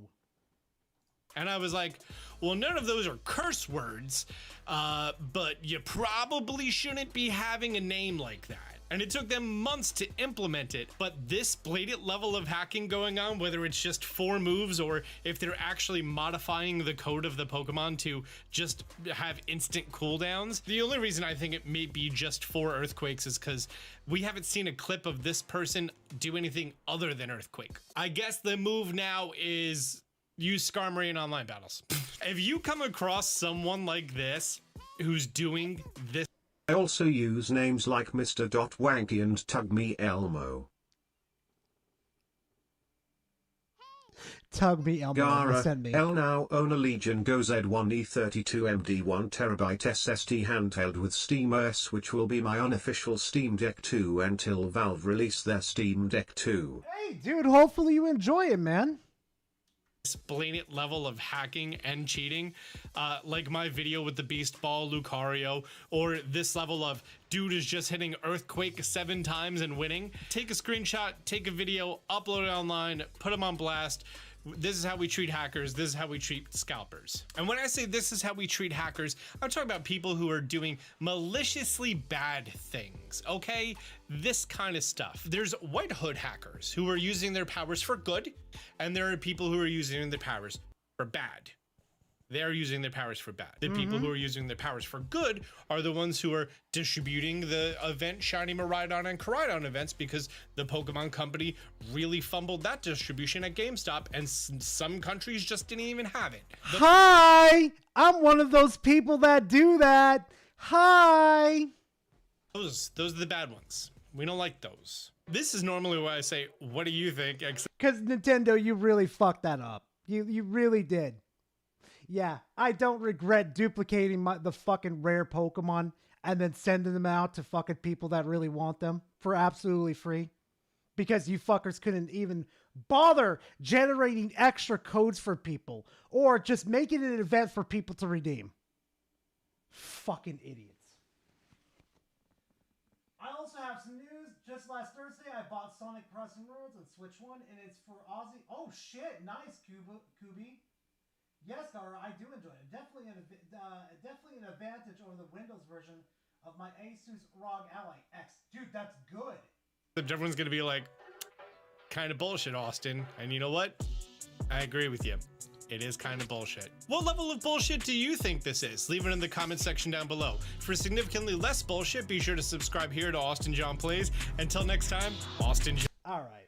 So basically, we got that nice little warmer out of the way. That the Pokemon franchise is absolutely fucked. And Nintendo, Game Freak, and the Pokemon Company do not fucking care. As long as they make money, they don't give a shit. So, for the next one, we're going to go ahead and, what was it? Hold on. Hey, Gar, check this. Oh, God, what is it? Are we getting 2 Bubble Bass of Nintendo next? Because he's annoying. Yes, we are. We're not exactly getting Bubble Bass yet, but we've got some interesting content, though. You're going to like this one. Pokemon Legends ZA. An honest review for Pokemon Legends ZA. Is it good? Here's the biggest dead hint you've ever seen in your life. The like to dislike bar. Here we go.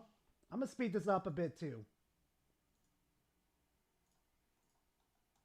Is here, and let me be honest, this was a game that I was not really sold on throughout its marketing cycle. I thought the gameplay honestly looked pretty dull from a lot of the trailers, and the fact that the entire game was being confined to just one city, I was a little worried about this game. But after rolling credits and playing for over 20 hours by the time I hit that point, and dipping a little bit into the competitive side of the game and the post-game content, I can safely say that this is probably the best Pokemon game that I've ever played. So today Oh God! Oh no! No. Them standards are low. Very, very low. Like, this is the best Ooh. Who's the Jack? Oh my lord! No, this is a random dude that I found in my recommendation. He looks like the FBI should check his PC. Oh no! Uno. We'll be going over everything in Pokemon ZA, spoiler free of course, and giving my honest review of this game. Now, for those of you who don't know, I am a massive Pokemon fan. I've played every game in the main Red Flag inline series, and I have hundreds of hours in competitive. I have another channel dedicated completely to Pokemon. But I'm not one of those people that is unaware of some of the faults that Pokemon games have, and I'm going to highlight a lot of those issues with this game in this review. So let's start with the big thing that everybody's talking about in this particular game, the performance and the graphics. This is the big discourse on Twitter. As far as Pokemon Legends ZA runs on the Nintendo Switch 2, it's a flawless experience. It is 60 frames per second. There are literally no hiccups when ZA runs on their game, the performance and the graphics. This is the big discourse on Twitter. As far as Pokemon Legends ZA runs on the Nintendo Switch 2, it's a flawless experience. Yeah, on the Nintendo Switch 2, but not so much on the Switch 1. It's 60 frames per second. There are literally no hiccups at all throughout this entire game. It's just buttery smooth the entire experience, which isn't something we should be so happy about from a Nintendo game, but I had 900 hours on Pokemon Scarlet and Violet before Switch 2 even came. 900? Why would you spend that amount of time on Shih Tzu and Via and fucking Vomit? Why? Came out, and we all know how badly that game ran. Now, as far as the graphics go, this game is bright and colorful, and the Pokemon models look absolutely fantastic. And the move animation— No, I'm not, Chris. No, I am not. Stop it. —are all really well done. This game just kind of pops. But the topic online and the conversation around the graphics revolve around things like the grass textures, or the building textures, or how the windows look on the building. And why are we worried about this stuff? Yeah, because it's part of the experience, dumb shit. The whole experience. You're literally looking at the game. You're looking at everything. If it doesn't look good, how is that a good experience to be divulged into the world? Graphics do fucking matter. It doesn't make the entire thing, but it does matter. These things aren't super realistic looking and really aren't that good looking. Nobody's asking for super realistic. General, but I don't really know. They're just kind of fine to me. I mean, how much time am I actually spending looking at a window? Like, I could be doing this, or I could be out actually catching Pokemon and playing the game. I don't know. I feel like that's just the normal thing to do in a Pokemon game, is actually play the game, not stare at a window. I don't know. It just feels like these like building textures and the look of the grass are really super unimportant in a Pokemon game. But now that we've gotten the top— Super unimportant. I'm sorry. Where do you go to find Pokemon again? In the grass, right? So if the fucking pieces of grass look like it's from the N64 era, you're not going to be very impressed by it. You're not. Of conversation out of the way regarding grass textures and windows. Let's talk about something that actually matters, and that's the story. Now, like I said, I will not spoil the story is absolute dog shit. Anything, but I can safely say I was pleasantly surprised by this game's story. I feel like with many of the recent entries in the Pokemon series, they've done a really good job at diving into some more mature themes in their stories, like Arven and his Mabosstiff throughout the story of Scarlet and Violet, or the professor literally being killed by the legendary Pokemon in Scarlet and Violet. And I'm happy to report that Legends EA follows that trend. It has a lot more serious moments. Yeah. Oh, serious moments. Yeah, like let's go ahead and talk about the serious moments. How about we talk about your fucking rival literally running to the not the opposition, but to Shark Loans to get a fucking loan to advertise the hotel of AZ's. When you're literally at the very you're like what, rank E or D at that moment? And you're literally that fucking close to getting the wish that you could easily make a wish that AZ's fucking hotel is the most popular hotel in Luminos? The game's premise is fucking stupid. Also, you know what? Fuck it. I'm going for spoilers. You do realize they don't tell you the fucking threat of the tower till towards the end of the fucking game. AZ literally tells you the tower is exerting a shitload of energy that is threatening to human fucking kind.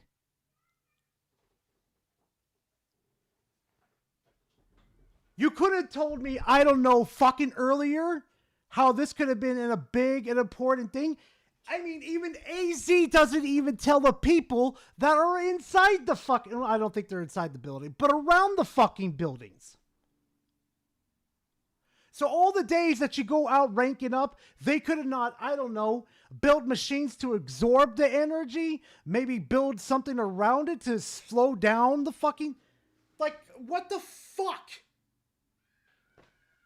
Powerball says, what was it, the 34 main missions until you find out the story when you hit a rank A out of the 42 missions? Dude, I have no fucking idea. I've lost track. It's so fucking bad. It's not even funny. Like, none of the fucking characters, bro. Half of the fucking characters don't have a fucking brain to fucking save their lives fucking worth.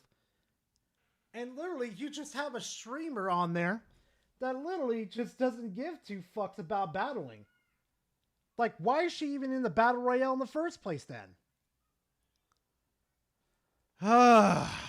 And implications throughout its story, while also still having some goofy and arguably some cringy moments, as is common with Pokemon stories. But as a whole, I thought it was very well done. The cutscenes look great and actually look like a modern video game, which is crazy considering we're talking about a Pokemon game. And I was shocked how much this game tied into X and Y. Okay, this right here, this sewer part right here, is probably one of the best examples of its storytelling, right?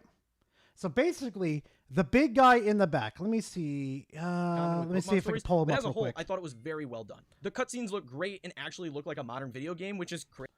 That guy right here. Okay, this dude right fucking here is the brother.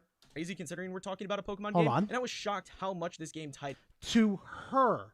Okay, into X and Y story specifically. Literally, they don't get separated. She goes off and absolutely stressed by all the bullshit she has to deal with his and his gang, basically, right?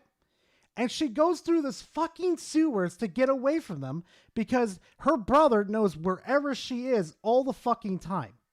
And then when you literally get there, you see a chandelier fucking creeping around, and you're thinking to yourself, well, this would have been like a cool thing. Maybe, chandelier hypnotized her because she's been so stressed to come down here.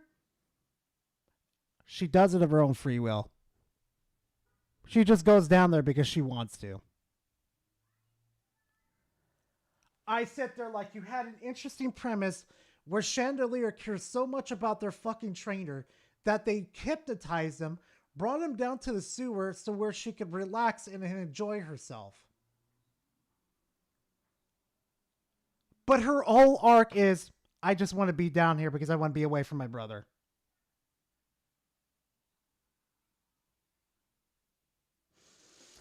Now, I was wondering what this game was actually going to do story-wise because Legends Arceus was going back to the past to talk about Sinnoh lore, and this game was more set in a present time. But as I played through the game, I understood more and more what was happening. It seems like the Legend series is focusing on unanswered lore bits all throughout the Pokemon time. Also, there's another thing, though, too. The same person right here, this person right here in the uniform, and there's like plenty others like her around the whole area. You do not see any of her kind in the Battle Royale areas. You don't see them at all. You don't see the loan sharks there. You don't see like any more like rogue people. You don't see it. You don't see anything. Just the same copy and pasted fucking characters over and over and over again. And this game made that so apparent as I played through ZA and I saw what was unraveling before me. The one thing I will say that is my biggest gripe with this particular game is the lack of voice acting. There are so many epic moments where I was just sitting there and being like, yeah, this would have been way cooler with actual words being spoken rather than just the text on screen. Or there was like these goofy moments where characters would run away and I was just sitting there like, yeah, if they were screaming and actually made noise, it would make more sense here. It's a real minor complaint, but honestly, it's 2025, Game Freak. What are we doing? A minor complaint? That's a huge complaint. There's little cutscenes within ZA that needs it desperately so it can hammer the point away.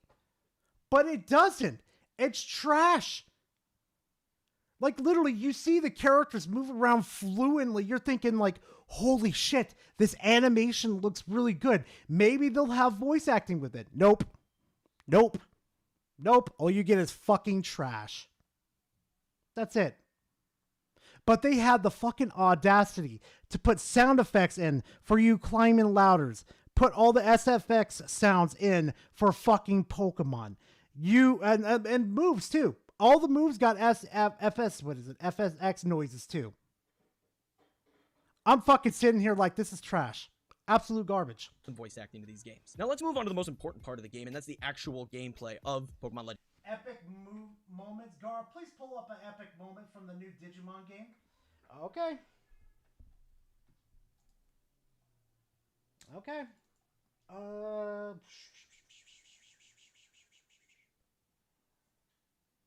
Okay. Digimon story time stranger cut scenes.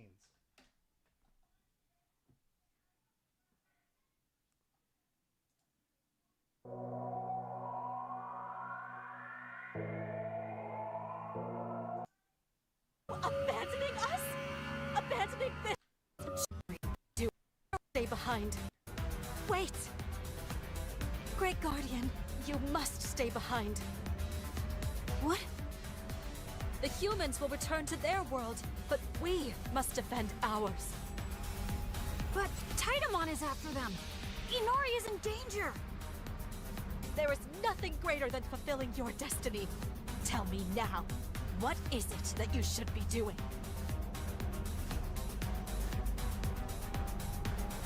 I made my choice that night. Under that starry sky, I decided to protect Inori. That we'll be together forever. What? Here it comes. What are you saying? You are the Great Guardian, the Digimon charged with the duty of defending this world. How can you choose to protect that human? Are you abandoning us? Abandoning this world?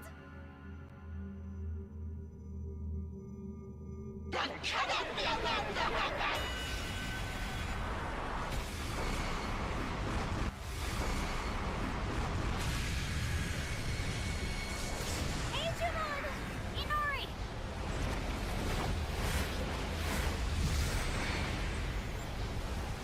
And that's just one of them. That's just one of them. Let me see if I can find a better, more integrated one. Hold on. Do do do do do do do do do. Let me see real quick. Hold on. Red Sea and Regrets. Promise on a Scarf. Too late. Fuck.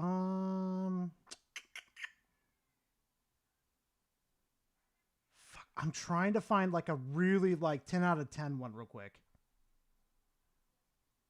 I don't want to spoil anything, but holy fuck. Oh yeah, Juno Crazy mod? Oh yeah. Oh no, you guys have you have no idea how fucking crazy that bitch is. She is like keen. Oh, you want to know how cracked these people are? Here. Ooh, no, that's a spoiler. Ooh, I can't do that to you guys. Fuck. Okay. You guys see this, right? These cutscenes that happen? Let me tell you something. All of these were handcrafted shadow puppets by one person. Look at this. A Titan assassin took advantage of Bacchusmon's intoxication and put all the villagers to sleep. The intense Titan assault that followed led to the deaths of Sirenmon and a great number of the other villagers. The once verdant forest had withered into a shadow of its former beauty. Bacchusmon, overcome by grief and guilt, took a bottle of poison to his own lips and extinguished the joyful sounds of exuberant merrymaking forevermore. They literally even talk about fucking suicide in this fucking mission. Not the mission, but this game. This is why I love Time Stranger so fucking much. Yeah, no, I'm not shitting. Yeah, they use shadow. Like, they save the shadow puppets, like, they don't overuse it, but they save it for, like, very, very keen parts in the stories. It is absolutely fucking amazing. Like, I could show you so many better ones right now, but fuck, they're later in the story. Fuck. And if I did show you, it would be spoilers from the fucking depths of hell. Holy fuck, they have a lot of cutscenes in this game. Oh, I could show you the ending, but fuck. Fuck, I don't want to spoil it because they really did it. They really did it. Girl, if you spoil, I will send you to Scroll for Uppies for 2,000. Oh my god. Oh shit.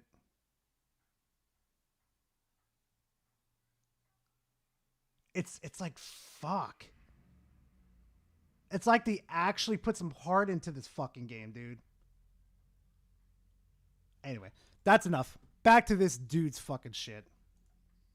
Legends EA. And let's address the big elephant in the room, and that's the new battle system. Now, in Legends EA, it does away with the turn-based system that we are so accustomed to in mainline Pokemon games. And yes, ZA is a mainline game for those that are confused. And this game has more of an action-based system where you are moving your trainer around while commanding your Pokemon. And originally, I didn't think this looked very fun. The trailers really did not do this battle system justice. But once I got hands-on with it, even after... Yeah, this is totally entertaining. Mm-hmm. Straight 10 out of 10. This looked very fun. The trailers really did not do this battle system justice, but once I got hands-on with it, even after the first battle, I thought, oh, this is kind of cool. I actually streamed the first 5.5 hours of my playthrough, and I immediately, first battle, I was like, oh, this is kind of tight. Oh, I think my tail whip ended.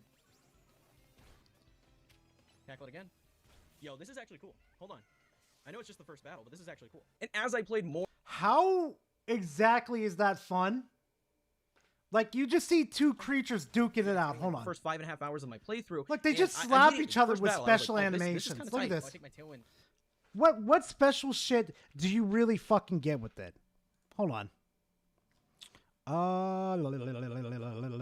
Let's go for this one. Oh, bit of a spoiler alert for everybody here too. Just if you're playing not Cyber Sleuth, but Time Stranger, please do not go to the ending. Do not complete the game immediately. Complete the fucking Royal Knights story line first. Complete it first, because trust me, you will thank me later. Just trust me on this one. You will thank me later. Okay, Digimon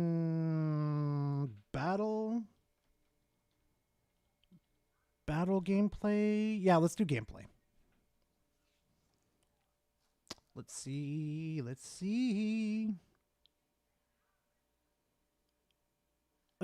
I'm trying to find a really good one. Fuck. In battle choice Time Stranger makes is allowing time to choose my partner. I picked this is your story. Okay, no, he's not really showing the animations. Oh, there's Frit right there. The fuck is he watching? You know what? I don't even want to know. Ooh, here we go. You can probably rock with this one.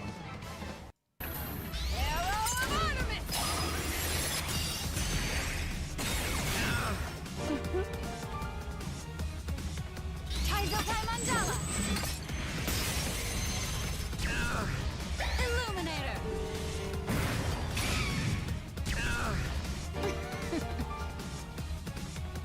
Darkness, wait!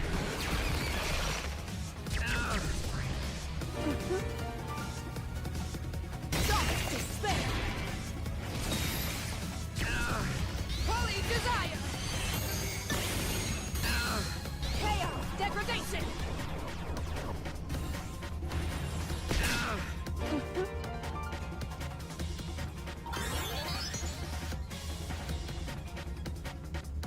Here goes nothing. Burning bloodshed.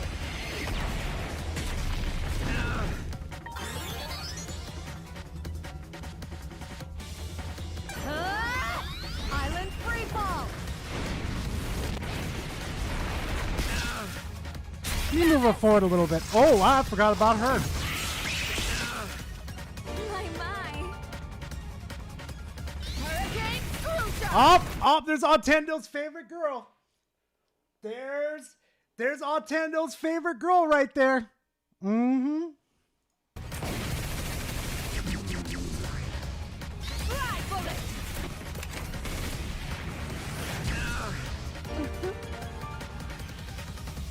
Or I should say favorite Digimon. I take that back.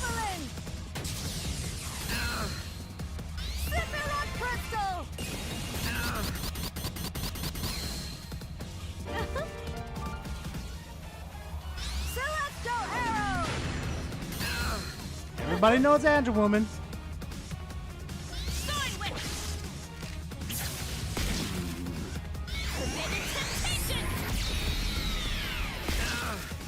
But you guys get the point. This is more fun to watch and fucking engage with. This is better than whatever the fuck Pokemon has. Fucking live, I swear. Tackle it again. Yo, this is actually cool. Hold on. I know it's just the first battle, but this is actually cool. And as Really, Cobra? Sit on me? Oh my god. Blast says, how long until mine? What do you mean, how long until yours? What do you mean? Oh, Red Chaos, you got a point. Shin Megami Tensei's. Shin Megami Tensei V Vengeance.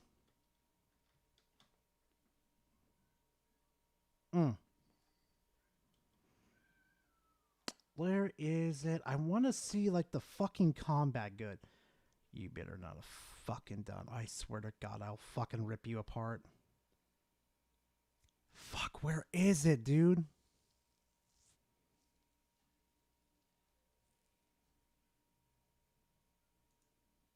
How's it going, guys? Today we're going to... But what we will do, I think it's Force and Ice. I don't think I have any spells that these guys are actually weak to on this character either, so we'll just do a regular attack. And we'll finish it off with... we'll do an Ice attack on the Raptor here, because they're weak to Ice. So you can see we've done a full... Now, I'm trying to remember the name of the gods. Fuck. No. I know which ones you guys will get your attention. I know which one. Cleo. There she is.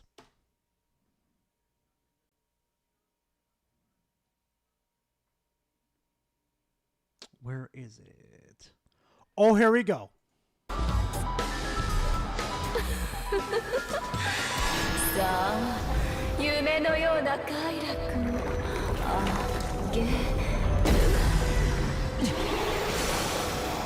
Got to hell. God damn it, now I want to play Shin Megami Tensei. Now I really fucking want to. God damn it, Red. Hold on, let me see. Oh. What demon is this? Her tail is very small, but her ass is very fat. I think it's Lilam. Yeah, okay. Nah, that's not the one. I'm trying to remember where there's like a video, like a very short one of Cleopatra doing her thing, and it'll make people make it go ooga with their brains.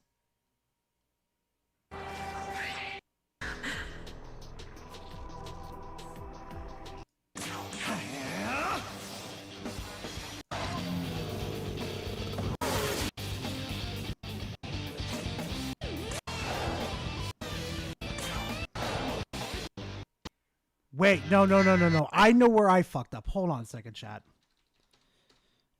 Demons moves? Oh yeah. Here we go.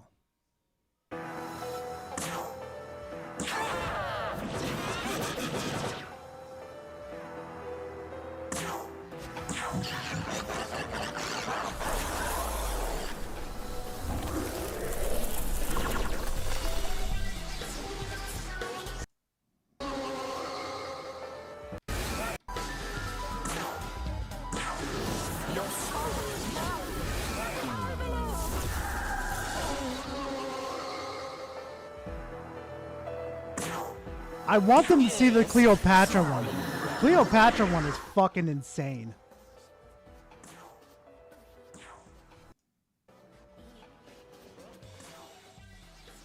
Oh no, I think she's next.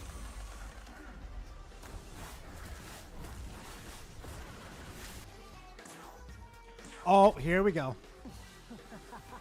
It's not her, but... Yeah?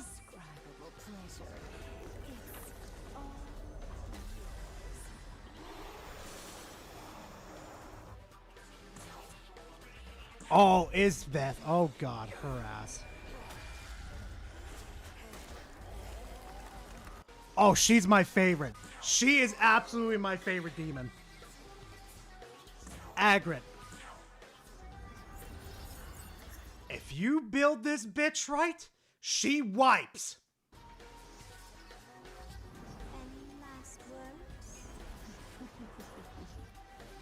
Now die.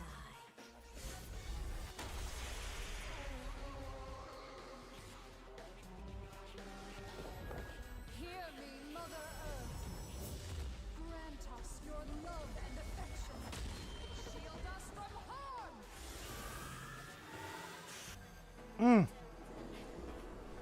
Oh, here we go with this one. Their combined attack.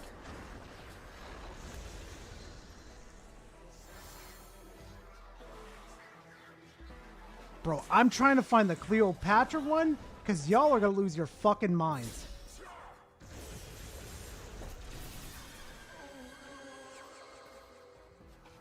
Oh, Satan himself. The fucking devil.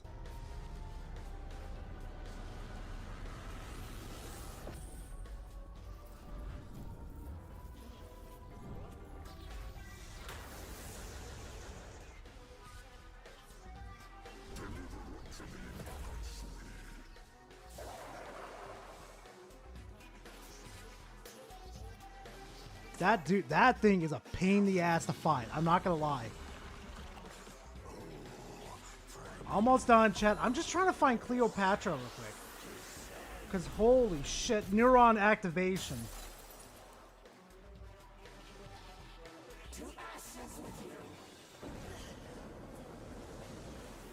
Yeah, if I can't find it, we're just going right back to it.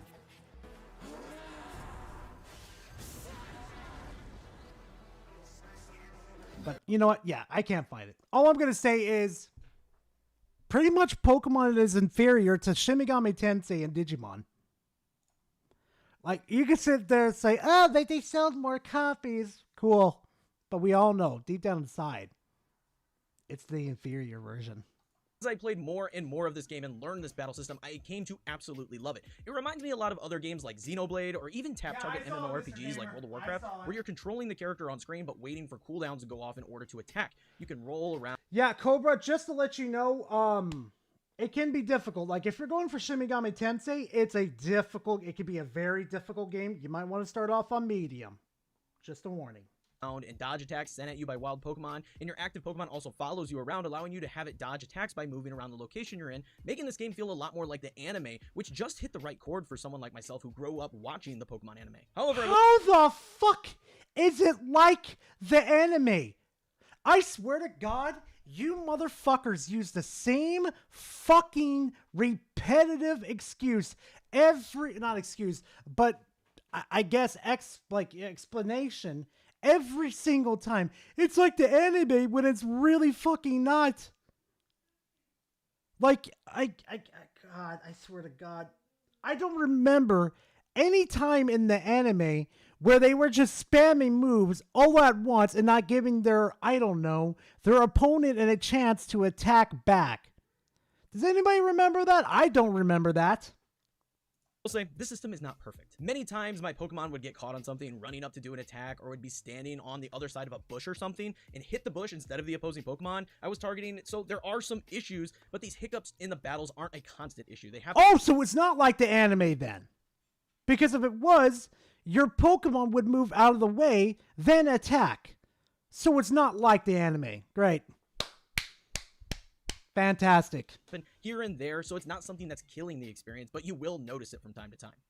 Now, outside of battling Pokemon, there's always catching Pokemon, right? And this can be done in the wild zones located throughout the city where wild Pokemon live, or some wild Pokemon are even out on the streets for you to catch. And catching Pokemon in this game Oh, good luck with that, Spec. feels very good in my opinion. It brings back a lot of the things in Legends Arceus that I really liked. Specifically, you can sneak up on Pokemon and throw a Pokeball at them without even battling them, which I'm a huge fan of. You can kind of just skip the nonsense of battling, but if you do battle them, you can battle in Legends Arceus that it's for you to catch. And catching Pokemon in this game feels very good in my opinion. It brings back a lot of the things in Legends Arceus that I really liked. Specifically, you can sneak up on Pokemon and throw a Pokeball at them without even battling them, which I'm a huge fan of. You can kind of just skip the nonsense of battling, but if you do battle them, you can take them down to 0 HP, and you'll have a brief second to throw a Pokeball and make an attempt to catch the battled Pokemon.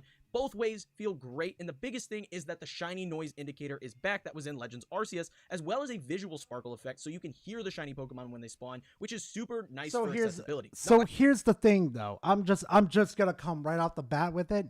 The fucking daze mechanic is awesome, but this new battling mechanic, the new catching mechanic that they put into this game is inferior to Legend of Arceus.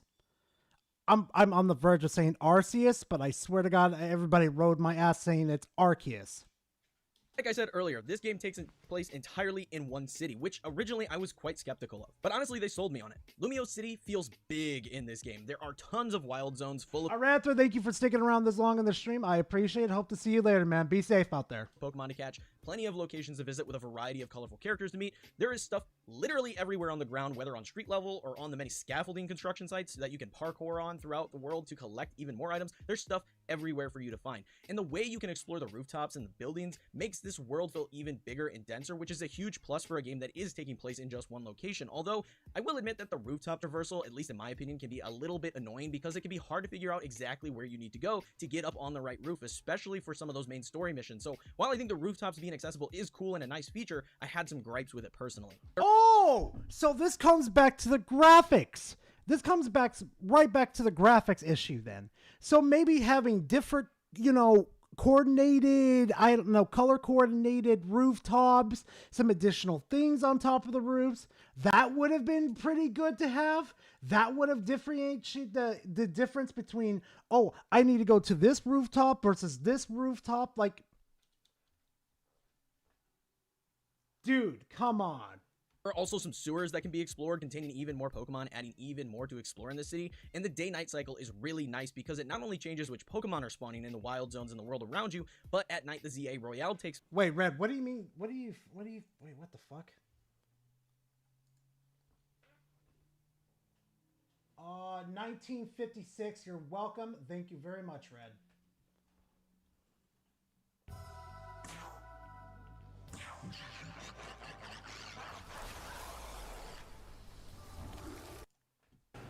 Oh, y'all are gonna love this one. Y'all ain't ready for this one.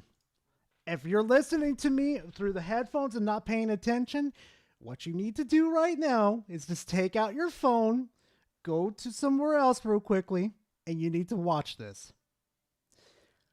This one made me go oonga boonga, neurons activated.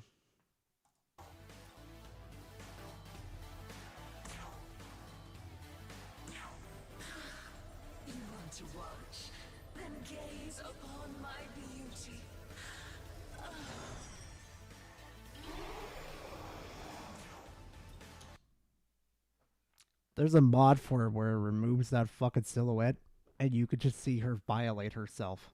I'm not joking. I'm not joking.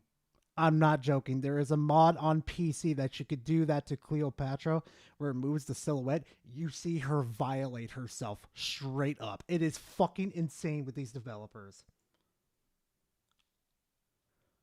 Anyway, back to it.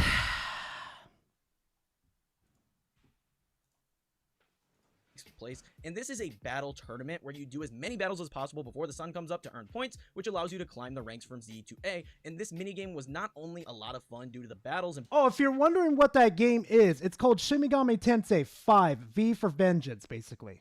Yeah, it's basically a monster capturing game, but it's not really capturing monsters, but you're using demons to fight against each other.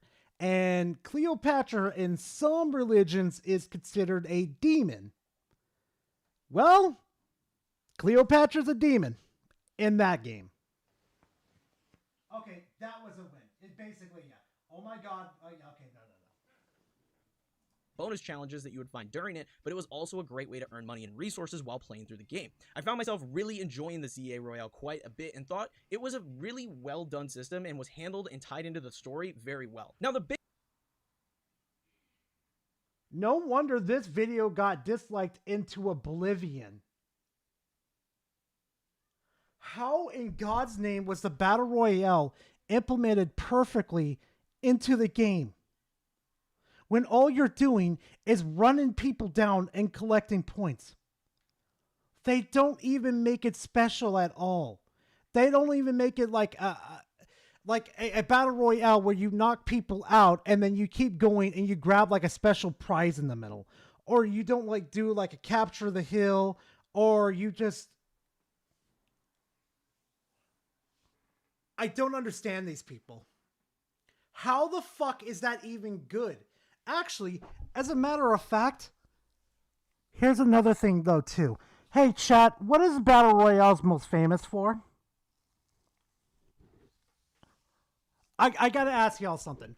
What are Battle Royales famous for? Go ahead, chat.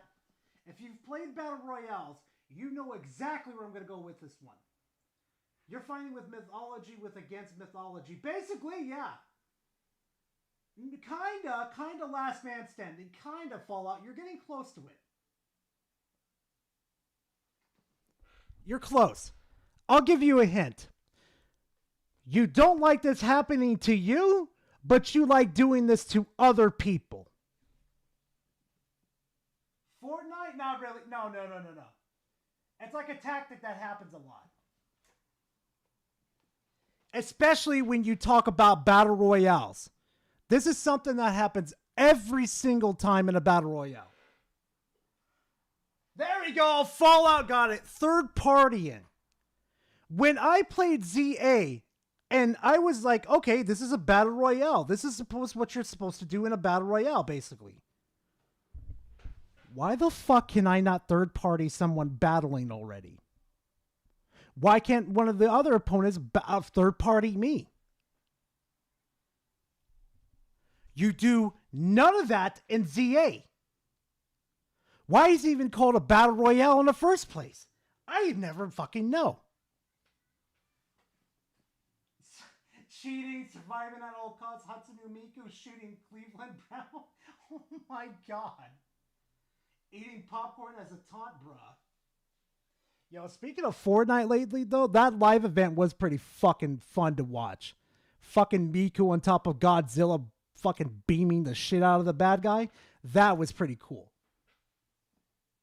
Explain third party? Okay, let me explain third party real quickly. So, here comes paint. Okay. So imagine this for a quick second. No, I better use paint. No, I am using paint, but I better use ZBrush. Okay. Here's you. And you're 1v1ing, right? You're shooting pew, pew, pew, pew, pew, pew, pew, right? This is it right here. This is it. Now, imagine you're having this 1v1 and another person comes in and starts shooting at you, downs your ass, and then downs this. This is essentially what we call third partying. Literally a third person entering the fray and then fucking wiping you. Battle Royale is about beating the shit out of kids who just got back from school and wanted to play some Fortnite. Jesus Christ, cool, bro. Ready Player One moment. Fortnite saw Ready Player One and thought, I'd look good. Oh my god. Oh no, Pirate Software moment. Hey, leave me alone. I'm not Pirate Software. Fuck him. But yeah, none of that happens in ZA. That would have been cool to something like that happening. Like, seriously, everybody that you meet has a dream of climbing the ladder. So why are they not sending out their lackeys to attack you and stop you from climbing? Like, if it happens, double my fucking points. I mean, that would have been a pleasant surprise. Hell, even during the Battle Royales, there's no special threats. there's like, oh fuck, I need to avoid that person, or my anus is about to be ripped asunder, like about the size of a fucking basketball. There's no threats. Ooh, that happened to me a lot in Halo. Yeah, I know, Battle. That's basically it. Okay, 2 against 1. In Battle Royales, that rarely happens, my dude. Rarely happens. Big thing in this game is that there's actually no new Pokemon. All the Pokemon found in this game have been present in older titles, but Mega Pokemon made their return, and new Mega Pokemon have been added, which is what spices up this Pokedex. Personally, I was pretty happy with no new Pokemon. I have plenty of my old favorites in this game, and I didn't need new Pokemon, but... I'll be completely honest. I'm fine with the concept of having no more, like, new Pokemon. I'm perfectly... Actually, let me see something real quickly. I am perfectly fine with no more new Pokemon being made. I'm perfectly fine. How many Pokemon are there? 1,025 new fucking Pokemon.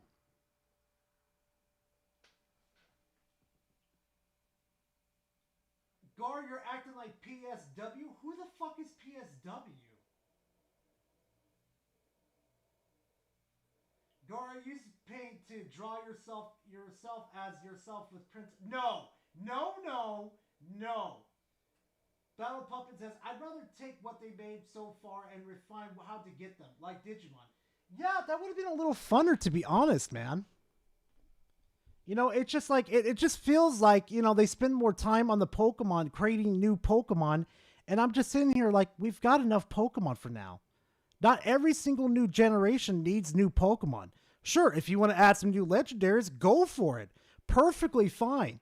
Like, keep them, just nice and fresh. But I mean, for the love of God, we have 1,000. Fucking 1,000 of these bastards now. Pirate software? Nah, trust me. At least I know when I fuck up. At least I know when I can admit when I'm fucked up. Kubi says, remember guys, Gar deleted the horse game, so you can't tell him to play it. Oh my god. Oh, the drawing. Okay, I see what you mean. There's like fan-made Pokemon games as well. I found many of them on Google. Exactly, Chris. Just take the existing Pokemon right now, and then just make something interesting with that thousands upon thousands. Give some love to other Pokemon that haven't had love in so many fucking long time. That's why I love Legends of Arceus so damn much. Because it gave love to fucking Pokemon that didn't have a chance in hell. I mean, same with freaking ZA, but ZA is a fucking downgrade. The new Mega Pokemon added a nice way to freshen things up for some of those older favorites that I have. The big rogue Mega battles that you see in a lot of the trailers are a huge part of the story. These are big boss battles where you have to take down a Mega Pokemon, and I thought these were pretty cool. Each one had their own mechanics, and you had to make sure the trainer wasn't getting hit by attacks, otherwise you'd get knocked out. However, despite thinking that these were cool, I do have some issues with this. First off, you do a lot of these throughout the story, and like I said, they are cool. But now I'm in the post-game, and there really just aren't any of these happening, which just feels weird because this was a huge marketing component to this game. Like, they demoed this a ton, but unlike raids in the past games like Sword and Shield and Scarlet and Violet, it seems like these are just being left to the main story, which I find very odd. My second issue is that these aren't multiplayer at all. And yeah, I get it for the... You see, what they could have really done with the Mega Battles too is encourage you to hide behind your Pokemon too. Did you guys see the fucking Mega Camprupt basically just kind of like blocking those attacks? Wouldn't it be cool to have a mechanic to where you could hide behind them and let them tank those shots? Seriously, I just thought about this on the spot directly. What the seriously, what the fuck is Game Freak doing? Main story, this makes sense. Them being single player makes sense because you don't want to spoil a mega encounter for someone who isn't as far in the story as you. But for the post game, it would have been so cool to go in and do these with friends and earn additional rewards. So the lack of a multiplayer component to this particular feature for these mega battles is a huge swing and a miss in my opinion. Now, There's also a ranked mode in this particular game, which was really shocking to me because Pokemon Legends Arceus had no multiplayer component at all. You really couldn't do multiplayer competitive battles in that game. And as a competitive Pokemon player, the fact that this game has it was really exciting to me. The ranked competitive mode in ZA is a free-for-all battle between 4 players, including you, where you battle to see who can knock out the most Pokemon in 3 minutes. And honestly, this game mode is an absolute blast. It's crazy, chaotic fun, and honestly, it's pretty laid back. However, Yeah, until you see someone pull out Zygarde, Mega Evolution him, and then fucking barrel shoot your ass into oblivion. You know what? Nah. Y'all need to see this shit. This is totally unfucking fair. Hold on. Pokemon Legends. No, yeah. ZA Zygarde Mega.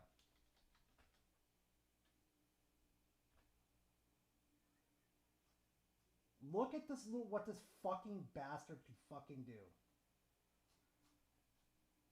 See, no. Right here. With Garchomp, and we get our 100% form. Now we finally get to use Watch Nihil this. Light. This thing is absolutely insane. That Beedrill just gets wiped from the face. Fucking look at that! It's a fucking cannon! You know, we had to switch it out because people always target Zygarde. Like, you send out Zygarde, people are going to target it. Hold on. Let me see if I could go through my history real quickly. Where is it? Where is it? I'm gonna throw the veil up. Gotta not see what I've got. You guys gotta see this shit. This shit is disgusting. Like, literally, Zygarde just fires off beams repeatedly. Where the fuck is it? I know I saw it.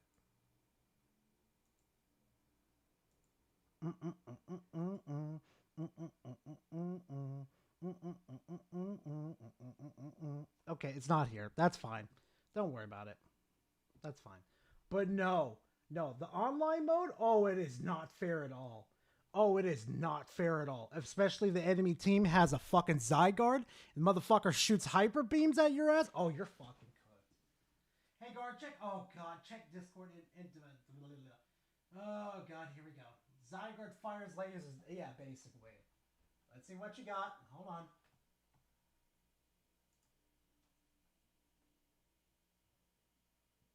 Oh, no.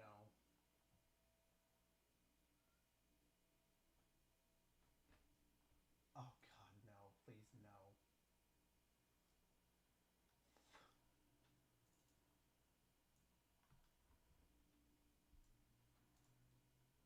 Caught grabber. Oh, my God. Oh, I recognize that jest. I recognize. Make more suggestions for scroll. Fuck you. Nintendo YouTubers. Oh, my God. That's so fucking wrong. But it's fucking true.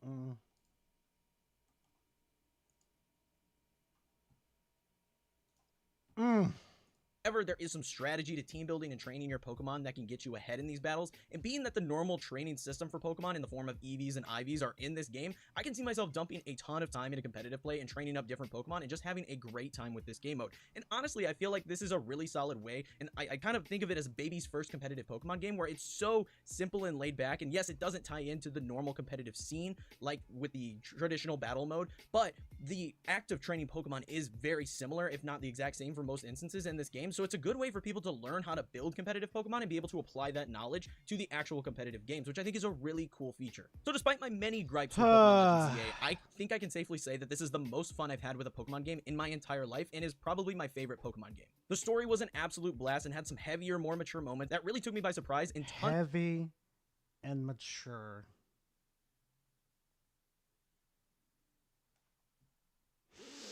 Okay. Of callbacks and direct references to previous titles and characters, which I absolutely love throughout my playthrough. The new battle system is a ton of fun to partake in, and the ZA Royale is a great minigame to showcase that new battle system. Competitive is also just so much hectic, crazy fun that I know I will be spending more time doing that, and the layout of the city makes this game feel so dense and full of things to discover. Look at the I layout. already dumped time Look at the doing that, layout. and the layout Look of at the that. city Look makes at the layout, chat. Look at this. Look at the layout of this. Mm-hmm. I swear to God, they hit copy and paste. I swear to God, chat. this game feels so dense and full of things to discover.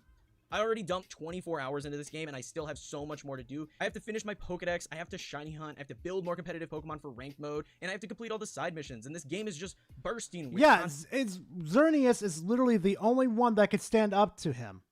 But if you have a maxed IV one, a maxed IV, what is it? Zygarde, you're fucked. I'm not joking, you're fucked. And with how much fun it is and how much fun I'm having, I can't recommend it enough. And honestly, I don't. Throw that shit away. Don't bother. after playing all of this and wanting more and wanting to go back and finish everything else, it has me so excited for the DLC that's already announced for this game. I absolutely cannot wait to see what new features and what new stuff they bring in with the DLC in this game that I'm already enjoying so much. That's coming in February, so not too long to wait for that. So that's just really exciting as well. But genuinely, for what we got already, this game is stellar. And if you are a fan of Pokemon, even if you maybe don't love the traditional battling system and you were looking for a way to get back into Pokemon, I can't recommend this game enough. It is so much fun. But Oh, you're going to be very disappointed if you pick this game up. Friendly warning. that is going to be it for this video, guys. I hope. Oh, okay. Thank God. Thank God we're done with him. Holy fuck. You know what? I think I'm going to probably save this video for next week because this one's going to take a little bit longer. Trust me, this comparison between Digimon and Pokemon, it's fucking bad. But, you know what? We could go ahead and end it like this. Hold on. So Metroid... Hold on. Mm-hmm. How about we go ahead and talk about Mr. USB port over here, huh? Go on, check this forum DM real quick. Oh, Lord.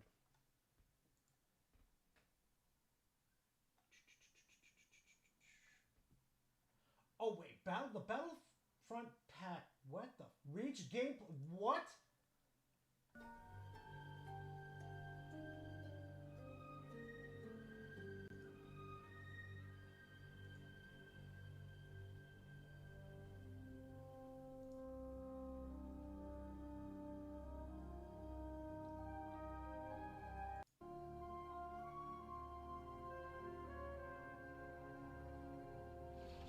About those clankers would get fucked up.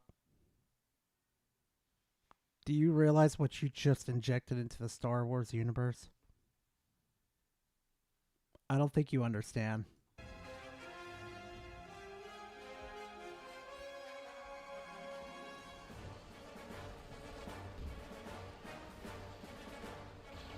Oh no, this is not even a fair fight.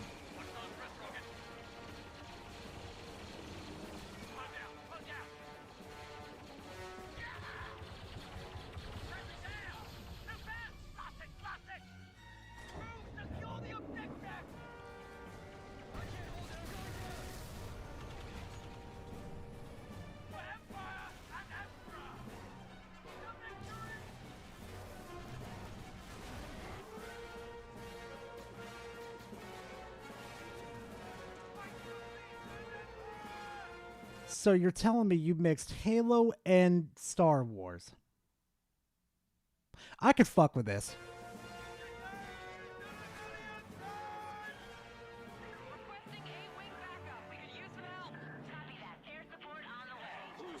Aerial battles?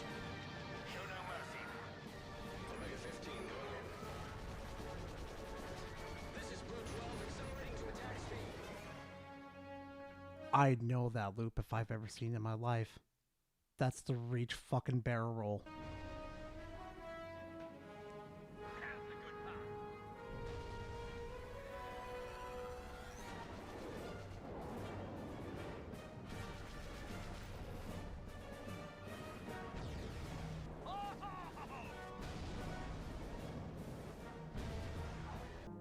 I'll have to look at it. Public beta December 12th. Well, ladies and gents, I know what I'm going to have fucking gameplay for a while. Anyway, all right, time to go back to Switch 4th. People are so wrong about Metroid Prime 4 on Switch 2. Take a guess who he's defending. This is, like, if Prime 4 comes out and this fucking character's still in there, I'm gonna rip this game apart. So Metroid Prime 4 had a huge info dump today with a massive trailer, the biggest, best look at the game yet, and the previews releasing. And I woke up ready to go, and all I got was goofiness. What's going on, everybody? It's Zach from Switch Force. Today we're talking about the goofy takes, and the reason I think people are being dumb about Metroid Prime 4 in their previews and in what they're saying about the game as we wait for Nintendo's epic title to release in just a couple weeks. Metroid Prime 4 has been highly anticipated, heavily anticipated. I wonder why it's been heavily anticipated. It's not like they've been delaying it for fucking years. Sure, you can think of huge, heavenly, oh boy, it has been waited for. It's about here, and people are starting to do the little freak out thing. Or they're starting to just be negative because they know that draws clicks. And boy, did I click, because a lot of sites... Oh, really? Really? They're just being negative for negative? It's not the fact that the certain character is a fucking joke? It's got their previews out today. They were invited by Nintendo to play the game, and they got to play the first hour, and they're making some strange assessments and strange assumptions about this game, and deeming it to not fit the Metroid formula, but also fit... It really doesn't. It really doesn't. I've seen what they're talking about, and I agree. The Metroid formula too much. So let's talk all about it. I'd love to know your take and your thoughts in the comments down below. Hear what I have to say, and then give me your response, all right? Metroid Prime 4, look, this is a game that is not going to be right Pokemon. It's not going to be Animal Crossing. We know that. But Nintendo is doing something here that I think is really freaking cool. They're making a game that is technologically trying to be advanced. It was a Switch 1 game, and it now is a Switch 2 version. But nonetheless, the Switch 2 version goes to 120 frames per second. It's got HDR, 4K visuals, and 60 frames per second. It's trying to be Nintendo's, like, best, baddest, coolest game. It's a first-person shooter with mouse controls. It's doing things that not even Microsoft and Sony are often capable of.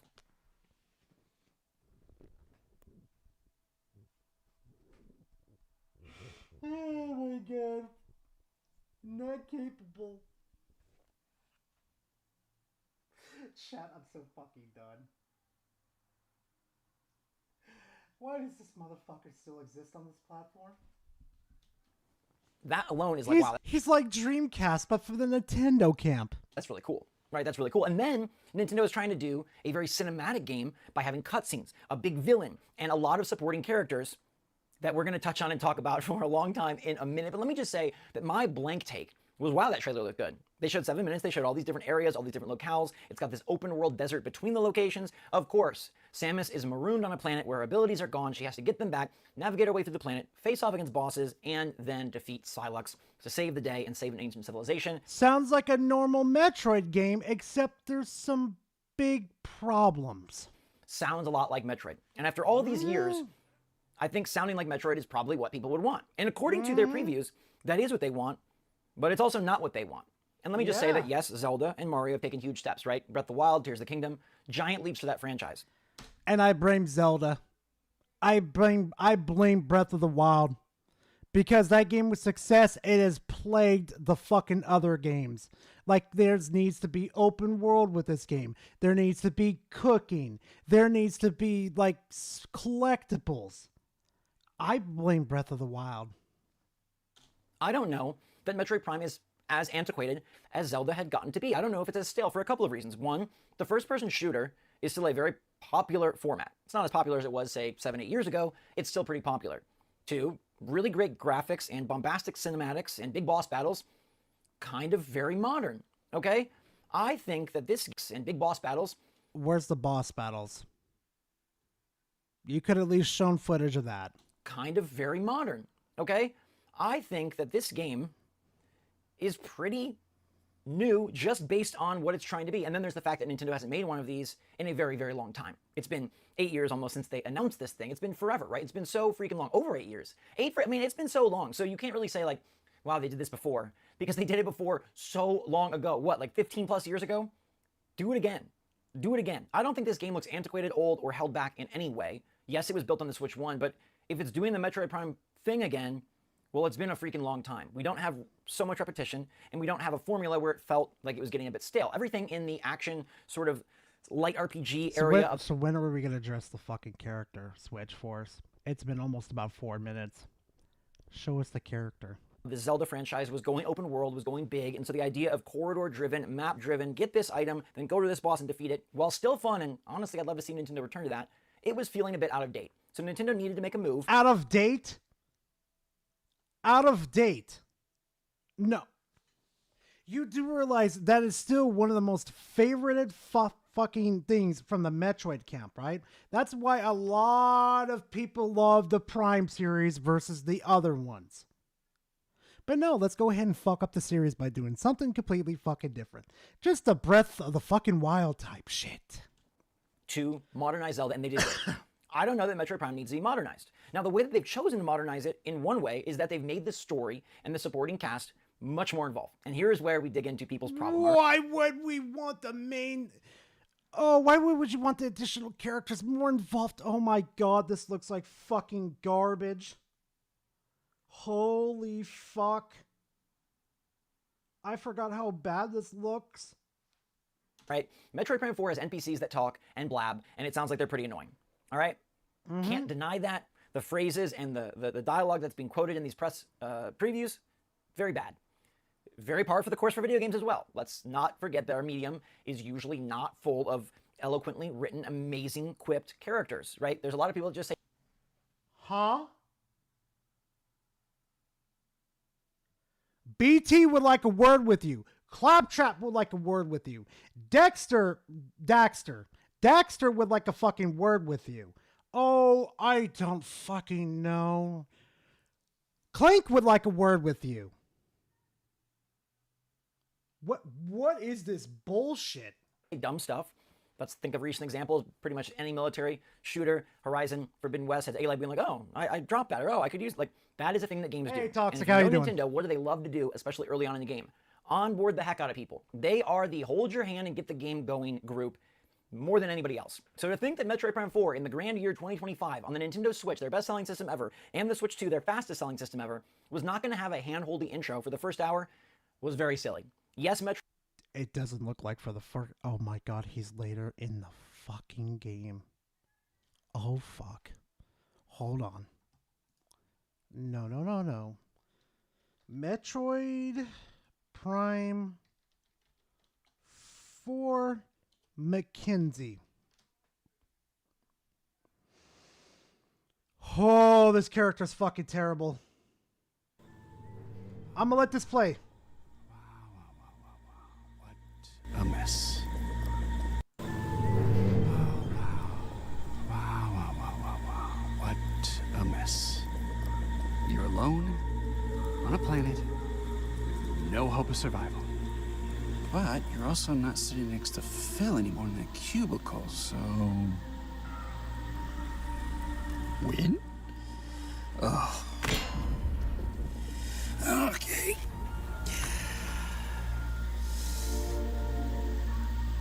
What? What now? Samus? Samus Aran? Hey! Hey, Samus Aran! I'm stuck! Help me out! Oh! Please get me down. I'll just stay right here. Try not to die.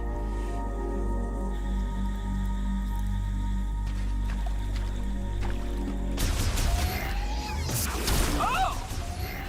I think it's working! Shoot some more! What was that?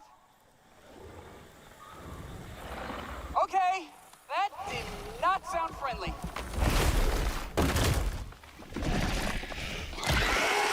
Ah, okay, I got it! Oh, no.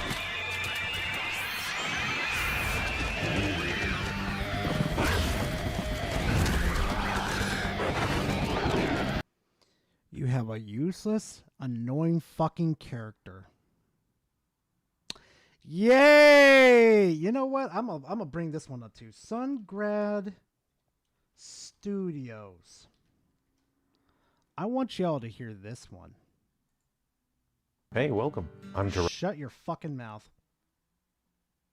Safe for work. No, that's not the one I'm looking for. This one. Now, I want y'all to take a bit of a guess. What does Sandgrand over here compare this character to? Maybe that's something fucking annoying, right, chat? If you're a Marvel fan, you're gonna lose your shit. You're gonna be pissed. Come on, wakey wakey. Welcome. I'm glad you're here. So let's go I'm gonna ahead let him and talk. talk about Mackenzie Rage today. What is Mackenzie Rage? What can it do for you? What risks does it pose to your children? How will Mackenzie Rage affect your ability to have children, to procreate? Look, I have no investment in this situation, but what's happening is in the new Metroid Prime 4 game, there is a character that is eliciting a negative response from people. And the reason why this character has elicited a negative response is because he's a Deadpool. What they've done is they've added a Deadpool to Metroid Prime 4. Negative response from people. And the reason why this character has elicited a negative response is because he's a Deadpool. What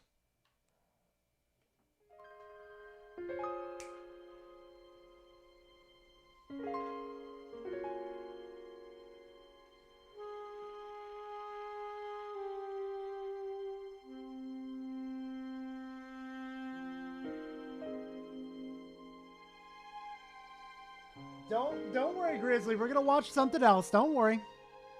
I just wanted to show this take. Because it's bad. It was fucking bad. He called him a Deadpool ripoff.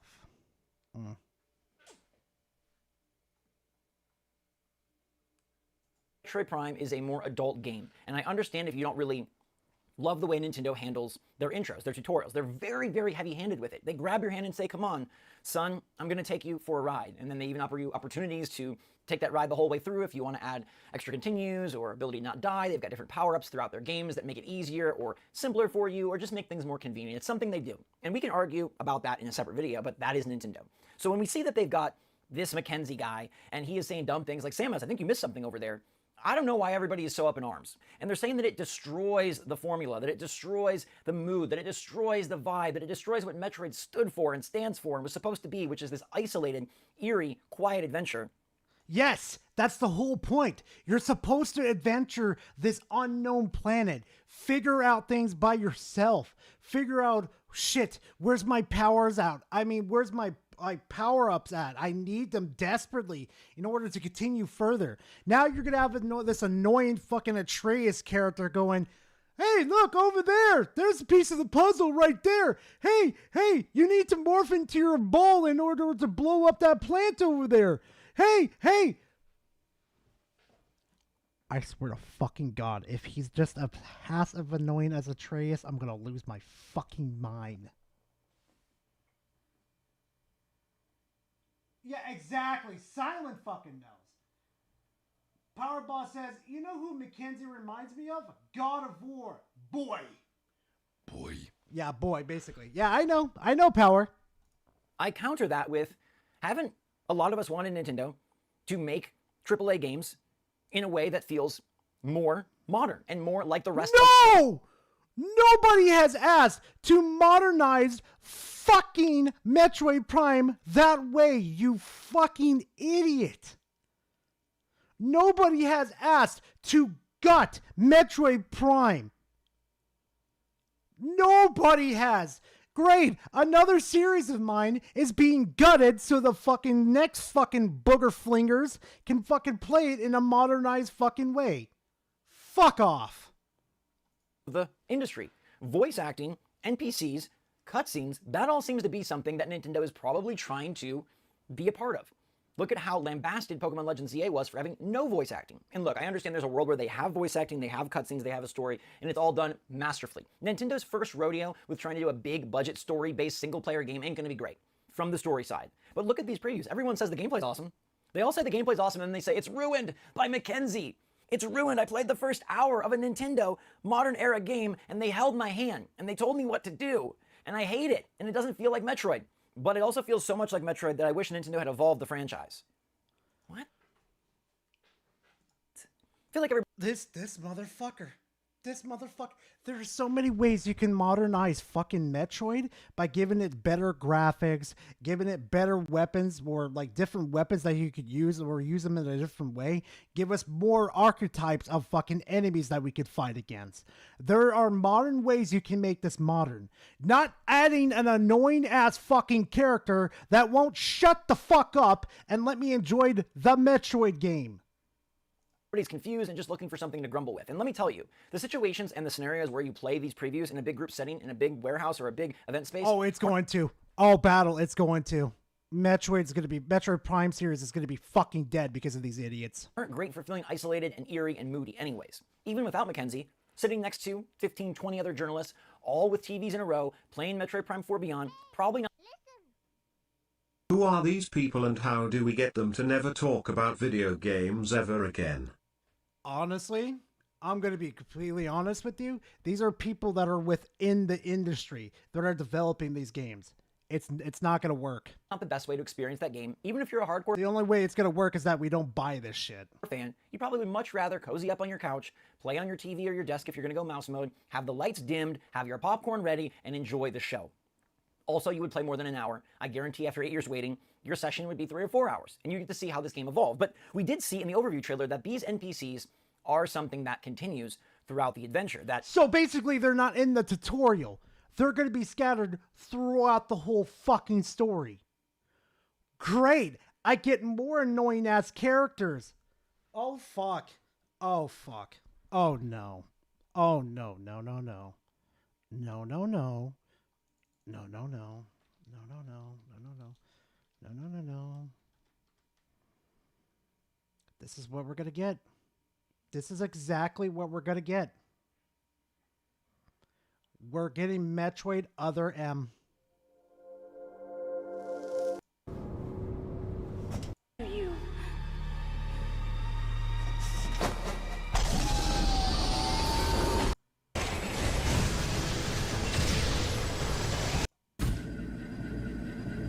God help our souls.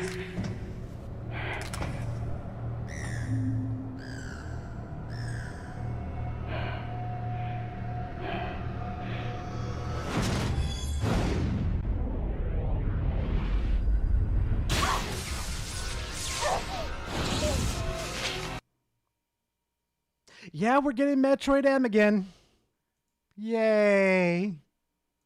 Yay. Doesn't that sound like fun, chat? We're getting Metroid M. And if you're not familiar with Metroid M, Other M, basically imagine the most badass fucking bounty hunter to ever fucking live gets fucking slaughtered in the fucking game. Literally gets demoted from badass hunter down to fucking newbie adventure. A newbie bounty hunter.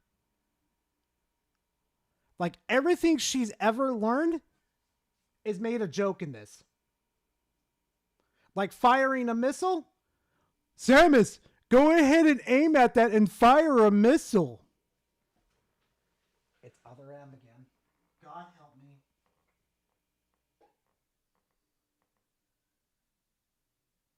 Oh, hi Radar, how you doing? Oh God, what did you send me in Discord now? Oh no, what did he send me? Oh fucking hell. Alright, fine, we'll look at him after stream. I mean, not after stream, what is wrong with me? Samus does have other partners that attach onto her UI and attach onto her screen and definitely talk. But they're providing an element that Nintendo often does not have in their games, and something that many fans, myself included, have complained over the time and over the years, like, why doesn't Nintendo at least try this? And here they are. They tried it before, you fucking fraud. You absolute fucking fraud. Red flag. Red fucking flag. He just exposed himself not being a Metroid fan. Big, huge, juicy, red, crimson flag. They've never tried this? Motherfucker, look at Other M. It was a travesty. Holy fuck.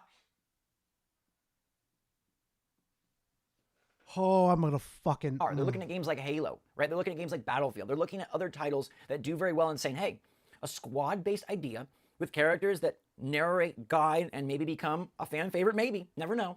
That is something that we could try, along with 120 frames per second, 4K, and mouse mode, and making this game bigger, better, and bolder. And then they tried.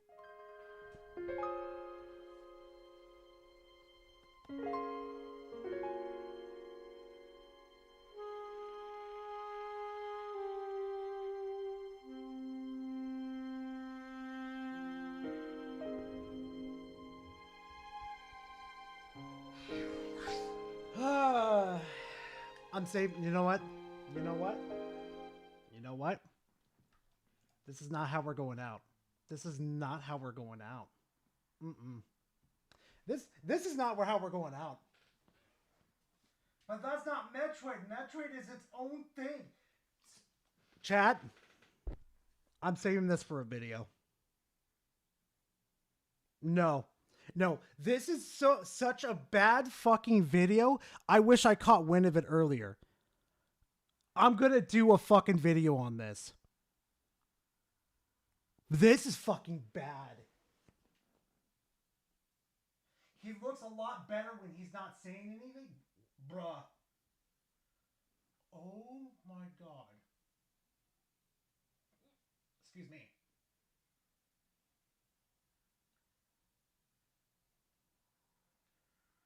I'd say the first two random. I'd say the first two. Holy fuck. You know what? Let's go ahead and end it off tonight. Listen with. I'm saving this video. That's fucking you know what? I might as well do it right now. No. Save it. Hold on. Let's see what other fucking topics this fucking lugnut has to say. Team Cherry Cope and Sieve. Gabe Newell has run Valve into the ground.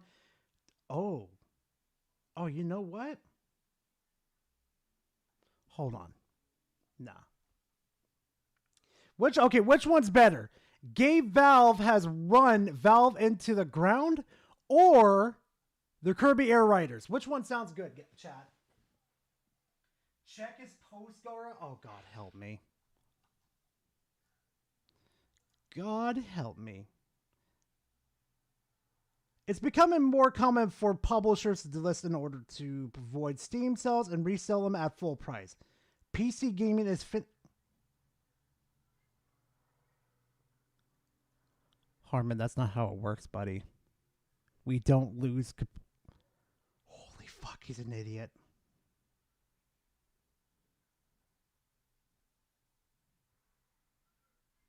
Holy fuck, he's an idiot. I say the Team Cherry, Gabe Valve, yeah, yes, the cockroach, Gabe Valve, okay. Yeah, we're doing the Gabe Valve one. Boo doo boo boo boo. God, he looks uglier by the fucking day.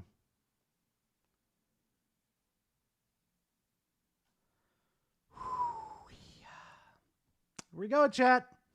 Y'all ready for Harmon? You're trash, Gabe. You're sitting there on your yacht with your 15 gaming PCs, all of which are probably automatically buying games on Steam to prop up your numbers. You know, you are a complete and total fraud. Wait.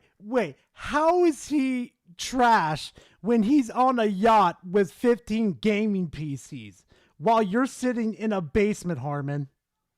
Oh, fuck. Okay, at the end of your life, I got a quick question. How do you take care of your teeth but not your fucking balding problem or fucking shave? You're not investing in gaming. You're not investing in the world of video There goes the brain cells. Games. You don't care about the future of your company. You're just sitting around buying yachts. You are living the life that you think you deserve, and yet it is empty, and yet it is hollow. You have come fourth place in the console war. You know, here's the thing though.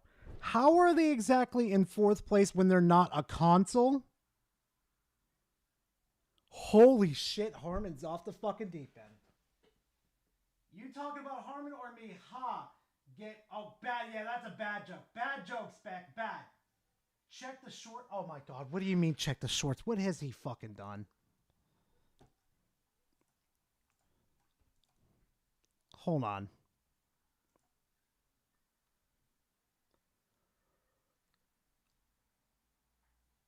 Wait, which one though?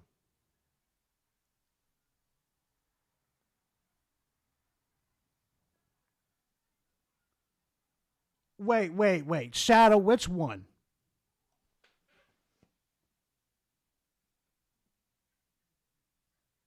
No AI. Fallout, I'm trying my best to avoid the AI, okay? I am trying my best. Game has a successful company, has a true story, Harmony Move Out Wines. Yeah, exactly. Scroll down. Next 3D prints, bookshelf, good for you. Elden Ring on Switch 2. What the fuck is he talking about now?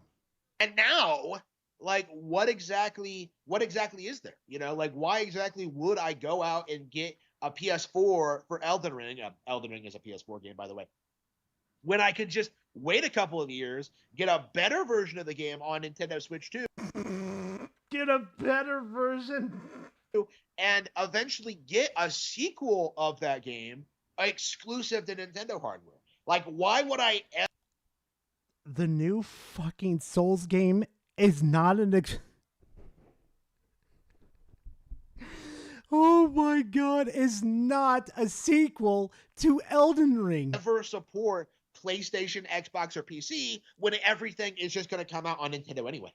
Holy fuck. Is that what? Is that it? I'm only 2 hints to joke. Yes, I know, Spec. I know. Bad Spec 2026. Oh my God. Oh my God.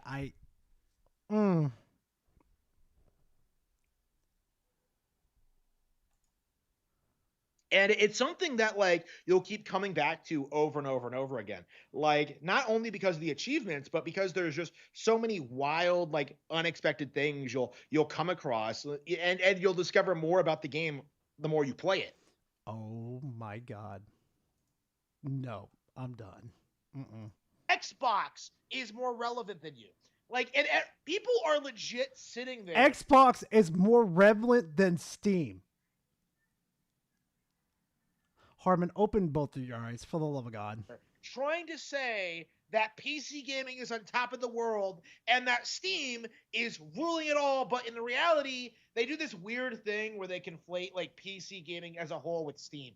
In reality, PC gaming entirely revolves around piracy, modding, and just all of this stuff that has nothing to do with Steam at all. Steam is not a reliable service. It's not engaging. You don't even buy a reliable service?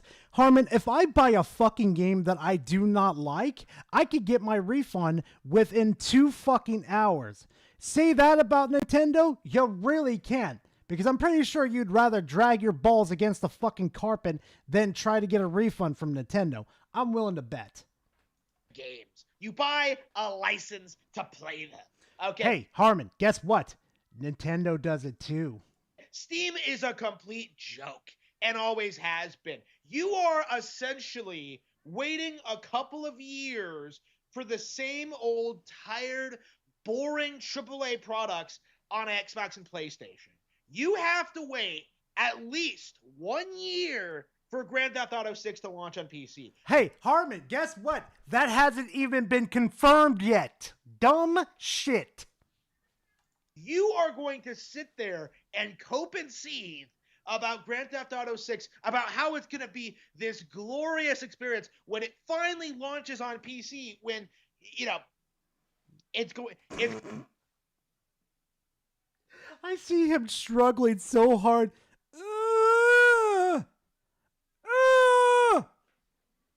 Holy fuck. My younger stepson asked me earlier, what's the point of a game key card? It's literally the same as buying it digitally. LMAO. Exactly. Fucking exactly. Oh my God. Going to come to other PC launchers, and it just isn't that relevant of a game to begin with. you know, your big genre-defining game, Grand Theft Auto 6, is not even exclusive to Steam. Harmon, are you touching yourself? Because I swear to God, I don't like seeing your hand like that. I really don't. Okay, Gabe Newell, all he cares about is just buying more yachts and not actually working. This guy has created a company that is doomed to failure. Oh, we've said this one about 1,000,001 times. Also, PC gaming is growing. You have no idea how many people are joining every single fucking day. To get a refund on PlayStation, you cannot download the game. Yeah, it's stupid, but you still get a refund regardless. Nintendo has no refunds at all. I know, right? Also, why does Harmon think that fucking Valve makes fucking Rockstar's games? Why does he think that? All Valve is just this storefront. You know, they're not competing with Xbox, PlayStation, Nintendo. No, really? Dumb shit? They're a storefront? No, really? Or the other PC launchers. They are competing with GameStop. They are competing with Walmart. They are competing with Target because they don't make games. They just sell them on their stupid online store.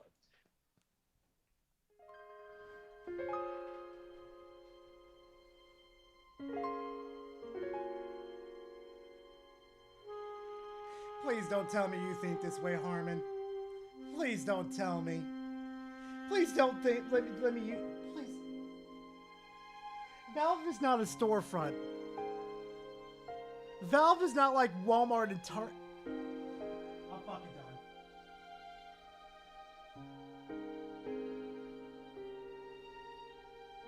I'm so fucking done. I've hit my limit of stupidity. I can't. I'm ready to scream into the void. This motherfucker thinks Valve is like a Walmart or Target. Okay? Like, they are the equivalent of the video game aisle at Walmart. You know, that is the extent of Valve's relevancy in the video game world. They have not contributed anything. They have not done anything. They will never do anything. Like, all of their hardware...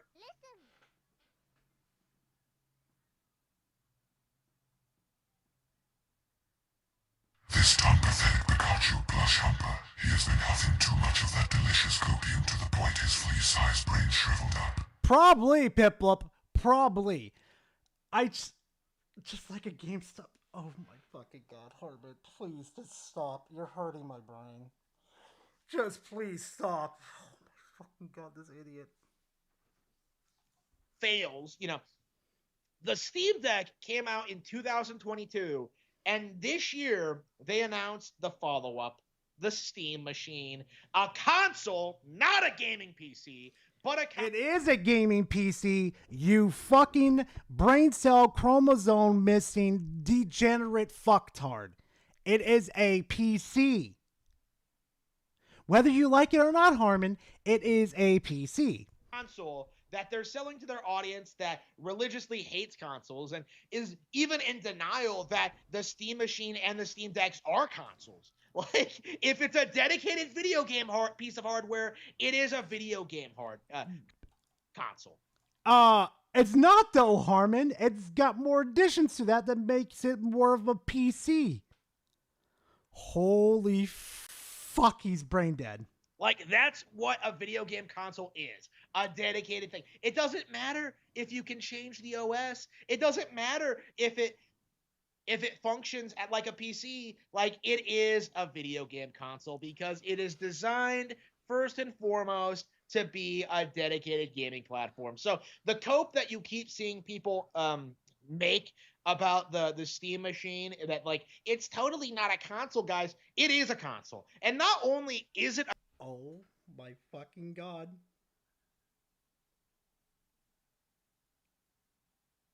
I can't with Harmon. He's this fucking stupid.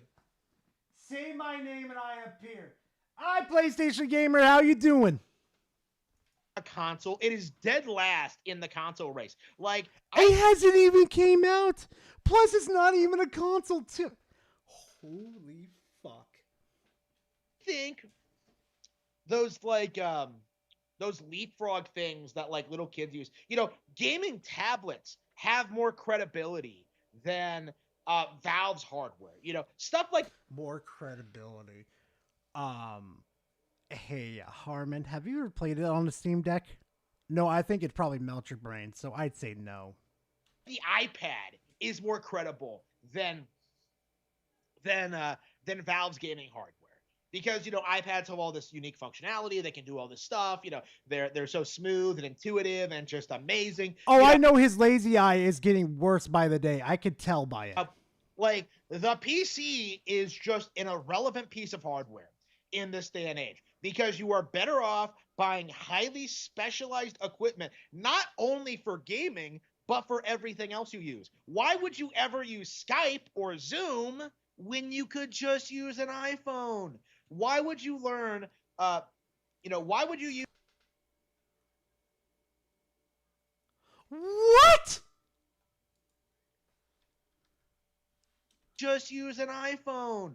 Ever use Skype or only for gaming, but for everything else you use? Why would you ever use Skype or Zoom when you could just use an iPhone?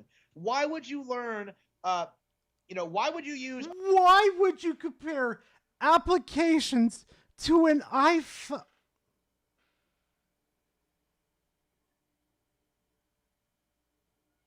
That's good, PlayStation. Glad you are, man.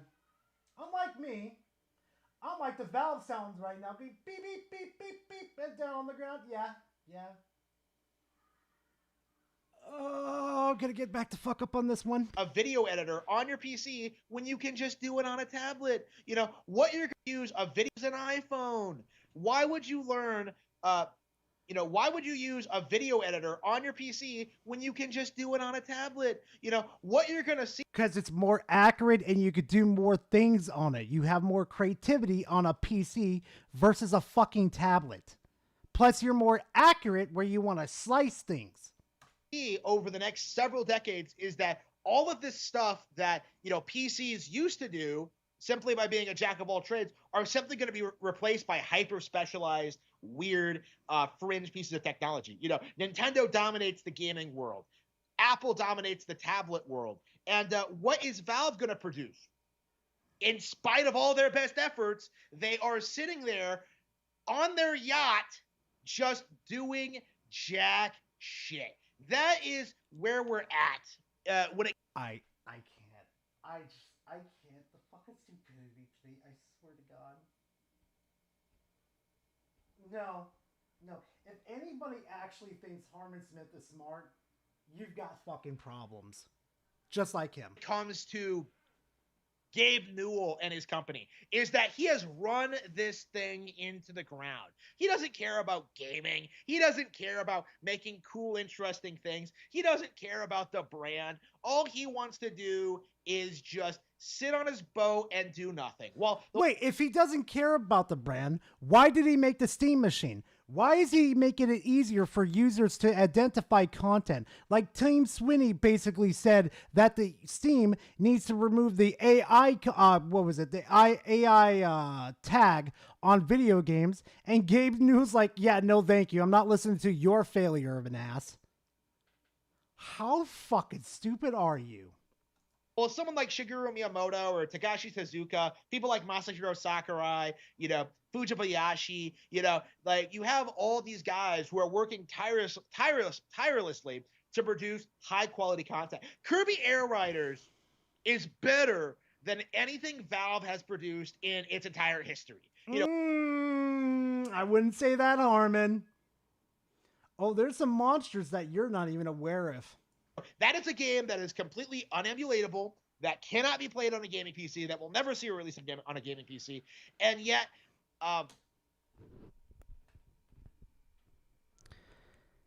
from what I saw with the Switch 2 emulator, I could hear the Kirby music already. We are in this weird position where people are still trying to tell you that, like, well, actually, a 5-year-old PlayStation exclusive launched on Steam, and that somehow means that we're winning. No. Valve is not competitive. Not in the hardware space, and certainly not in the hardware, like in the software space. When all in the software space it is, because you know what? They don't have to compete. All Gabe had to do was just make sure the customers are nice and happy, and they stay. And eventually, all your games will come to PC, one way or another. Whether you like it or not, all your exclusives belong to us. your best-selling games are 5-year-old AAA products. You know, stuff like Cyberpunk 2077. Okay, this is coming from the dumb shit that use a day's old sales records. A day old. That is not lifetime dumb shit. That is a day old. Stuff like a bunch of expansions to Cyberpunk 2077. Games like The Witcher 3. Games like Ghost of Tsushima. When you have all this slop. I see why people don't like him in real life. Because I'm surprised nobody's decked him yet. In the top selling. Like, I wonder if he actually acts like this in real life, because he would get decked. In the top 100 weekly, you know, when your number one entry is the Steam Deck, a video game console that we know has sold less than the Wii U, you know that Valve just isn't competitive. You know, They're trying not to be competitive. Okay. See, the only reason why people bought the Wii U is because they wanted to go after the exclusives. That's the whole point, Harmon. What they did was just jump on the digital distribution train before everyone else, and now that the rest of the industry has caught up, they can't really remain competitive. You know, that... Metaphase, you would be surprised how much he leaves. 20 cc's. Fuck off, censored. That is what we're seeing with Valve. Like, all this coping that you see from people about, like, free online, about... Because, yeah, online is never free because you have to pay your internet bill, you fucking retards. Like, yeah, oh...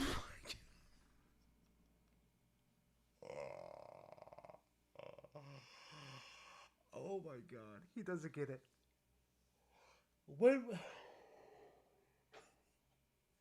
Harbin, when we say that, we're talking about paying for memberships. We're not. Holy fuck!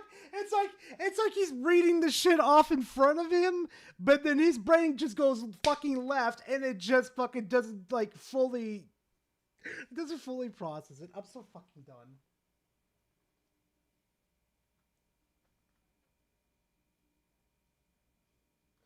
Point of view, what she sees. Oh my god.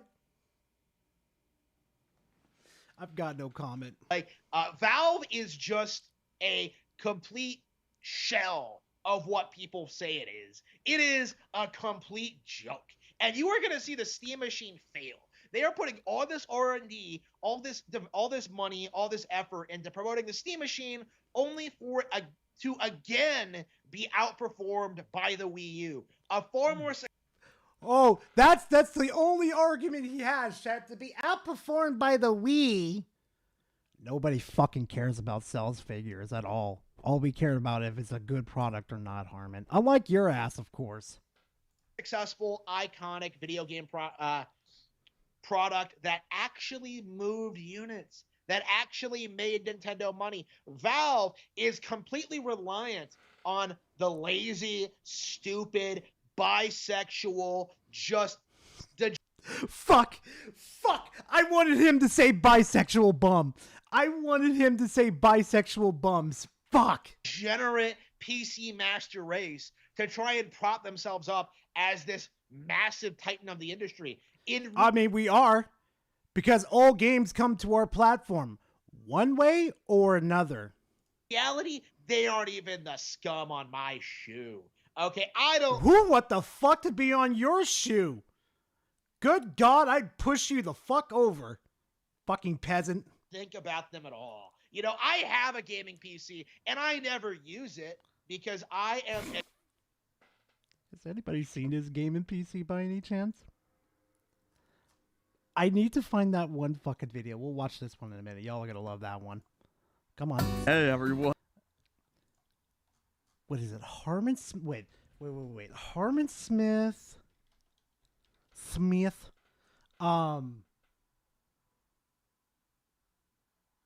Gaming PC.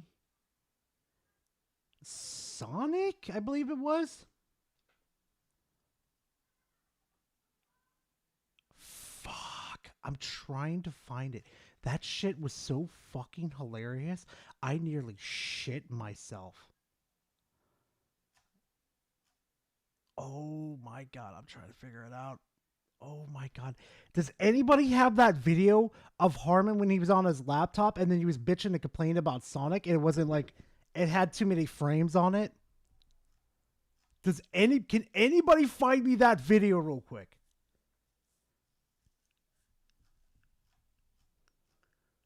Dude, it was like the most funniest fucking shit I've ever seen in my life.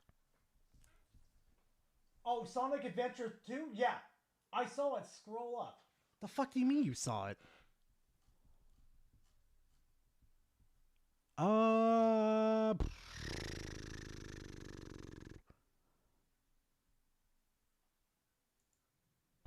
iPhones are a more accessible gaming PC.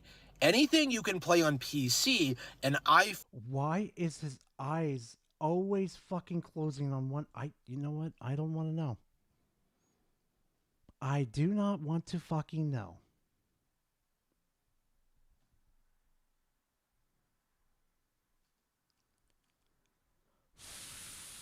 Wait a minute.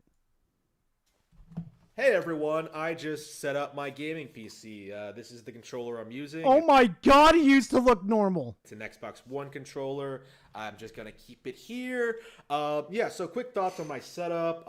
Nice and comfy. Love my chair, love the angle, love being able to like swing around. Honestly, I think I prefer it more than my couch because my couch is kind of too big.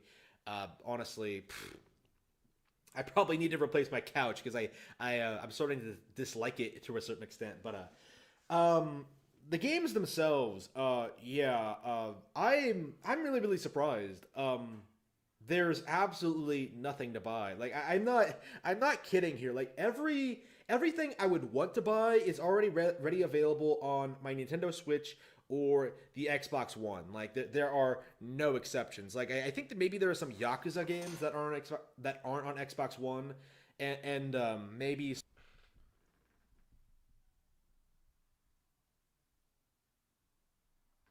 How old is this video? 5 fucking years.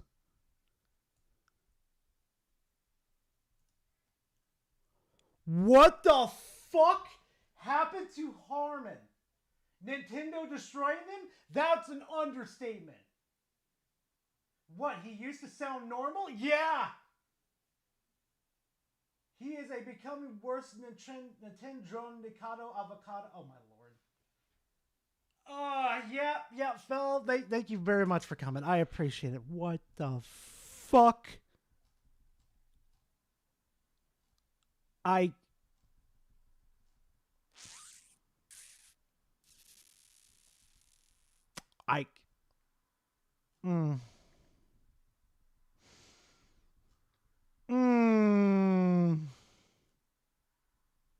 You know what? We're just gonna watch some funny shit before we end this. We're just gonna do that. The parrots. Wait. Hold on. Yes, Hopstar. Thank you very much. Hopstar found it, chat. Here it is. Here's his gaming PC. Here it is. Here it is, chat. All right, I am playing Sonic Adventure 2 on my PC. I've had numerous issues, and I've had to go to great lengths to try and correct them. Among them, I had to go into my programs and make some setting adjustments. I was told this would fix the game, but what ended up happening instead.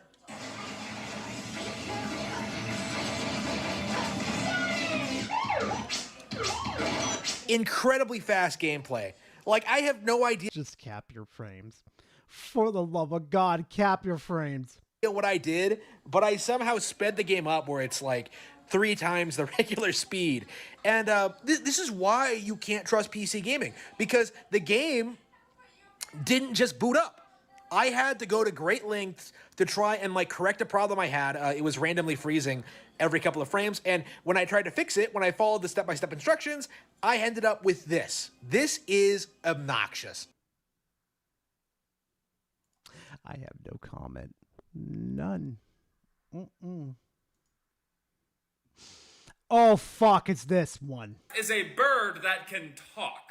Birds are related to dinosaurs. I can't help but wonder, because even in 2025, we're still discovering new things about dinosaurs. Is it possible there was a dinosaur species that could mimic human speech? Yes, there was a raptor that could do it. It was one of the first fucking, what was it? We're the first one of the raptors that actually went to extinct. Like, our ancestors hunted that fucking thing down because it was a fucking problem. If it were alive today. Oh, we would have fucking nightmares. No, we would have to go out with fucking shotguns in order to make sure we don't get fucking creamed. If this is a possibility, I have a request to the scientists who are currently trying to make Jurassic Park a Broadway show. If there's a The fuck did he just say? Nah, chat. Are you fucking kidding me? Scientists are trying to bring back dinosaurs? Nah. Nah, you're fucking killing. You're kidding me.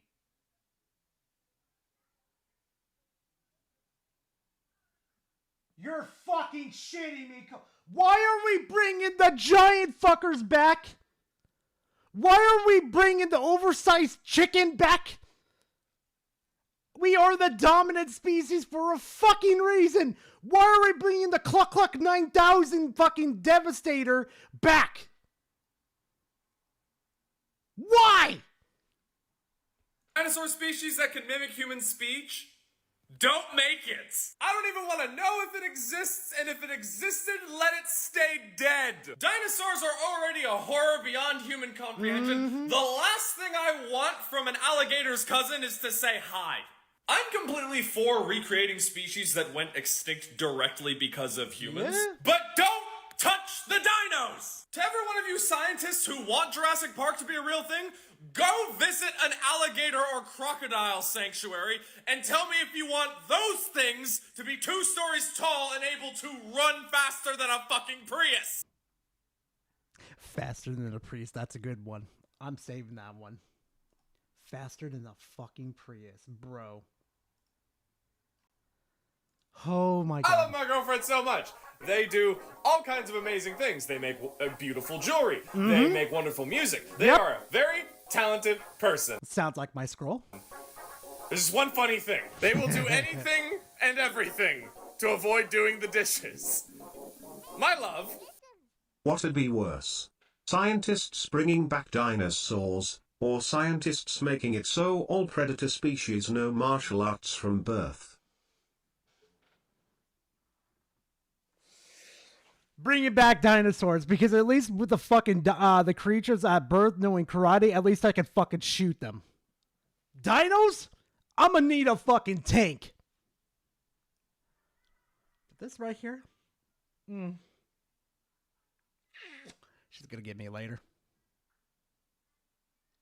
She doesn't like doing dishes too. She'll go for a knife over a fucking fork before she even tempts it. Light of my life. What do you have there? You're eating your oh my god. Leftovers with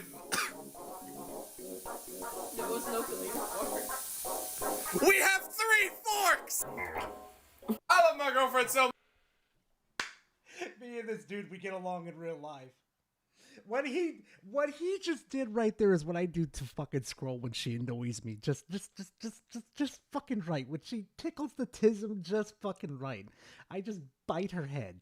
Me and this dude, we get along so fucking well. I swear to God.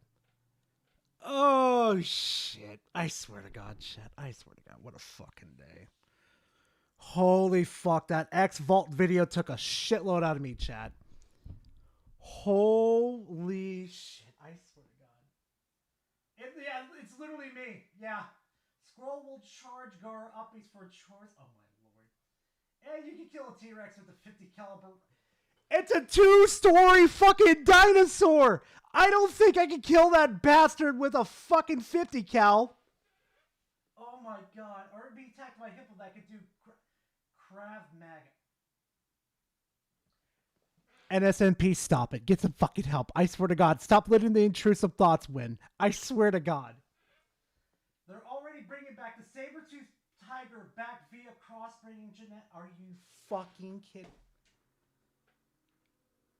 Coyotes are a problem in my fucking state, and you want to bring saber-tooths back? I'm gonna need a fucking Prius to run that bastard over.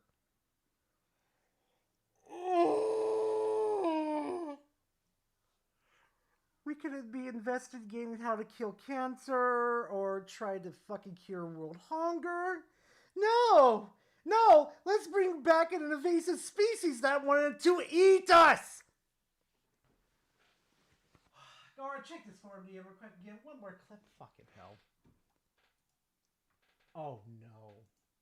Right, zombie apocalypse has begun. What do you think we're going to be dealing with? To be honest, I'm just hoping for anything other than Walking Dead shamblers. Yes. Don't you mean walkers? I'm not calling them that, that's stupid. Yeah, thank you. Thank you. I call the cripples. I call the Walking Dead cripples. Okay, fair, but wouldn't you want shamblers? They're the easiest kind to deal with. Yeah, exactly. They're easy. I want there to at least be some kind of challenge in this. Okay, for real! When I watch The Walking Dead, I think to myself, how the fuck did they lose to the fucking zombies? Seriously, what is it like? How did our military fucking die to the Walking Dead? Get tanks, get airplanes, strap our soldiers with AK-47s, M14s, and just take single shots at these motherfuckers. Doom, doom, doom, doom, doom. Classic horror stupidity? Oh no, I wouldn't even call that classic horror stupidity. I call that idiocy. I bet Bubble Bass did it, probably. They were drunk? Yeah, I got nothing, Chief. Fucking hell. Fair, but can we agree that 28 Day Later zombies would be awful? Well, come to think of it, the rage zombies aren't that hard to deal with either because you can just engage them at a range because you don't need headshots to take them down. True! Are you just gonna argue that every zombie apocalypse is easy to solve? I'm not arguing zombies are an easy solve, like it's a problem, but I'm just trying to point out that in the modern day, this wouldn't be an impossible task. Yep. What was it? Acid spray, flamethrowers. What else could I possibly use? Oh, armor.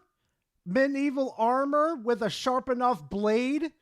What else? What else could I possibly use? Guns.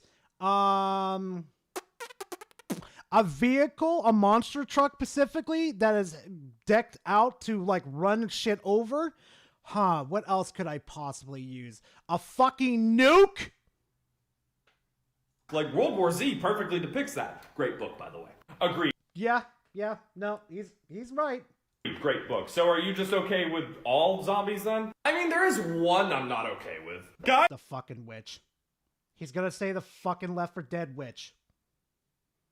Guys, I know what zombies we're dealing with. Oh yeah, what's that? Oh, hell no. Oh, fuck no. Nah. Nope. No, thank you. No.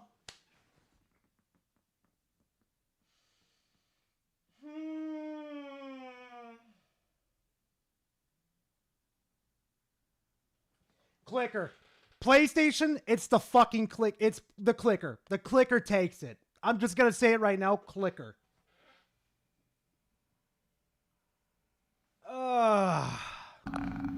It's not what I think it is. What was that you said about wanting a challenge? Yeah, I wanted a challenge, not master level difficulty. Okay, yeah, clickers are hard to deal with, but it's not impossible just yet. I just looked out the window. They're necromorphs. Oh, we're... Oh, fucking hell. Oh, hell no. No. You just said the fucking words. Necromorphs? Necromorphs are out there?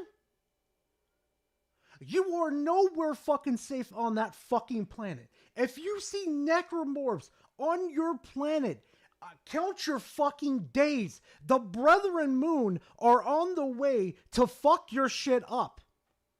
Necromorphs. Hold on. Fucked. Necromorphs. Yeah, that's what I want to hear. During the zombie apocalypse, I want to hear the words coming out with the other survivors. We are fucked. The necromorphs are here. That's exactly what I want to fucking hear. Oh no, Battle, you're completely fucked. What's worse of us? Last of Us zombies or Dying Light zombies, Gara? I never really had a problem except for the clickers on The Last of Us. But Dying Light zombies are a different fucking breed. They're a fucking problem. Oh, God. Clicker morphs? Genesis, stop it. I mean, Doomslayer deals with demons all the time. He can handle the zombies perfectly fine. Trust me. Fuck, he'll rip them apart. Fuck. Holy fuck, nah. Nah, if you see Gara even give, like, if you see in a zombie apocalypse and you see Gara just give up, there's a good reason. There's a good fucking reason. We all know that reason. Because it's the fucking necromorphs. The necromorphs are gonna come fuck us up. They're gonna fucking eat us and they're gonna fucking consume us and make us all whole. Fucking necromorphs, man. Why do we get that horde of... Oh my god, I don't even want to start. I don't even want to start.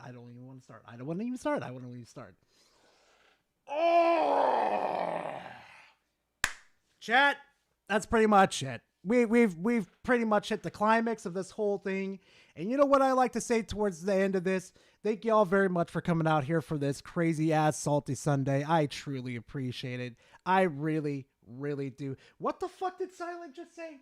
Gar's weakness is bed sheets. Fuck you. Anyway, no, we are not doing make us whole fucking memes. I swear to God. Anyway, guys, please be safe out there. Please drink water. Please eat correctly. Please don't forget to exercise. And most importantly, play video games and don't be a fanboy because you don't want to end up on this content here because, trust me, I'll rip your fucking head off worse than the necromorph will fucking assimilate your ass. But anyway, fam, thank you all very much for coming out here. I truly appreciate it. And I will see you guys in the next video, next live stream. Who really fucking knows? See you in the next one, fam. Later.